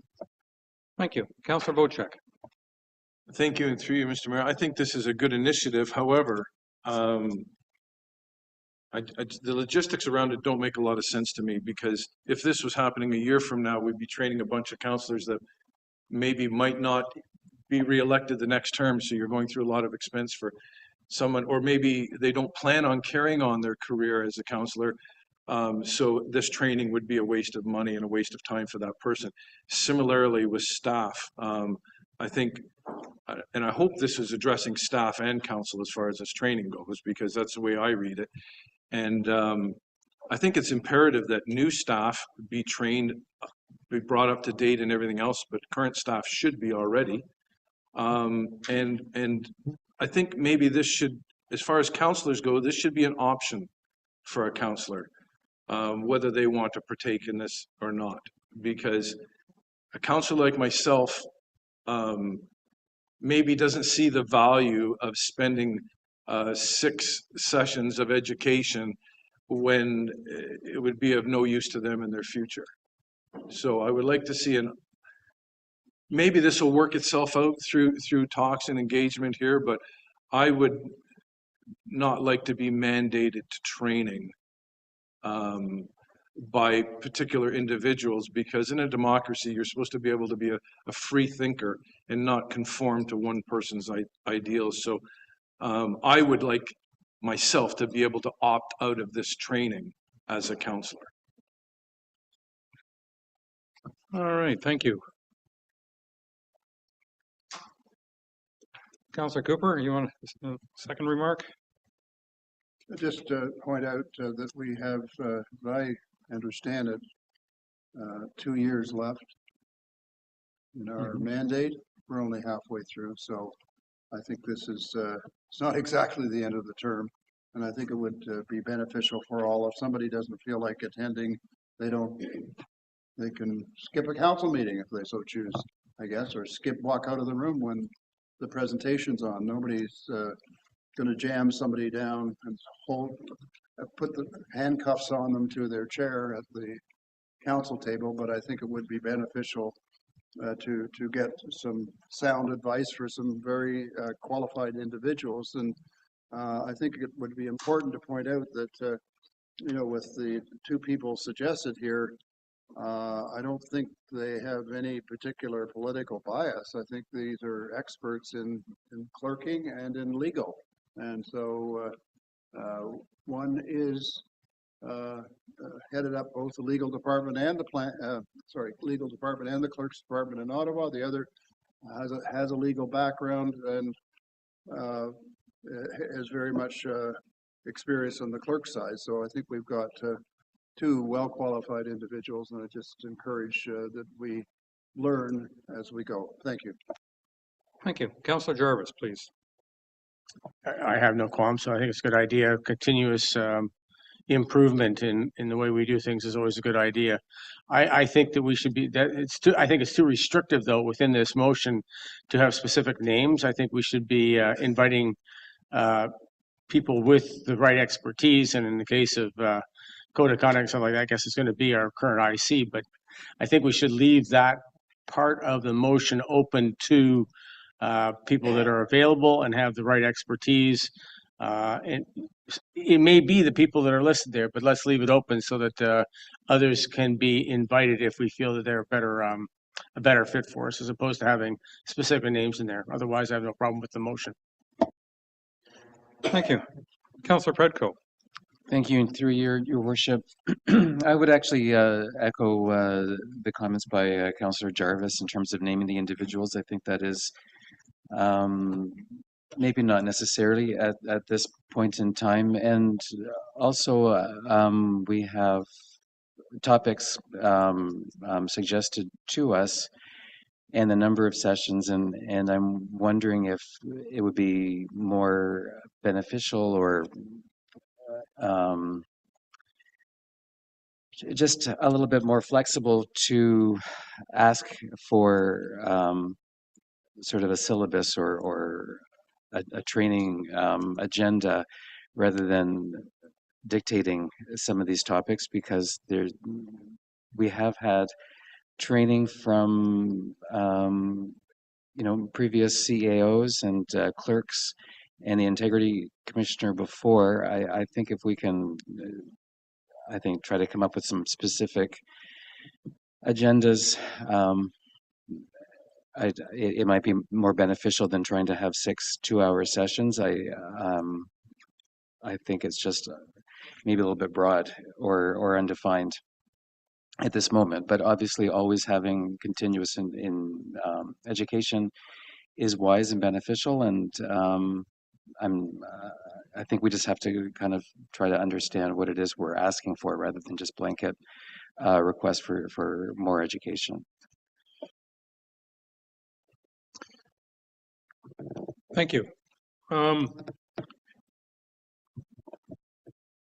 Yeah, I have a few comments. The first comment is I wanted to remind council that last month we had a closed session training, and while I'm not going to discuss any of the details of that closed session because it was a closed session, I do think I'm not crossing the line to say that part of that closed session was to give direction to staff about training.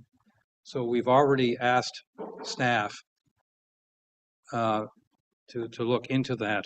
What concerns me about this particular motion is, the first 2 sentences, the whereases I have no problem with, but I'm concerned that it's too specific. It names 2 individuals. It suggests 6 2-hour training sessions over 6 months, and it suggests the topics. And I think that we should. I have zero issue with us saying to staff, we are interested in more training. I have zero issue with individuals making suggestions to staff about topics and presenters, providers of that service. I'm concerned that if we were to pass this motion, we are basically handcuffing staff and saying, this is how you want to do it. I mean, and I have no idea. I could, is it possible that the 2 individuals named are not interested in giving 2-hour sessions, that they want minimum 4 hours, let's say? I mean, I have no idea. And I think we should, I think we can absolutely, as I say, I'm repeating myself. I have no issue giving direction to staff that we would like more training. I have no issue with us as individuals saying, you might want to consider this and that as part of the training. And I remind you that we did give direction to staff last month about training in certain areas. So that's my take on all this. Councillor Predko, is that a new hand or an old hand? So then I'll go Councillor Graziano, because I know that's a new hand. It is a new hand, and thank you very much for that. Just a couple of comments with respect to a couple of responses rather, in response to some of the comments made here.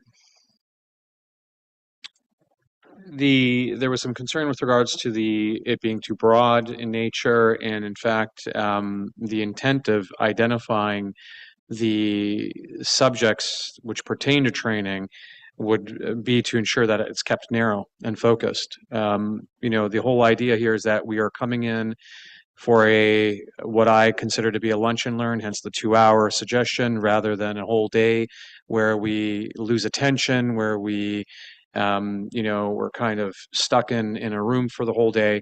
We're in, we absorb, we're out, and we have the opportunity to discuss the issues that I've outlined here in a more narrow focus. So it's not being diluted through the introduction of other issues. Rather, we're focused on one issue, which, as an example, procedural policy and change limitation. It's come to council's attention previously that there's some questions around limitations around bylaw changes, and to answer the question with regards to why, or the concerns with regards to why identify specific people, Mr. O'Connor, as we've come to realize, has this subject matter expertise. I mean, he was a clerk, he's a lawyer, he's well regarded in this area, and he can provide us with an understanding of best practices, what he has seen, and so on. And so, when drafting this motion, the two names that came to my attention were Suzanne Craig, of course, who's our current Integrity Commissioner, as well as Rick O'Connor. So to address the broadness, I thought I'd narrow it down to specific subjects, and then identifying those who I feel could address those subjects.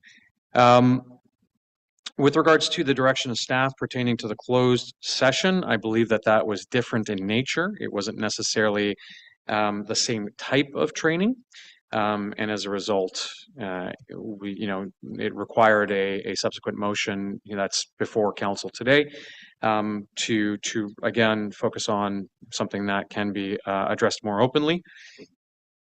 And then lastly, being handcuffed to identify a specific person. Well, I believe there was a motion previously that brought Mr. O'Connor here to council, and we specifically requested that Mr. O'Connor be the one that come to council and present his perspective and his experience on different issues and questions. And I personally took a lot of information from that meeting, and I felt that he was an excellent speaker, very well informed, and so rather than handcuffing us, or using the term handcuffed, I again thought that Rick would be a great person to have us speak to some of these. I'd very much like to have our Integrity Commissioner come to talk about direction and communication, because again, that is within our procedural bylaws, and I'd like to understand her interpretation of direction of staff and communication etiquette and so on. So again, I can't imagine who else would be more effective in delivering that training to not only council but also staff as well who wishes to attend.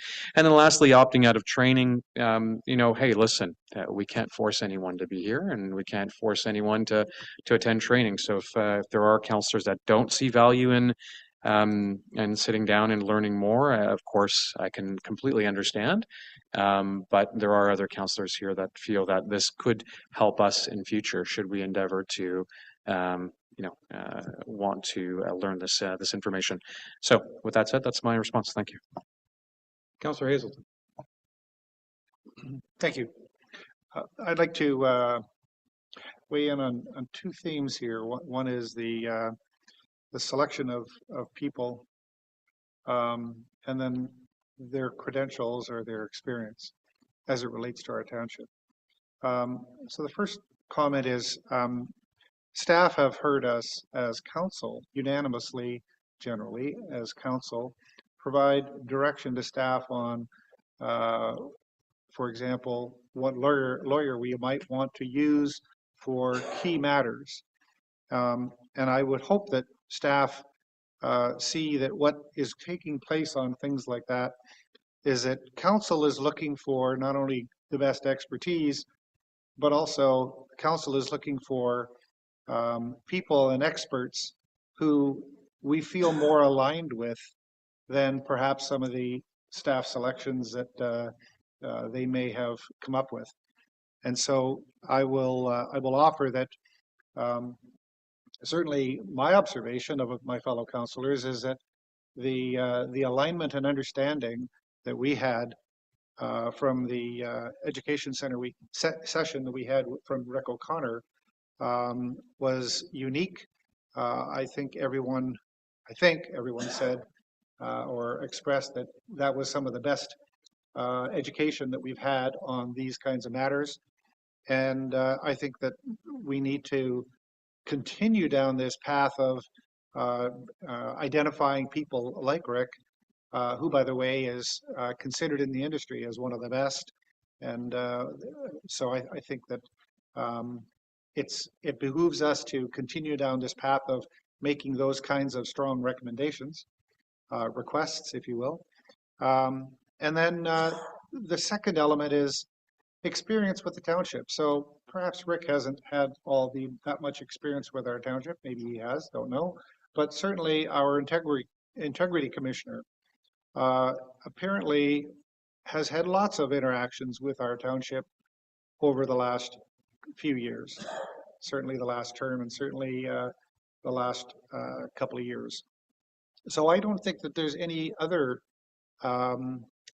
integrity commissioner expertise type person who would be able to bring the level of understanding of our township to the table and provide the kinds of guidance and direction that I think she may do that, or may be able to do that. So I think that the resolution as it's written, I think is actually very astute in identifying these two key personalities, experts, and recommending that we take some time, spend some time with these experts, and hopefully we will all personally gain significantly from these interactions. Thank you. Thank you. Councillor Jarvis. And I will counter that I can only accept this motion if we remove the names. They may well be the people we choose anyway, but I think we should leave it open so that if they are unavailable or there is somebody with better expertise available, we have them available to us. It may well be that these are the two we picked, that's fine, but I don't think we should be restricting ourselves in that context. And training subjects include, I think training subjects could include would be a perfect word to put in there, and we just go from there. That's the way I could accept that. I can't see it right now with us really restricting how we choose people to give us our training. Thank you. Councillor Cooper, yes.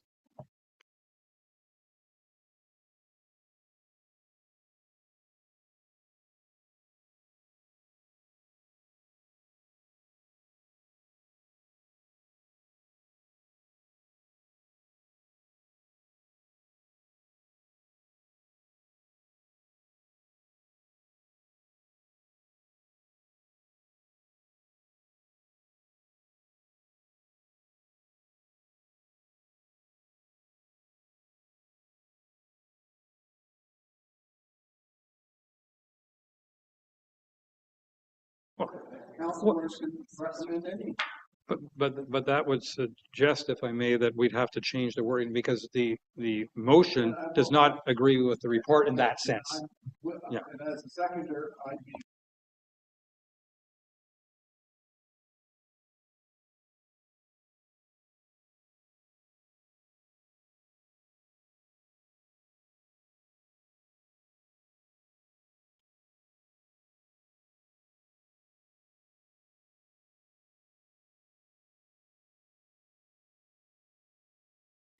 Thank you, Worship. And I, as a mover, would welcome the suggested change that Councillor Jarvis had made, specifically in that where it says now, therefore, be it resolved that Council invite Rick O'Connor and Integrity Commissioner Suzanne Craig, should they be available, to conduct 6-hour trainings. Alternatively, leave it to staff to find alternatives.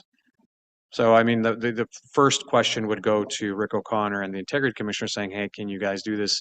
And are you available? And if not, then open it up to others. Only because they know us, we know them. I think from an efficiency standpoint, it would be likely. And then secondly, with regards to the training subjects, you know, and what was the Councillor Jarvis's recommendation? Could include, yeah, rather than shall include. I see his suggestion could include procedural changes, limitations.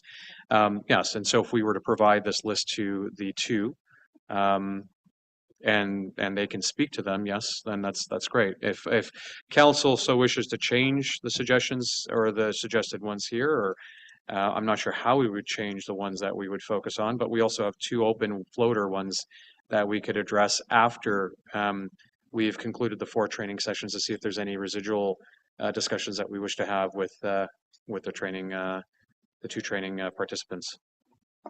CEO Mariotti. Thank you, Mayor Coutier. I guess in an effort to expedite this, I mean, I myself, and I'm sure staff totally agree that ongoing, training is valuable for both council and staff. If I may, if we can just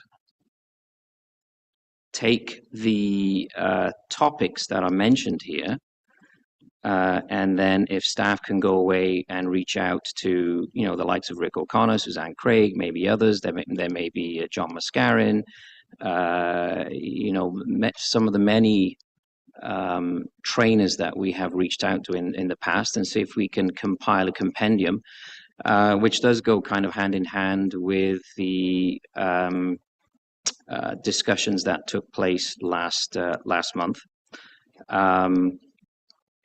And, I mean, all the consultants that this township has hired have all been, high-grade professionals, and none of them have had any political bias or any bias towards one spectrum or the other. So, whoever we choose, staff tries to pick the right trainer for the right topic, and it may well be that Suzanne Craig and Rick O'Connor are experts in certain of these topics. That's great. The other factor is timing. This resolution is pretty restrictive, expecting 2-hour sessions to start in September. We may not have, with the holidays, we may not have the experts available this early. So we ask council for a degree of flexibility. What we can do is, as we lock in various experts for these topics, and we can walk away with these topics if council wishes to include these topics in the finally resolved paragraph. We can walk away, and as we lock in the various experts for these topics, we can inform council, and it can come as a training session. The other thing I'd like to, though, remind council as well is that it's great reaching out to experts in the field. We also have experts here within the township. Our clerk who does clerking, who understands what goes on intimately in the township. She's been doing this for, I don't know, maybe a decade. I might be dating my clerk, but clerking for 10 years isn't clerking for 6 months. So I think sometimes council, we should look within as well as outside, but we totally understand getting a fresh set of eyes on doing some training. Thank you. Councillor Predko. Thank you. My comments have, I think, been addressed by CAO Mariotti. The only comment I was, really going to clarify was that the 2-hour sessions might not be reasonable for the individuals to travel from where they're coming from for 2 hours and go back. So they may request 3 or 4 hour sessions. And I think just leaving that flexibility is important if we're going to get people that we want to do this. Thanks. Sorry, should have been virtual.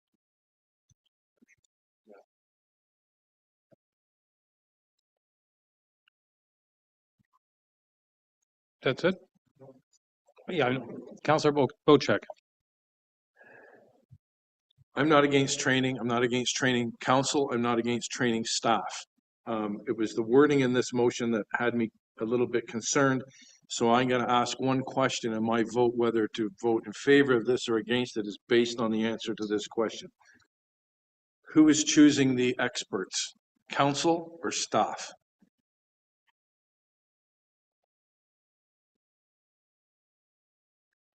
Under normal circumstances, if we pass a resolution, it's direction to staff. It's direction of staff to pick the experts. and to organize the training. Okay, that's not answering my question. My very specific question is council going to be picking our experts, or will we be giving the task to staff to reach out, find out who's available and who can do the training and choose who does the training? That's basically what I want to know.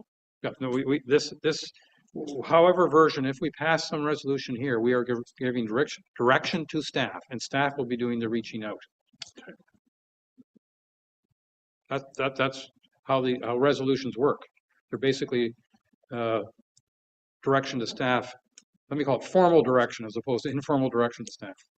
Yeah, it's just I read the motion as we were, as council, when we approved this, we were approving the experts and we were approving the amount of time they were spending with us and everything else. And that, the way the resolution reads right now, it's not specific enough for me to vote on it. But if I'm getting clarity here that it'll be the direction of council to give staff the ability to seek out and find experts to give us training, that's different than if council is going to pick the experts to train. Well, and if I can make a comment myself, that's why I cannot vote in favor of this motion as it currently reads, because I think it's far too specific in the direction it's giving. It's a form of micromanaging as opposed to asking our staff to find. I mean, I have no problem with making suggestions. And if the final two paragraphs were suggestions received by staff from an individual counselor, I have no problem with that at all. I do have a problem where we're saying, you know, it's sort of what I don't like about it is either you do this or you haven't satisfied the motion, the resolution rather. And I want to give staff flexibility. Councillor Cooper. As a seconder of this, I am not recommending it has to be these individuals. I'm recommending that it would be a good idea because they're very well qualified, and encourage our staff to try and bring them on board. But if they're not available during the holidays, I don't think we're talking about the holidays anyway, and we're not talking about meetings in person. We're talking about Zoom. We're talking about efficient use of time. So I think I would say that we'd like to have our staff attempt to bring in these people as experts, but if they're not available, that they go to other sources. Yes, we've had a lot of people available to us. The two best I've seen have been named here when it relates to these subjects. Period. Thank you. If the recommendation were to be worded in a fashion similar to what's been discussed here, so that now therefore be it resolved that council invite people like Rick O'Connor and the Integrity Commissioner, Suzanne Gregg, to conduct training sessions starting as soon as possible. I could deal with that in that paragraph. And two, if we just added the one word in that last paragraph that training subjects could include, then I'd be happy with that. I think that leaves a little more flexibility across the board. But I think also we have to be clear. The what it says, be resolved that council invite. Council is not doing the inviting. If council is doing the inviting, we don't need this motion. We don't need this resolution. Council, an individual councillor goes off and issues an invitation. Valid point. So that if we're going to pass a motion into a resolution gives direction to staff. And directing staff that council invites somebody is kind of ridiculous. Agreed. Yep. We just used the wrong. We just okay, but the right wording in there.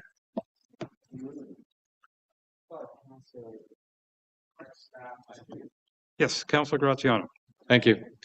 A little bit perplexed as to the statement that just was stated on arguing semantics with the word invite versus instruct staff to schedule.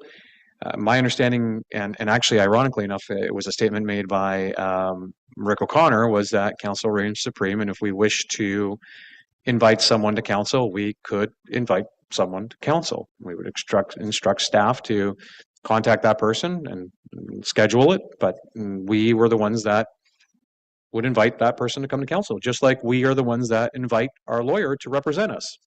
I don't think there's any difference here. We're the ones who decide which lawyer we're going to engage, and we then instruct staff to go and engage that lawyer.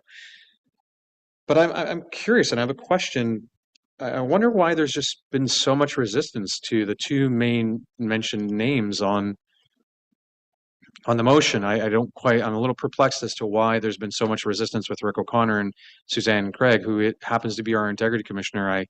I'm seeing quite a bit of headwind around these two named experts, and we've had nothing but great success in engaging Rick O'Connor for the one-day seminar that we had him for, and Suzanne is our integrity commissioner, which I think each and every one of us has likely contacted her for professional opinion at some point in our tenure as counselors. So I can't imagine why the focus is so fixated on Rick O'Connor and the integrity commissioner, and this option around opening it up to be so broad that staff can choose whoever they so choose to align to whichever subject they feel is fit.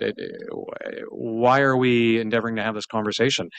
The intent of this was to benefit everyone collectively under a continuous improvement and development. We're here to learn. We're here to understand. We're here to help our constituents through the knowledge that we have that they don't. And how do we know what we don't know when we don't know? So the idea here is, let's sit down with these two people. Let's learn. Let's understand. And let's pass that knowledge back on to our constituency, rather than spending 45 minutes going around on who to invite, who not to invite, in the word to invite. Thank you.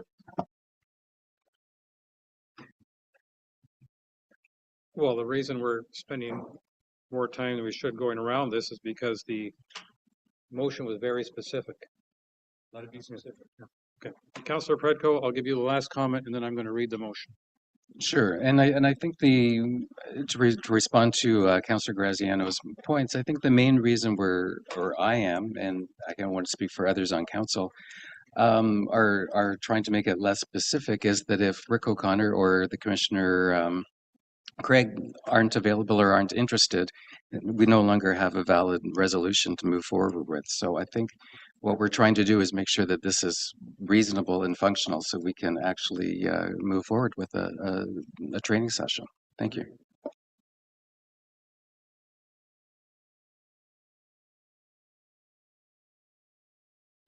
I'm going to read the motion as it reads, and we'll see how the vote falls. And I think if the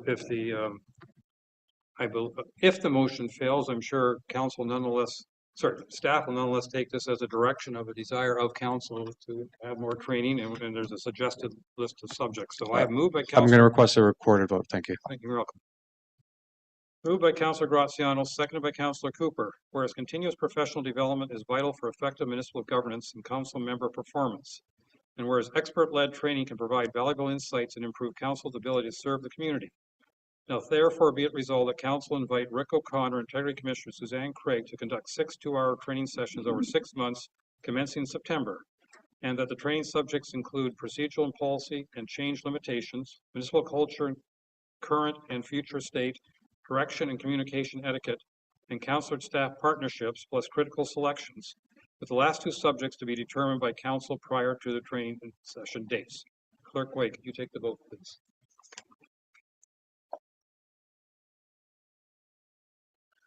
Let the record show that a recorded vote was requested by Councillor Graziano. Councillor Graziano, how do you vote? Yay. Councillor Hazelton, how do you vote? Yes. Councillor Jarvis, how do you vote? No. Councillor Predko, how do you vote? No. Councillor Bocek, how do you vote? Thank you. Yes. Councillor Cooper, how do you vote? Yes, in terms of the tail wagging the dog. Thank you. Mayor Kutsier, how do you vote? No. Let the record show the motion carries 4-3. Thank you.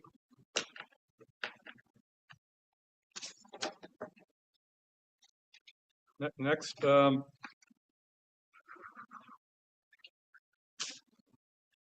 I have a motion for the next one or just? Or-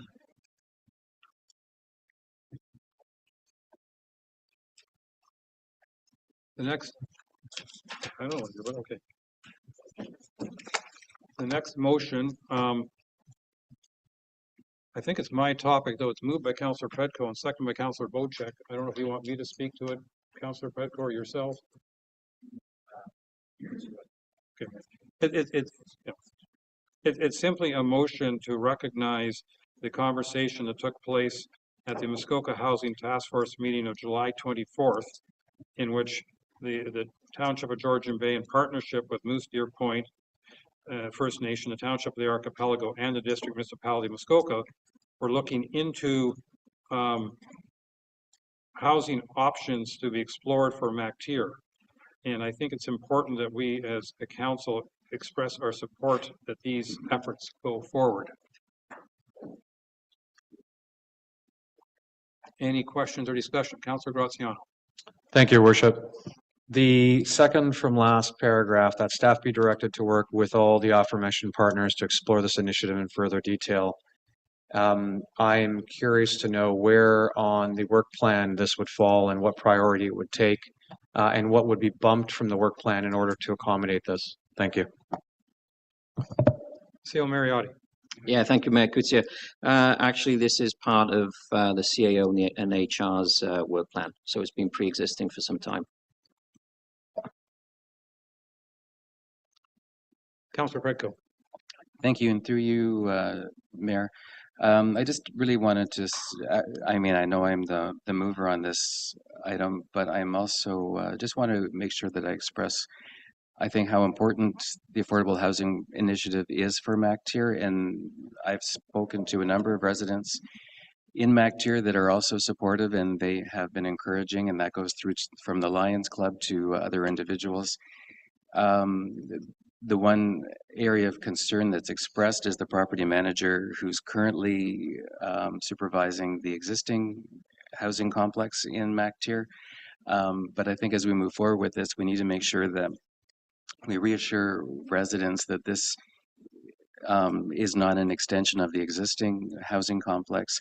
It's a new unrelated project, and that whatever issues they have with the way that the current building is being managed, it would be a separate problem to tackle than more housing in the community. Thank you. Councillor Cooper. Just briefly, I fully support this initiative, and good luck with it. Thank you. Thank you. Not seeing any other hands. Moved by Councillor Predko, seconded by Councillor Bocek. Whereas staff for the Township of Georgian Bay presented two options for affordable transient and seasonal housing in MacTier at the July 24th, 2024 Muskoka Housing Task Force meeting. And whereas this housing would be a partnership between Georgian Bay Township, Moose Deer Point First Nation, the Township of the Archipelago, and the District Municipality of Muskoka, benefiting all of the partners. And whereas a delegation from Moose Deer Point First Nation and the Township of the Archipelago were also in attendance to fully support this partnership. And whereas there were overwhelming support at the meeting for this partnership to explore housing options in MacTier further, be it resolved that the Township of Georgian Bay formally commends this initiative. And it's a little bit confused wording. And now, therefore, be it resolved that staff of the Township of the staff be directed to work with all the aforementioned partners to explore this initiative in further detail, and that Council of the Township of Georgian Bay extends its gratitude and appreciation to its partners. All those in favor? Oh, Councillor Bocek. Mr. Mayor, I had a question on not knowing if this is obtainable housing or affordable housing. Because I know we had a very, very in-depth talk at district about attainable housing and what would happen in the future sale of attainable housing that was subsidized. And you know, if somebody bought a house for $200,000, they sell it for $500,000, and they get the profit from it. So if it's affordable housing or attainable housing, that makes a big difference in my way of thinking here. Because I don't think there's been a resolve at district to what happens with affordable housing. Seo Mariotti. I have to apologize because I usually interchange the two together. Okay, so one being a transition where you're providing a rental accommodation at an affordable price to transition somebody into maybe purchasing a house down the road, as opposed to building a house that's affordable for somebody to purchase, and then they purchase and a year later turn around and sell it for 100% profit. No, so it would not be the latter. So the intent is to actually capture three segments. One is to provide an ability for people who want to live here long term to be able to have a roof over their head without paying exorbitant prices. The second segment we want to house are people who, like you just mentioned, who are coming to the area to work, who have the means to be able to buy a property, but they need a little bit of time just to identify the right location for them. So it'd be more of a shorter term kind of rental. And then the third type of housing that we're looking at is for the seasonal population. So if you have people who are coming to work at marinas, I know that Moose Deer Point First Nation was saying that that evening that they could have hired a biologist to help them for the season, but there wasn't any housing to accommodate the biologist. So we really want to capture a whole breadth of assistance to make this place an affordable place for people to come and work in the shorter term, but also to transition in the longer term. Okay, and that would be detailed from the district as well too. It would be detailed by the partnership, Moose Deer, Archipelago, Georgian Bay Township, with support from the district. Yes. So more to come. Yeah. Okay, thank you.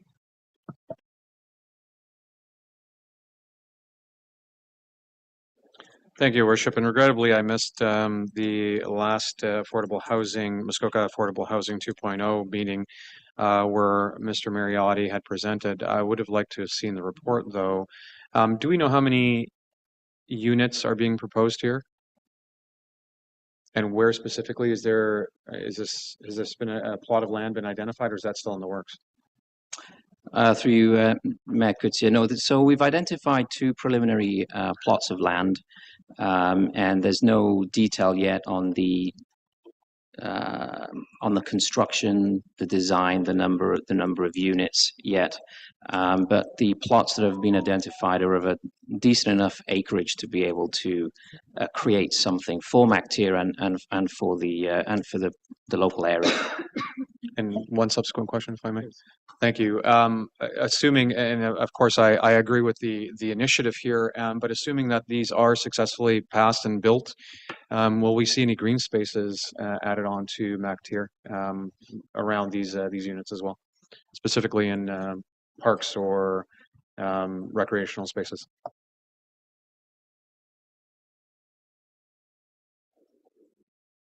I'm not quite sure what. So we want to create additional green space. I'm wondering whether or not there will be any additional green space within the community. So if we're going to do a development whereby there's perhaps 50 units and buildings, will we have anything that would allow for that community to enjoy the amenities as well? I know that with developments, we do ask current developers to put money towards our green space. So I'm wondering if there was any addition to the. Yeah, so this is interesting through you, Mayor Coetzee. So that there was a discussion about, that development charges should not be applied to development. I know there's been that discussion in the past. However, the good news is, in this instance, when we're dealing with affordable development type housing, there is the option not to charge development charges to specifically encourage a low-cost construction of these accommodations. Now we have Mrs. C Park, which is a good, plot of land that I'm sure down the road, as the community grows, we can start to assign more and more amenities to be able to keep the growing population interested and happy, and really through this growth it may also drive additional commercial aspects, and maybe even addition to the pharmacy care that we have there already. So having said that, it's very, very early stages. So I would say let's see how these very preliminary conversations go with our partners, and touch wood, we'll be able to talk more about this in the coming months. Thank you. Council, would you like me to reread the motion? Then call the vote. All those in favor? And that is carried unanimously. Thank you. MacTier Arena Advisory Committee appointment is our next topic.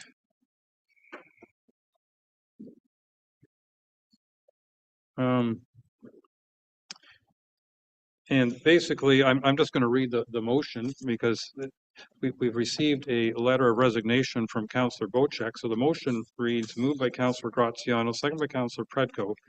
Be it resolved that Council accepts Councillor Bochek's resignation from the MacTier Arena Advisory Committee effective August 6, 2024. Any discussion? All those in favor? And that is carried.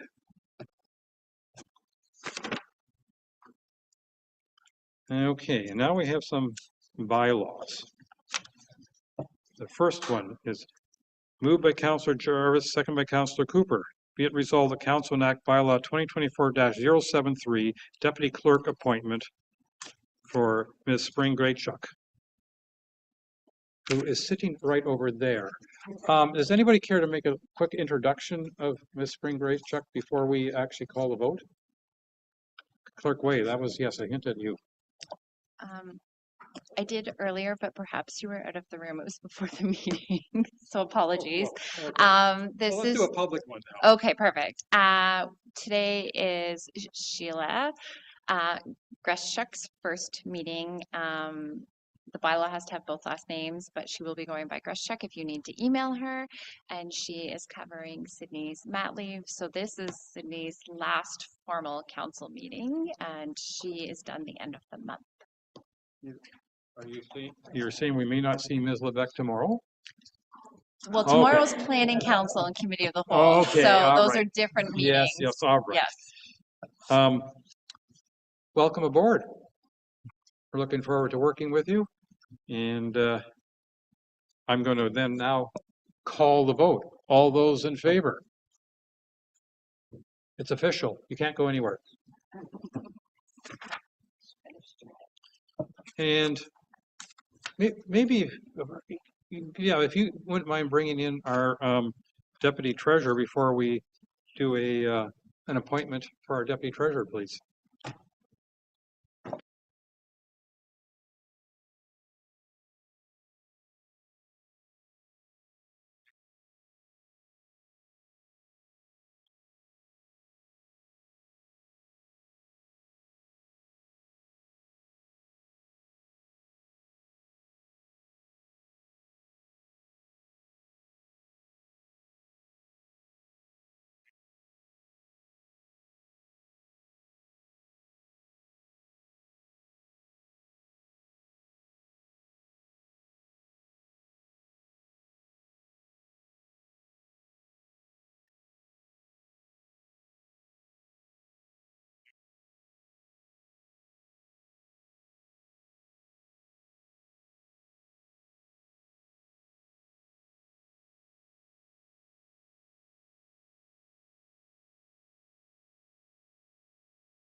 Ms. Radigan.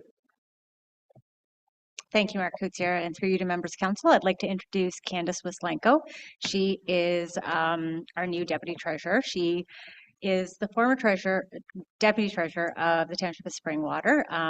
She comes with many years of experience in municipal taxation, as well as senior management levels in municipal finance.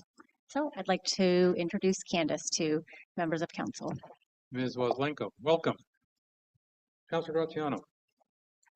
Thank you, Your Worship. And pleasure to meet you, Ms. Leslenko. I'm just curious, Ms. Radigan, did you not come from Springwater yourself as well? Did you have an opportunity to work with each other while there? That is correct. We did. Interesting. Interesting. Well, thank you. Thank you, guys. Councillor Cooper. Thank you and welcome. And I have about 20 questions here. Just give me a second. No, I'm kidding. Thank you. Welcome. He's forewarning you for next month, I think. So I have a motion moved by Councillor Hazel and seconded by Councillor Graziano. Be it resolved that Council enact bylaw 2024-074 for the Deputy Treasurer appointment. Leslenko. All those in favor? All right. You're also stuck now with us. Welcome aboard.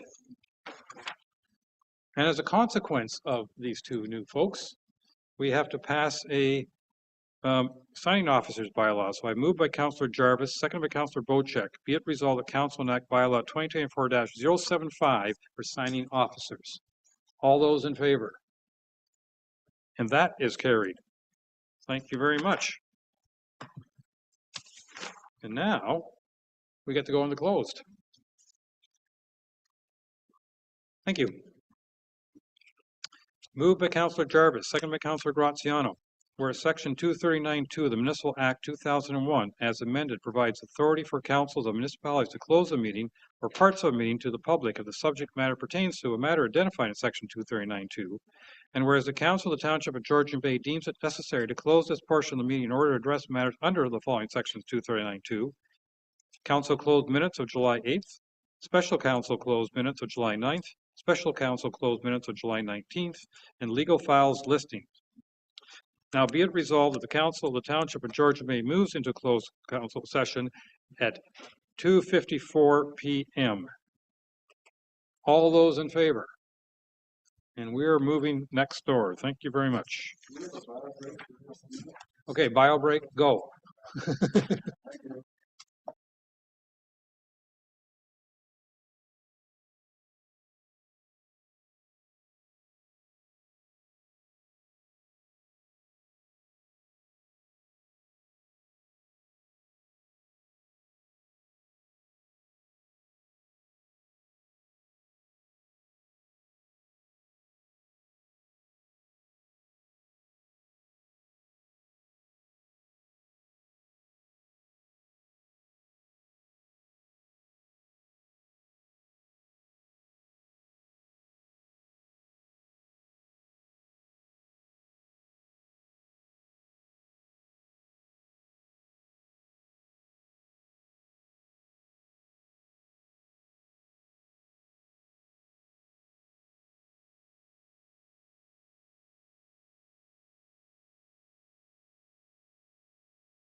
Are we ready to boogie?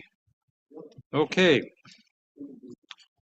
Moved by Councillor Bocheck, seconded by Councillor Cooper. Be it resolved that Council of the Township of Georgian Bay rise from closed session at 4:06 p.m. All those in favor? And that is carried. Moved by Councillor Cooper, seconded by Councillor Predko. Be it resolved that Council adopts the July 8th, 2024 special council closed meetings as circulated. All those in favor? And that is carried. Moved by Councillor Graziano, seconded by Councillor Hazelton. Be it resolved that Council adopts the July 9, 2024 special council closed meetings as circulated. All those in favor? And that is carried. Only we passed all our motions this quickly. Be it moved by Councillor Jarvis, seconded by Councillor Bocheck. Be it resolved that Council adopts July 19, 2024 special council closed minutes as circulated. All those in favor? And that is carried. And we have no motion with regards to the legal files listing, I believe. Moved by Councillor Predko, seconded by Councillor Jarvis. Be it resolved that Council adopts bylaw 2024-076 to confirm the proceedings of the August 12th, 2024 council meeting. All those in favor? And I got enough hands to say that is carried. And moved by Councillor Graziano, seconded by Councillor Hazelton. Be it resolved the council is now adjourned at 4:08 p.m. until September 9th, 2024 at 9 a.m. or at the call of the chair. All those in favor? And we are now adjourned to meet as a group again tomorrow under the title of Planning Council at 9 o'clock. Thank you.